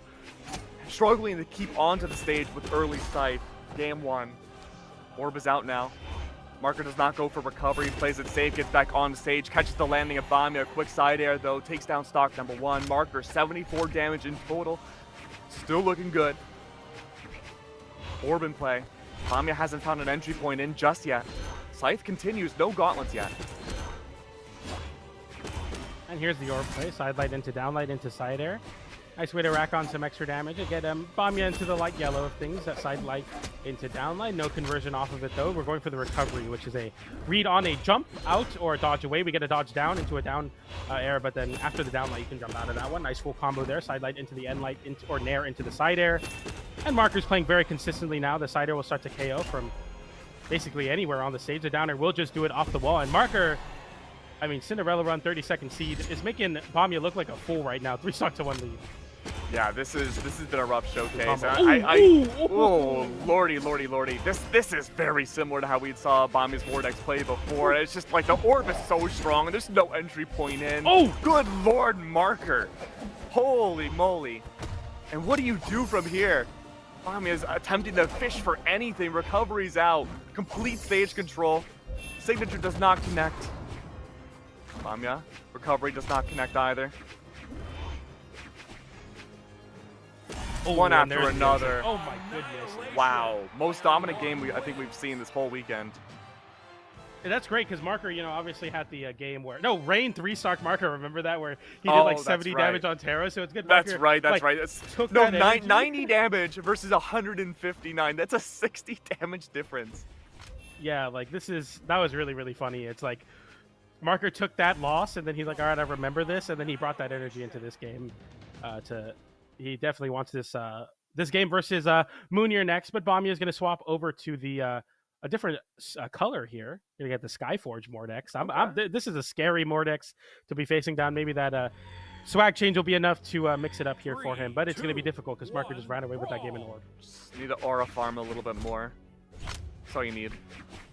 Gauntlets are back out though. Bomba mostly remaining on Scythe. Game number 1. I think this is a good change of pace, but the orb is Marker's first weapon, and that is a scary prospect for sure. And Bomba is just struggling to find a way in. He can't fish for much. Downlight does connect. Follow-ups have struggled. Nair, 50% of the time missing.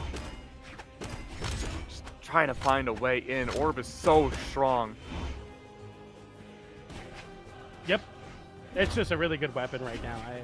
I'm like, That's all dare I to have to say, say. Yep. it just might be like the best weapon, but there's just not, like, there's some legends that are kind of clunkers, but besides that, I mean, I'm doing pretty well. Bomba getting an end light there into the corner. Marker flips it around with a cider and a weapon toss, and he picks up a fresh orb, so it won't get knocked off of him anytime soon, as Bomba now can get KO'd from the farthest lion to the ledge and on. That one KO, but the next one will.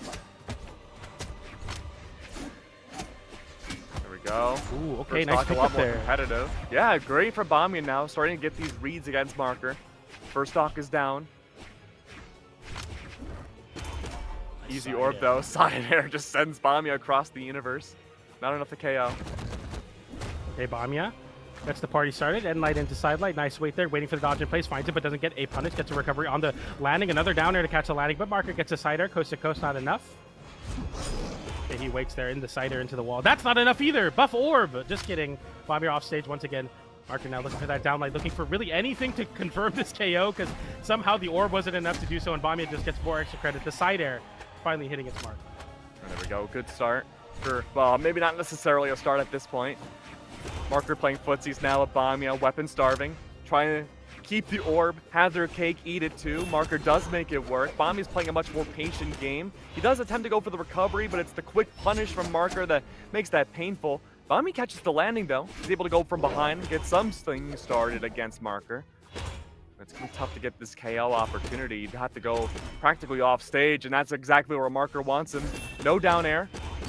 Very safe combo, and that's gonna be Bomba down to 1 stock. Side light, nair, side air. The full combo, the classic. I've seen Jabba do that for a couple of years now, and it's a great way to rack on that extra damage as well as putting people closer to that blast zone. The Marker, once again, on the back of this orb, has been finding all the right answers. Bomba putting himself in a bad spot. Ground pound, that's a 1, but you'll need quite a couple more hits. And orb, after hitting ground pound, isn't so great. Side light into recovery will be enough to do it. And now Bomba, with a chance here, if he can get some damage here to equalize before the weapon spawns onto Marker. But Marker playing really well elusively, picks up an orb, immediately dodge down to the ground. Bomba getting a side or an end light there, but no side light to follow up. Marker's looking for the punish opportunity, finds it, but the recovery does not connect. Sweat beads are out from Bomba. He finds the landing, using the platform to his advantage. Weapon throw is out. Weapon starve once again. Does not want to have the opportunity to face orb versus Scythe. Bomba, though, again, these gauntlets have worked so well. Be surprised if Marker didn't want Bomba to somehow go for Scythe. Gravity cancel, neutral light, keeping things at bay. That's a fatal miss potentially, but Marker is able to keep calm. Does not go for the ledge. And Bomba is playing this so patiently as well. Oh. Good down air. Just a matter now of finding the final hit. 129 now, 113, both in the 100 range. All it takes is one recovery from either one of these weapons, maybe not. Marker in the air, can't find the opportunity. No weapon for Bomba at all. side Gravity right there. cancel does not connect. But will it be enough though? Bomba sends Marker off stage, no orb available. Unarmed recovery does not connect. Side air does though. It's not enough to remove Bomba away, but the down air does. Marker taking that game off the back of another stellar orb performance. 547 damage on the orb. About 30 light attacks connecting and doing almost 600 damage. That's the power of the high strength orb legend, and is why Fate has a lot of success here. And we see Bomba saying, you know what, let me try my hand at a little bit of orb, because that scythe wasn't doing much. 92 damage on the last game, 14% equipped. Really leaning into the gauntlets. Now you'll have the ability to match in the orb mirror, and both these legends having great strength stats for the orb will make this a very interesting game number 3 as Marker. Seed 32 of the bracket. I'd love to remind everybody on the Cinderella run, potentially upsetting Bomba, the winner of the Winter Championship. So this is a crazy upset if Marker can pull it off. All I'm saying, Disney Princess collab, these would be two perfect candidates. Absolutely. Let's see now. Oh, okay, great shutdown from Marker right away with the end light. Attempting to find their proper spacing. Good punish off of a quick little startup from Marker. Bomba though, moving around so much. Orb available, looking for anything to get these side airs going. Big stalemate. Broken up eventually by Bomba. A lot happening, but still a relatively quiet match. Nice end light there, and we're going for a side air, but doesn't find it. Another side air. Marker scouring for this edge guard, but he gives a lot of respect to Bomba, and Bomba just cannot find this confirmation of the stock. 162 damage doesn't mean much. If you can't find that stock, the end light will send off save, but nowhere near enough to KO. Nair comes out from Marker. Bomba jumping in and out, gets another end light, but it's center stage this time, so once again, nowhere near KOing. Marker just one side air away. He waits for it. He looks for it there. Doesn't find it. The end light. Good landing. Third time's the charm. Bomba catches that one. And Bomba for the first time having a stock lead in this set. Yeah, great catch of the landing there from Bomba. Just need to keep this going by racking up damage against Marker as much as possible. Very aggressive Petra pick. Should work out well to do that, but down air does not connect. Great opportunity to catch out the missed shot from Bomba. Marker sends Bomba down to that second stock. 27 damage difference between the two. Just a matter of seeing now, can the gauntlets find its return to form? The answer is no. Marker gets something going and does not stop. Ledge guard not available either. Bomba waits for Marker to get back into neutral, finding some sort of opportunity to pivot back around for the side air. There it is. Okay, big ground pound. Side air. Side air as well. Bomba Another now side air with does ledge not guard. connect. Bomba He goes dips in a deep. little too low. Okay, nice dash up movement. The side air comes out. Bomba once again flipping the situation, though he's holding the center stage. I want to see him kind of disrespect these recoveries a little bit more. Go off stage, make those plays happen, man. You got to go for something. Down air comes out. No side air with punish from Bomba this time. Marco going for a side light. Nice end light on the stack option. Nair as well. And we're looking for this KO option. Closing in on this damage. You need about 10 more damage to rack on for side light sider to start KO in the most corner of position. Side light sider will start to KO. Or sider off Bomba. stage. Perfect spot for Very it. tough spot. This is elimination stage 2. Bomba's got to be very careful. These could potentially be the last 2 stocks that he has in this tournament. Recovery does not connect. Marker back on stage. Orb, oh, recovery. A lead once again. Bomba's maintained the stock lead this entire match. Okay. Marker having to swap over the scythe, not the preferred option here, as Bomba putting him in the blender a little bit here. Nice little bit of damage as he keeps winning these neutral interactions. And a side stick comes out to whip punish a down air, and Marker now picking up another orb. He's going to look to probably cycle to another one as well if he can. I like that. He kind of forfeits the stage to give Bomba an opportunity to whiff a move and then get back onto it. But Bomba is right on top of it with an end light of his own and a down air, an air. We're waiting for the big option. Another end light racking on the damage. You're looking at a very scary prospect of getting sent off stage. Side air into an air, or end light not connecting. Big change of pace here for Bomba. Not having to be weighed down by the scythe anymore. On that Mordex pig, recoveries out. First game for Bomba in this set.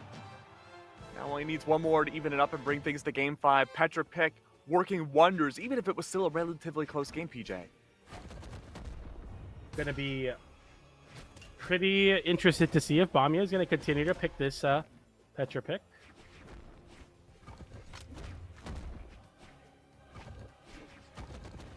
yeah, we're waiting for Bomba here to lock in a legend pick. But we see some of these replays go by. It's really cool to see that Really? swap. Okay, so we win a game very dominantly on Petra, and then we say, you know what?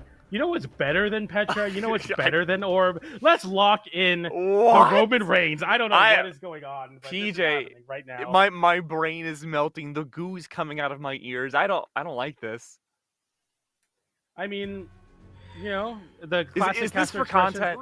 He's there and we're here, you know what I'm saying? So Yeah, maybe yeah, maybe he knows more than us. We're He just definitely a does. peanut gallery. I mean, the hammer may be a good counter option. I thought the Petra was fine. It was still a close game, but I don't know. We have seen a fair share of Terroses get pummeled by Orb this weekend. So I don't know, man. But it's working. Oh my God, it's working. Yeah, the hammer. Forget what we know. I mean, go for it, man. You want to learn how to beat someone in 8 moves? Pick Taros, downlight there. One more downlight converts into any aerial into a KO potentially now. Marker looking back on some damage though as Bomba goes back on the same with a scoop and score.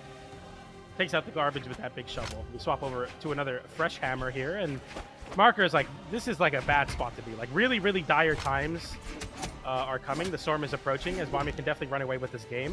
That's 47 damage, 65 damage, 72 damage in 4 hits, averaging almost 20 damage a hit, 96 now, almost 20 damage a hit exactly. That's the 7th hit of the stock right now, Keg. I'm telling you, this legend is crazy for that reason.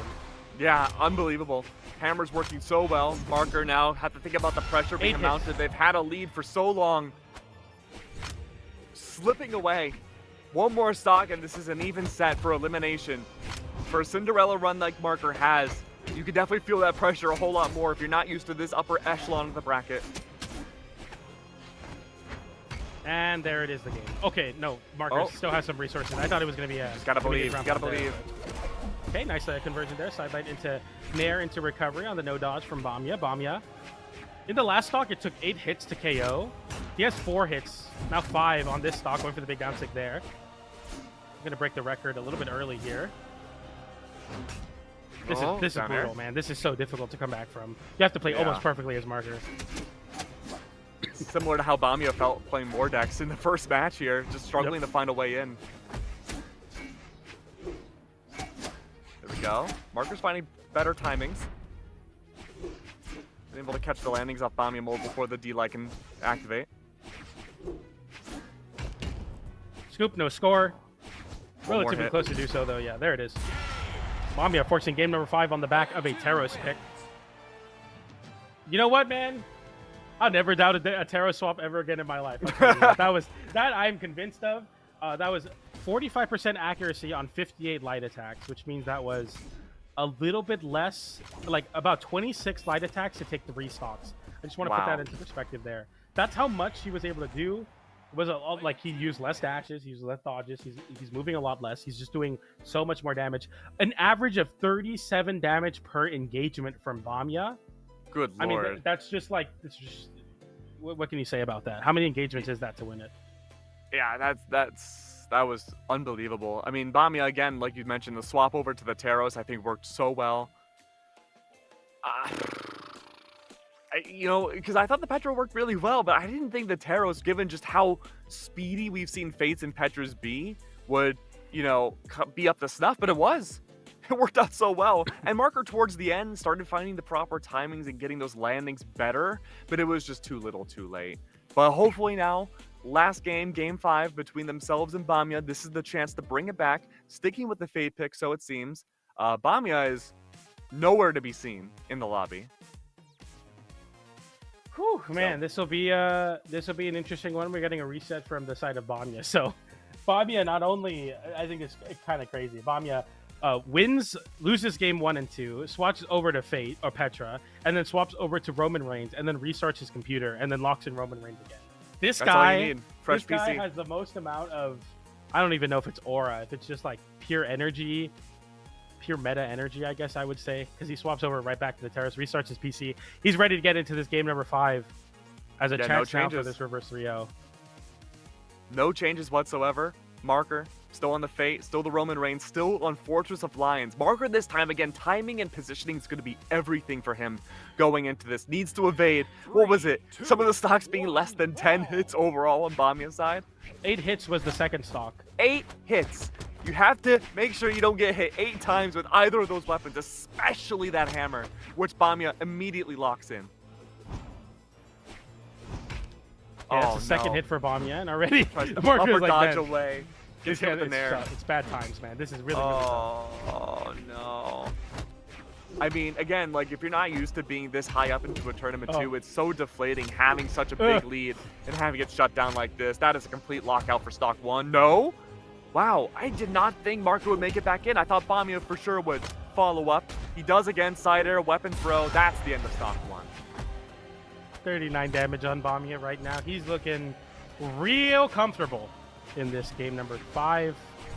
It almost feels like the beginning of the set didn't tell the right story, but this is the true story of Bamia just playing Petra, and then he's like, wait, what am I doing? Let me lock in Roman Reigns, and then it's just a complete steamroll here. Another end light comes out, side light sends Marker away, down light attempt, not finding it, end light sends off stage.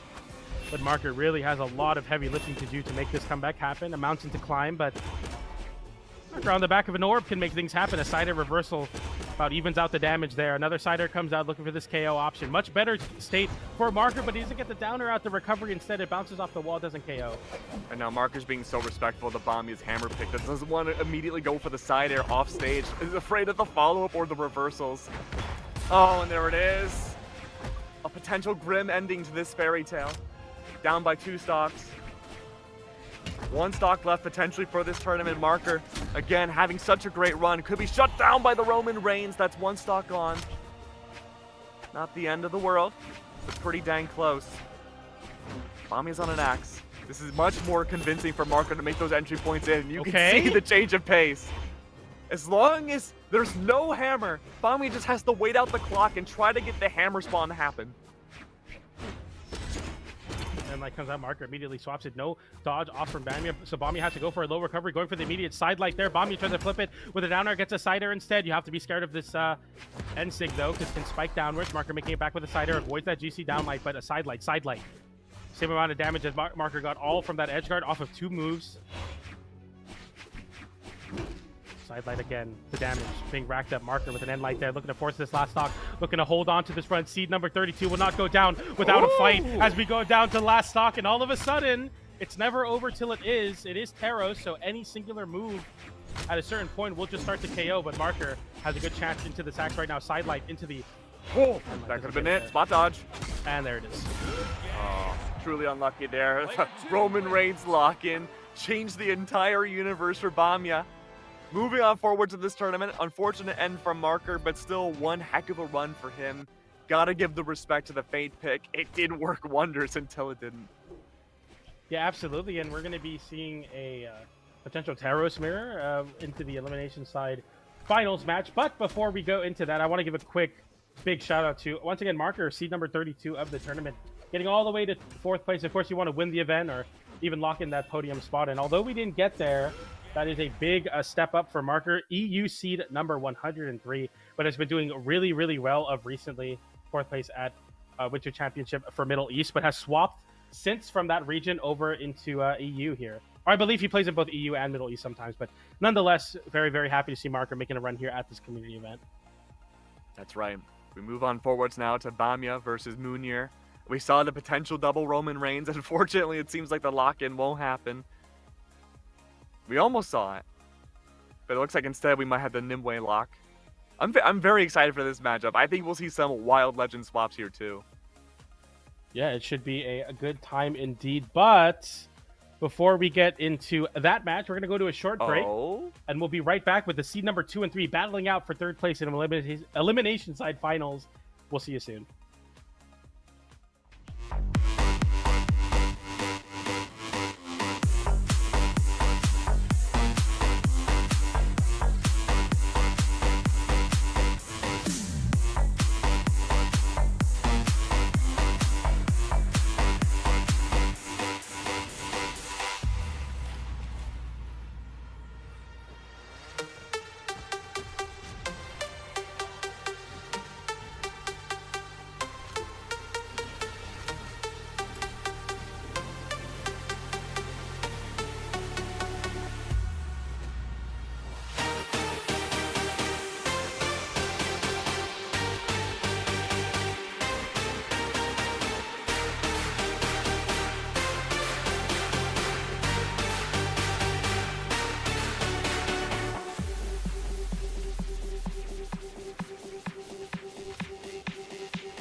The fate of Europe is at stake. The Great Moose Wars rage on. But in the lower finals, we'll know which of our commanders can move on forward to the grand finals and see if we can survive. It's Bomba versus Mounir, and it's Keg and PJ on the mic. Who will win it out? Will we see double Roman Reigns? Only the future knows for sure as we head into game number 1. Going to be a very interesting matchup as we get 2 picks that we haven't seen. Well, we saw obviously Bomba on the Mordex, but we're going to also be seeing Mounir on the Nimue there. So Balloon Boy was in the lobby being like, man, you got to swap off that Nimue, man. It's giving me trauma. But then he's like, okay, I'll swap to Laura's colors as well. And we get the full setup, the full drip swap, as right now Bomba is struggling to land versus the orb. Mounir swapping over to an orb legend as well as a spear. So no hammer, no blasters, no King Zuba.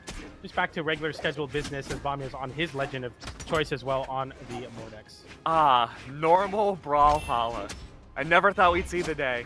This Nimue is beautiful looking, by the way, with the colors.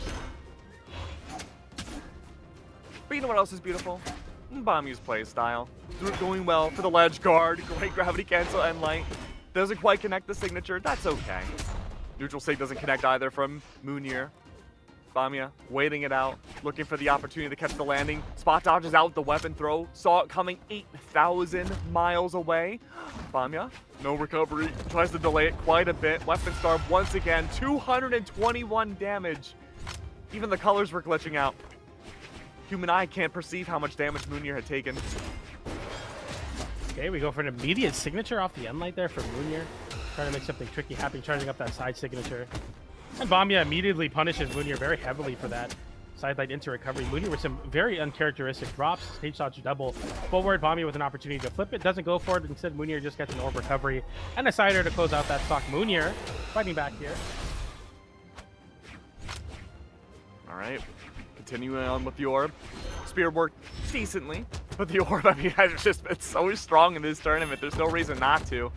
Bomba has struggled against orb in the last few matches that we've seen. This time on a much bigger stage, there's more escape options, much more areas to pivot away and go for the side air in. We're seeing the stars from Bomba be a lot more sufficient.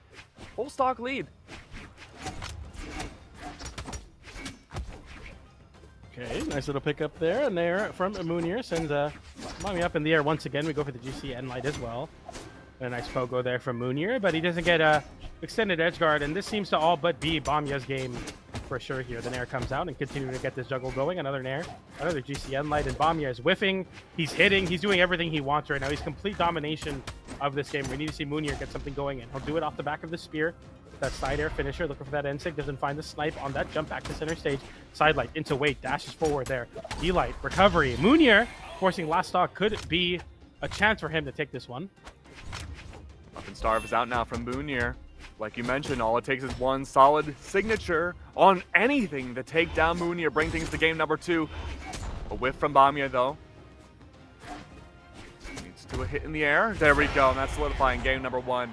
Gotta say, spot dodges off of Bomba, absolutely disgustingly spot on throughout that entire matchup, especially when Mounir was on spear. Absolutely have to agree with that, and Bomba just completely running over that game, and it looks like Mounir is going to be swapping over to the Roman Reigns to make it happen. Okay, that's Roman Reigns number 1. I mean, like, it's... You know, sometimes I'm not gonna get philosophical. It's here. gonna be not game that 3. important. It's not that serious. Yeah, we're going to go Roman Reigns. We're gonna get a swap here. Game 3 will be double Roman. The meta, most effective tactic available. That's a backronym, but still. And this is the best tactic, maybe in the history of everything. You're talking about generals. They'd definitely be spamming this if it was a real war. Yeah. Swap over to some axe and hammer. Make it happen. These are our world leaders in charge right now. Dare, down light, side air. Honestly, Napoleon, I don't think he would have stood a chance. Nah, definitely not. They're not ready for the 9 strength Taros, man.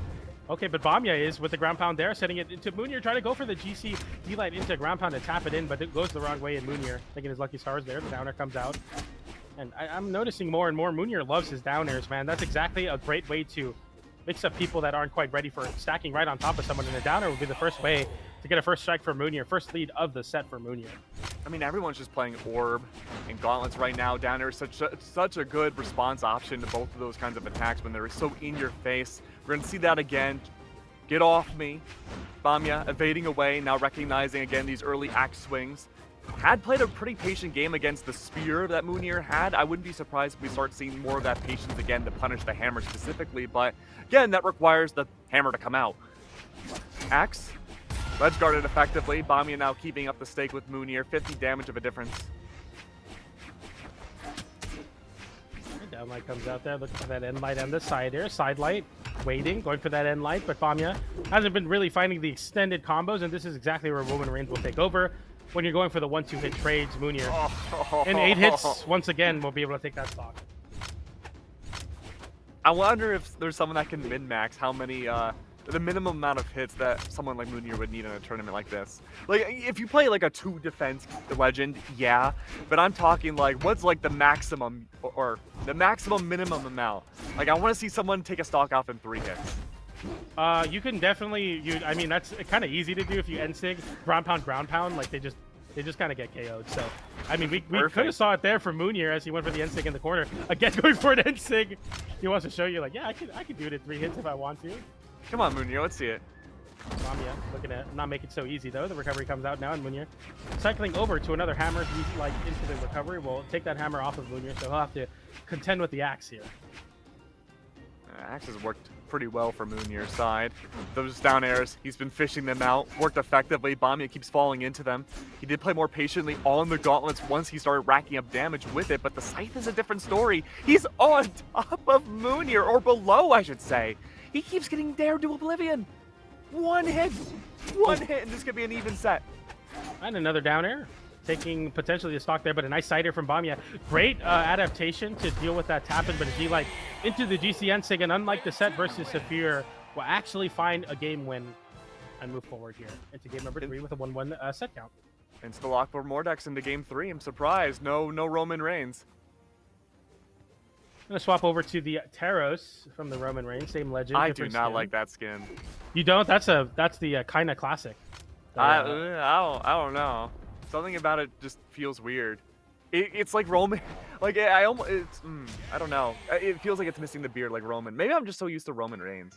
Probably. Also, Taros is not like a human most of the time, and whenever he is a human, Yeah, that might he's be Roman what it Reigns. is. Yeah, Taros is like he's a Minotaur, Centaur, Minotaur.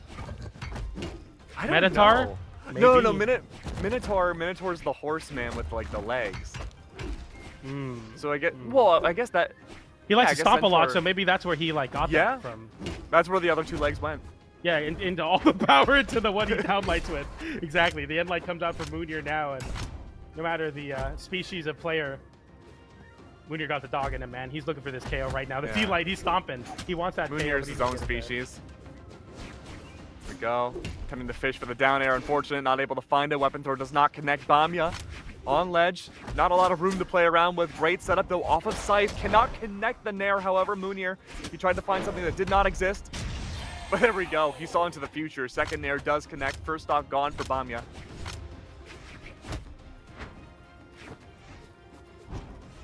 Okay, he's looking for that extra credit on that nair, but Bomba is able to dodge right through and picks up a set of gauntlets, looking for that GC side light, maybe a conversion into a recovery. Another nair, another big damage swing. Side air as well. 73 damage in 3 hits. A recovery does come in, and Bamya puts an end to the chance to take a stock flawlessly again, but Mounir will get right back into his business with the unarmed side light setting off stage again, but the end sig doesn't connect. Mounir really wants to make that happen, but it's not. Going for the full rush in there. Only gets the starter of it. Unlucky. Mounir keeps going for these pre-reads. Unfortunate that he's not able to connect it. That would be great for the content. There it is. Speaking of which, full stock lead now. Bamya slipping away. It was so competitive in the beginning, but Mounir has just found so much value again off this hammer. Unbelievable. Okay, nice snare. Good start. Boom, another one. The damage, I mean, it's building so much right now. He's already lapped him in damage and up a stock as well. Yeah, Bamya just no way in. Anything he does, he gets immediately punished. Great spot dodge into the D-light. That does not connect, but punished immediately afterwards. So much value. Almost got that recovery there. If Mounir gets it, could have been the end of that stock, but a D-light side air will put Bamya In a guess for game situation, Guess is right on that, jumps away from the wall immediately. Mounir, stomp, side sig, end sig, down sig, really anything, side air, straight up this time.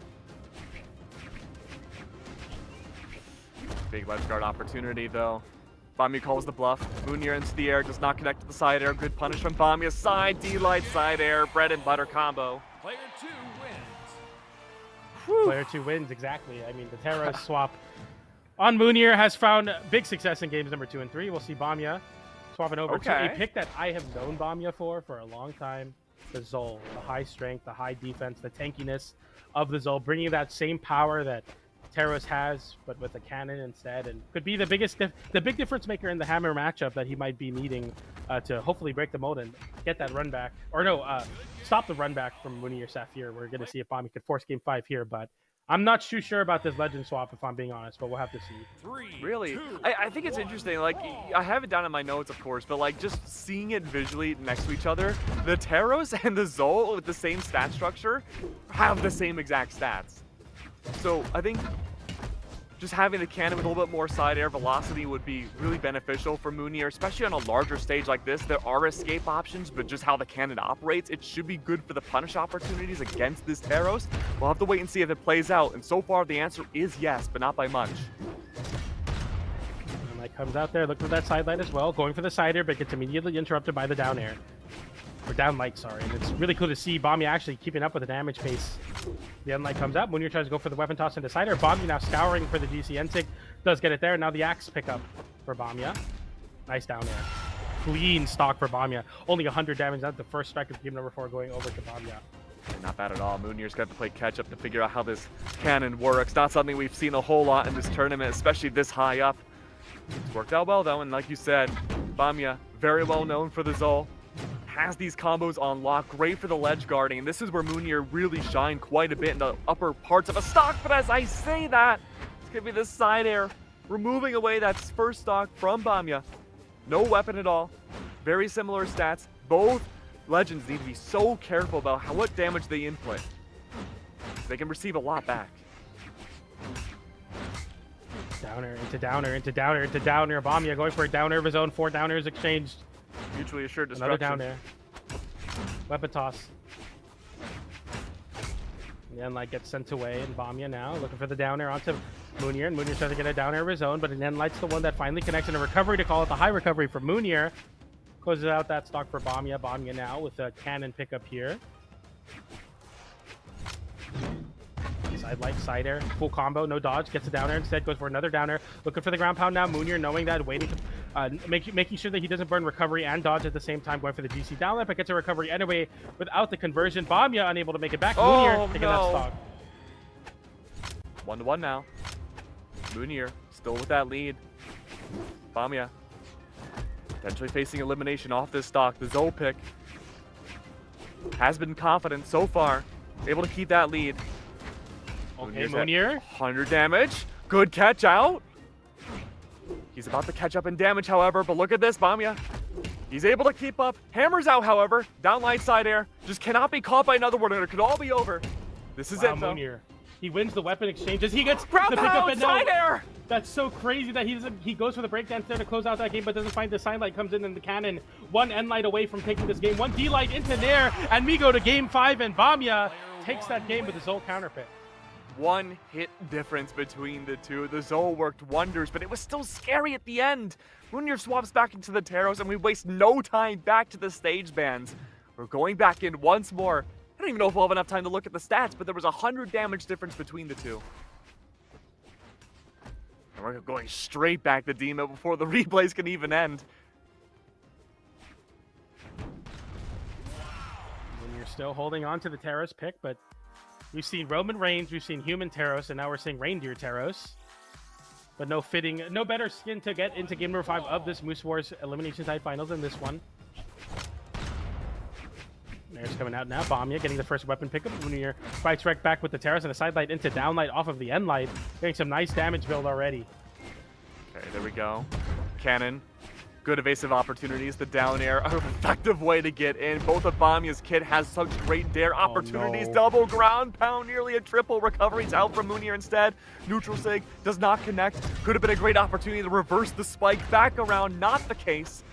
Okay, there we go. Side air into weapon throw. Oh, Almost recovery. A combo on top. Mounir would have been a god for that, but unfortunately, not quite just yet. He had a straight conversion there, but he didn't believe in it. Went for the GC downlight and plays the ultimate price as Bomba gets back on stage with the cannon, gets the nair. Mounir down to stomp with Bomba having a chance here. This stock lead might be snowballed into something great, but the down sig from Reset. Mounir puts an end to that. Dead even. No weapon. Mounir takes advantage. Goes for the down light, side light. Bomba finally picks up cannon. No appearance of the axe. Mounir can take advantage. All he has to do is wait out the side airs, go for a side air of his own, wait out Bomba. Bomba's going to go for the ground pound once again. This is a pivot point for Mounir. He knows that Bomba's always going to try to fish for the ground pound. And there it is. Just a matter of whether or not we see the pickup into the axe. The answer is no. There it is, down air. Unfortunate, tries to read for the nair. Unable to do so. Weapon throw is out. Similar circumstance. The Mounir, he goes up into the air. Follow up by Bomba. Another follow-up. How Back to the that cannon was we go. This could be it. The low hitbox of that scoop is going to be such a big deal as 200 Mounir thought he got damage. below it. Another end light towards this side of the stage will definitely do it. Mounir getting right back, fighting his spot in the dead zone of the downlight hitbox, and now Mounir with the side air. Bomba putting Mounir potentially on his last stock of the tournament, picking up the cannon. Now Mounir will have to fight to stay alive. Nair's coming out, 2 nairs. Double nair. Not a good start for this final stock. Oh, but there it is. The big reversal of the GC and Sig, and Mounir forces last stock. And we know what a Taros can do in this situation. The damage means nothing. This previous stocks mean nothing. It all comes down to this, and Taros loves these odds. But remember, both of these legends have identical stats. There's down air. Bomba landing back down with the down air of his own. A side light into downlight, and now one end light away. Bomba knowing that all he needs is one big hit. Downlight into the down air, looking for the recovery off that down air. Juggle a side air, whip punish to the side air from Bomba. Bomba going for the down air there, doesn't fight it. When you're picking up an axe as well, Bomba getting a down air center stage. They're both dashing in and out. They both have the axe online. Bomba not pulling the trigger on any move, knowing that any whiff could cost him the game, could cost him the set, could cost him a spot in loser side grand finals. And we go for the breakdance. The GC downlight into down air. It's not enough. Bomba with the unarmed side light. No whip punish from Mounir. And Mounir having the weapon advantage. Just needs the one big hit, but Bomba flips it with the side light. And Bomba with the dash up, down air into the wall. He clutches the game and wins game 5 and moves forward into grand finals. The counter pick worked. Mounir just couldn't find that last hit, and Bomba on the back of the cannon that I doubted was able to do it. That was so close at the end. Oh, cannon on demon, name a better combo. You have so much extra range on that side air to create so much space denial against different characters. Unbelievable. Such a great job overall. You just have so much more mobility, it feels at times, against the Taros pick when you're a Zol with the same exact scary axe and a cannon to boot. Makes things very interesting as we head on forwards to the remainder of this tournament. That's going to be grand finals now. Saphir versus Bamia. This should be a very exciting matchup, I think. Two players that I guess... I mean, if you're looking at the seeding, it's seed number 12 and seed number 3 of the event. So, you know, kind of not anticipating either of them to make it all the way into grand finals, but yet here they are. And Saphir, seed number 12 has been making upset after upset. Would love to see him get that exclamation point for this run.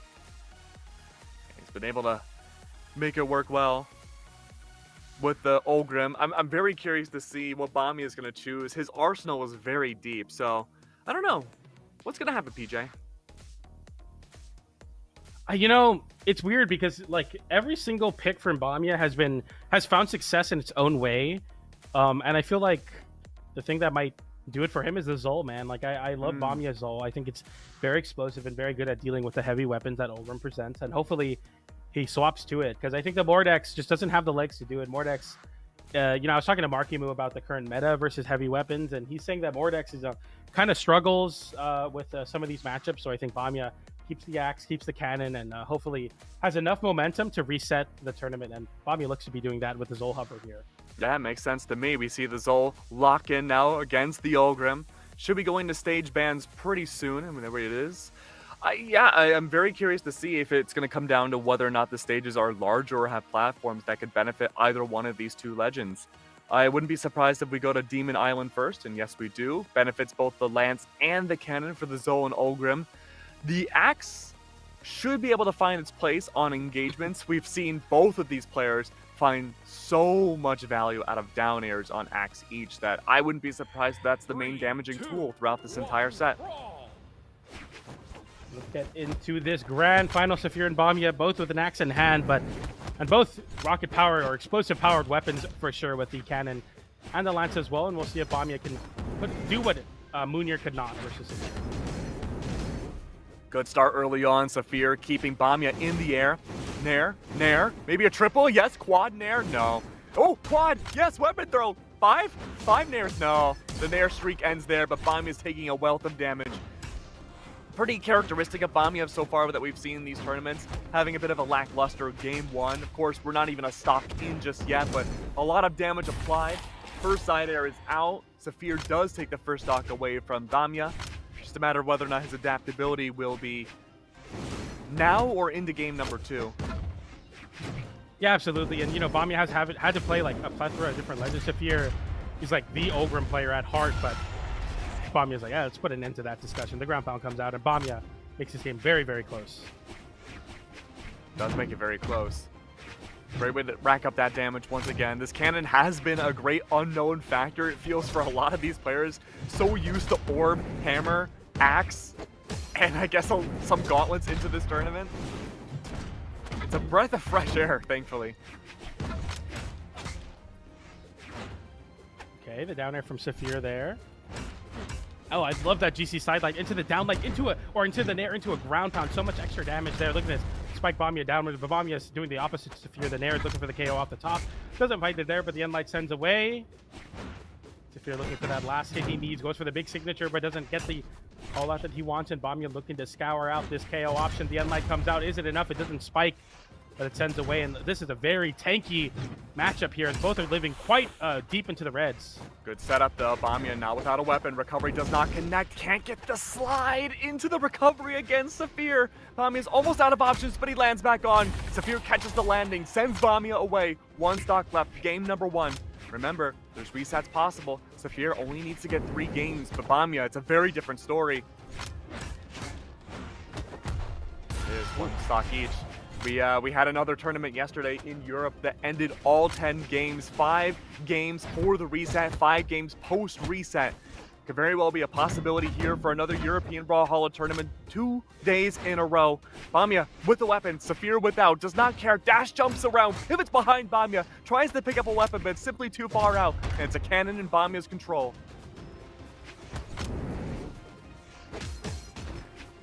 Nice end light there from Saphir, going for the downlight, but an end light from Bomba instead. And been a very even game number 1 here, going for that torch on that downlight, but doesn't find it. Bomba, no dodge. Saphir dodges right into Bomba's hands, but Bomba wasn't positioned for it. The down air into the side air doesn't connect. D-light into ground pound doesn't connect. It does connect, but a lot of down airs, and the damage build up for Saphir is really big.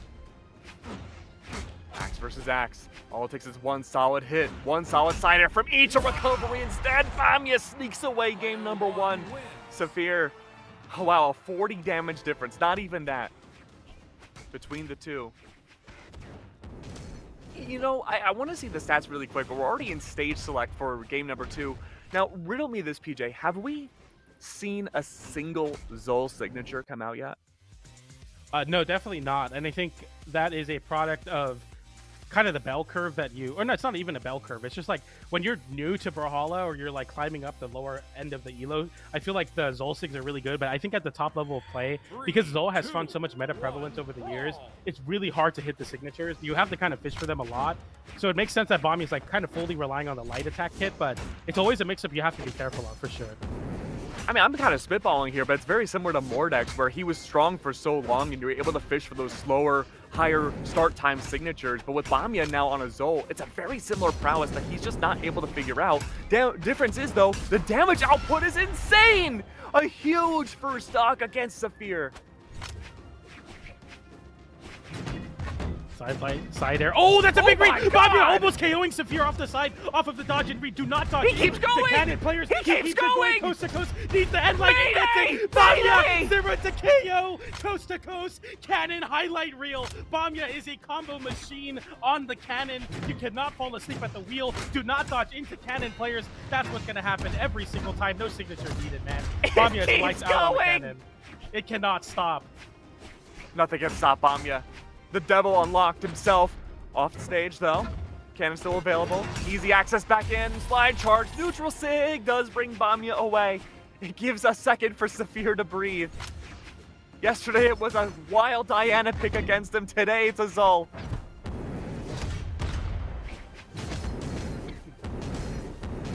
Down air's coming out now. Bobby getting put in a really bad spot. The nair's coming out as well. The down air. Saphir with an end light. And Saphir, it's not over until it is. Bomba getting a D-light into down air. Trying to set up that ground pound. Trying to end this game right here, right now. Yeah, mine as well.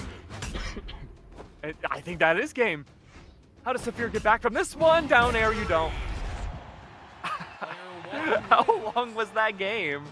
I don't even know, but it was the Bomba show for sure. I mean, I don't even know what to say about that one. Besides, we got to go next, and Saphir is going to be swapping over to the Taros immediately with some haste. Naturally. This Bomba clip is crazy. He gets the downer, chase dodge upright, and then he side airs. He wins the race back to the stage. Saphir dodges in again, the second time in a row. We're dodging in on cannon. It's 2025. GC end light the other way. Bomba is crazy, man. You cannot be giving Bomba that much, man. That's too much. Yeah, I mean, just simply caught off guard there. You're not really, probably expecting a cannon this far deep into a tournament when you've had nothing but other weapons and, you know, just the nerves. Being in the heat of the moment, not expecting the cannon to make its way back to stage in pivot the way that you were landing. But we're back to Demon once again. Cannon central. No obstacles to evade away from the cannon whatsoever other than your own life. Saphir, like you mentioned, PJ, does swap over to the Taros pick. Axe v Axe will remain, but the hammer difference might be able to catch the cannon off guard depending on its positioning. Would not be surprised if Saphir tries to go for gravity cancel D-light side air.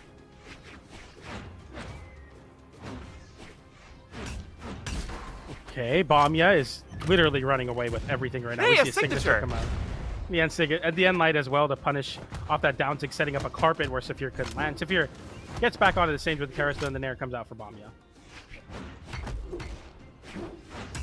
There we go, side air. Clean stock one. Less than 100 damage applied against Bomba. Cannon back out. This is the real test for Saphir.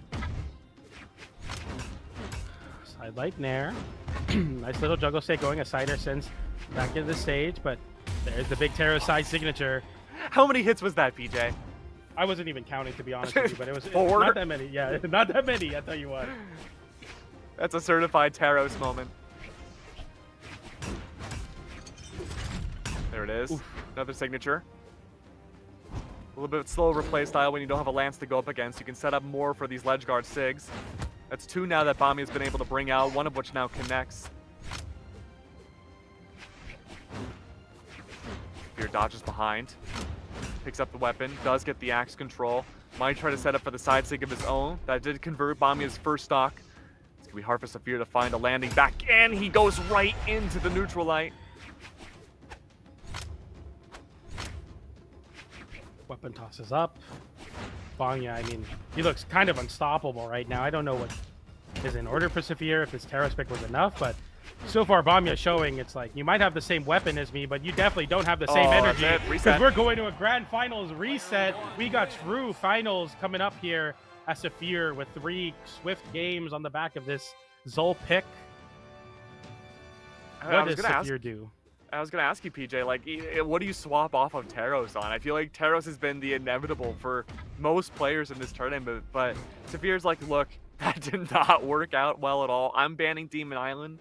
Most importantly, I'm going back to the Olgrim. It really is like the only thing you can do when you're swapping off of Taros is to go to your legend that you have thousands of hours on, and for Saphir it happens to be the Olgrim, but it looked really tough as Zul kind of had the number versus it, but you get a reset, you get a fresh new set, and this could definitely not be This could definitely be good for Saphir, but it's gonna be tough. Bomba has a lot of momentum. Oh, but on World's End, though, I mean, we've seen how strong a Taros can be on this stage. Like you mentioned, Blast Zones are paper mache. Bomba, similar stats to Taros with a little bit more speed. I don't see Saphir getting away into this one. What? I just don't even know. You know, like I was like, I'm gonna let that one ring out, Keg. I'm gonna let your sentence kind of like let that sit there for a moment because Bomba, he's not messing around, bro. This is like a that'll different. be for the Vonda K video. Let's see. Continues on forwards. Bomba once again. These down airs unstoppable. Saphir attempting to find a way back onto the stage, does so, gets an air to connect, and it's just the punish. A single hit just racks up so much against Saphir, dude. I can't think. You know, he swaps back to his level 100 Ulgrim. He's looking for the mental reset coming into this Grand Finals reset for Bomba. I mean, he is same animal, different beast, man. This is just a complete domination. He's picking the same legend. It doesn't matter what you're playing against Bomba. It's all the same for Bomba as he's up 3 stocks to 1 now on Saphir. I just don't see a way into this for Saphir. I'm being as generous as I can. Okay, Saphir, Axe, control, could try to ledge guard, but the cannon just stifles that so much. It's able to allow Bomba to get a getaway, go for a side air directly in off of a pivot, and Saphir just does not have the range on this Axe to battle it out consistently. Weapon throw does not connect. Bomba dodges it out. Saphir, again, he goes for something, gets the side air, gets back onto the stage, but yeah. Damage has already been done. He's like, there's no way. This stage is not it. We went for the largest stage to the smallest stage, 185 damage overall. Have we seen Saphir play Fate or Petra? Like Orb? Nah, Orb's not. I don't know, man. I don't think he's gonna. I don't think Saphir got it. He's just like, this is it. This is like, if it's not gonna happen here, it's not gonna happen in any other way. It has to be. Yeah. It has to be this. I mean, that's bottom of the barrel, a desperation pick. Maxing out damage here for Saphir, attempting to make something work. We're going back to World's End. I don't see this being any different from the last game, but Saphir, hopefully now it could just be the macro difference, understanding how Bomba likes to operate and just play a little bit of a slower reactive game. Like, do you like swap the playlist? Do you like, what do you take a sip of water? Like this, you have to like completely mix up, maybe stand up or something. Like this is gonna be very, very, if this continues on, it's gonna be a swift 6-0. Saphir putting up a much better fight in this game, man. Saphir's playing this so much scrappier now. He was trying to go for some pivots and reactive plays like I mentioned before last game. That didn't work. I thought he would double down into it and give Bomba a little bit more respect and maybe side air off of him, but he's just getting directly in Bomba's face. It's working to an extent until the cannon comes out. And then again, Bomba plays spacing so well. He allows the setup, the Lance, entry point in. Maybe Saphir can get the first stock, and he can't. But it is close. It's closer for sure. I mean, it's no 15-second first KO, and that I mean, it could never get worse than that versus Bomba here for Saphir. I want to give him credit, man. He's a great player. He's played for Holla for longer than I've been in the community, and he's thousands of hours in this game. These are some of the best players to ever do it. But when something like this happens, where you're dodging into ground pounds, where Bomba has every read on you, what more is there to say? Saphir with another end light sending off stage. But it's just nowhere near enough. Bomba swinging with another side air again.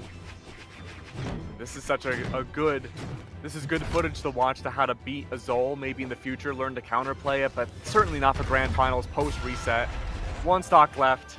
Bomba, he gets this next stock. He'll be 1 game away from being the champion of Moose Wars. And they often say it doesn't go out with a bang, you go out with a whimper, and no other way to say it is Bomba is just completely taking the fire out of Saphir, the old flame of EU. Okay. The new flame is ignited. Back into this one with that Nair, but it's going to be enough. Multiple side lights coming out. Saphir now fighting back with the Rocket Lance, but Bomba, I mean, he is putting... Shut up. I don't even... There's just... How many more metaphors could I like put out there to explain well, we're that? Casters. We only talk in metaphors. Metaphor merchants, man. It's our entire language. Down But six. he goes straight into the K. T-Sig. These or you know, I guess a peek behind the curtain. These are always kind of the hardest games to cast, especially grand finals. But I mean, again, Saphir, one final attempt to change things around, maybe swap away from the Ulgrim. Okay, we see the Zol mirror match. I'm not against this. I don't know how Saphir plays Cannon. I wouldn't be surprised if he just doubles down on Axe. I mean, if it didn't work on Taros, you're gonna have to really pull something out on the Zol here, and Yeah. like you're picking it for the cannon. It's 9 strength. It's a relatively decent defense. We'll see if Saphir can make it happen here on this Zol counter pick. I want to give him the benefit of the doubt. It's never over till it is. Been playing since 2021. He's had his fair share of close sets and comebacks, and I'm sure he can do it again here. But confidence just beat their from match. this is not looking great. We're whiffing a lot of side lights and side airs. Bomba seeing right through this counter pick, and that's going to be a side air setting off stage and disarming Saphir. Now, can he make it back? No, he cannot. It's a 0 to KO to start it off. This is a complete and utter wash as Bomba continues forward here. Another 0 to KO added to the books. Yeah, I'm just not sure what Saphir can do at this point. It is, like you mentioned, it is a shutout. Saphir does find some impact early on with the axe. Bomba immediately pivots and gets damage of his own. A complete stock ahead of Saphir. He's got to put in work and a half to do so. Attempt for the D-Sig, unfortunately, is met immediately by a side air. Bomba catches the landing once again of Saphir. Proper timing. Saphir's trying to be scrappy once again, just like that Ulgrim pick and play directly in Bomba's face. The cannon's working well. He tries to match out the neutral Sig. Unfortunately, not going to be the case. And this is the end of stock number 2. Bomba is now 2 stocks ahead. At this point, Saphir again, final stock, grand finals, post reset, no games won. Not a lot of stocks won at that. Hate to say it. Yeah, Bomba is taking more games in this grand finals than Saphir has taken stocks in this grand finals. It's a tough reality, but one But indeed. it's a side true like reality. Yeah, this is the one we're living in. Bomba absolutely tearing through the competition. Yeah, this is a force to be reckoned with for Summers. Absolutely, for sure. Okay, no, Ground dodging pound through the doesn't ground connect. pound. Saphir still holding on, but it's not enough. Bomba. Oh, Saphir Okay. getting the recovery. No 3 stock. Okay. Wait a minute. One hit, though. A one-hit wonder. Saphir's playing on ultra hard mode. If he can bring this back, he'll be the greatest player of all time. But he has to start here. Bomba waiting out the spacing, knowing he has full control. One more hit of anything from the Zol kit will end Saphir, end this tournament, and declare Bomba a winner. And there it is. Great work from Bomba overall. An unstoppable run on the Zol. Completely undefeated. Bomba is your Clashing Kingdoms EU One's champion, taking his throne, his very custom throne. I'm sure we're going to be getting that graphic soon, but I want to give a big congratulations once again for Bomba for sticking to his guns, bringing back what we all knew and love him for. Obviously the Mordex, but also the Zol pick, the 3-0 in Grands and the 3-0 in Grands. Bomba was an unstoppable force, seed number 3 of the event. Want to give a big congratulations to Saphir, though, seed number 12 of the bracket, making it all the way to 2nd place, as well as Marker getting 4th at 32nd seed, and Mounir at 2nd seed getting 3rd. EU showing up and showing out, and kind of shows, hey, we got a new person to look out for as Summers approach. Bomba is looking unstoppable on this all. Yeah, Clashing Kingdoms winner here, Bomba looking fantastic. I really can't wait to see him during Summers and what he can bring to the table as well. These tournaments just before the majors are always really good practice to try something new. And who knows, maybe we'll see Saphir double down on the Zol pick going into Summers and transform and bring something else new. But you know what, PJ? You know what's wild about today? What's wild, man? We're done with Europe, but something tells me we have other regions to cover too. Absolutely. We got NA on the other side of a break. I want to give one last thing about this event. One last thing. I'm just reading the chat. Saphir in the chat after the game says, "You're the only one with Godly," to Bomba. So Saphir just kind of telling and giving the respect to Bomba. Man, what an exciting storyline going into next weekend. We're going to see Godly, I'm sure, at the official for Summers. But for now, Bomba is your EU Moose Wars champion. Clashing Kingdoms is in the books for EU. We got NA right around the corner here, but once again, big congratulations to Bomba for making it happen. That was a fun tournament, I'll be honest. You know, we got some really fun picks. We got a lot of fun stuff, but yeah, sometimes grand finals, you know, you often go out with not a bang, but with a whimper, and unfortunately for Saphir, that is the case. But for Bomba, hey, nice and easy 6-0 for him in grand finals. Absolutely. And with that, Europe has concluded. Bomba is looking pretty dang good. We're going to have to wait and see how North America plays out, but we do have to go to a small break before that happens. So don't go anywhere. We'll be right back.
Never stop dreaming.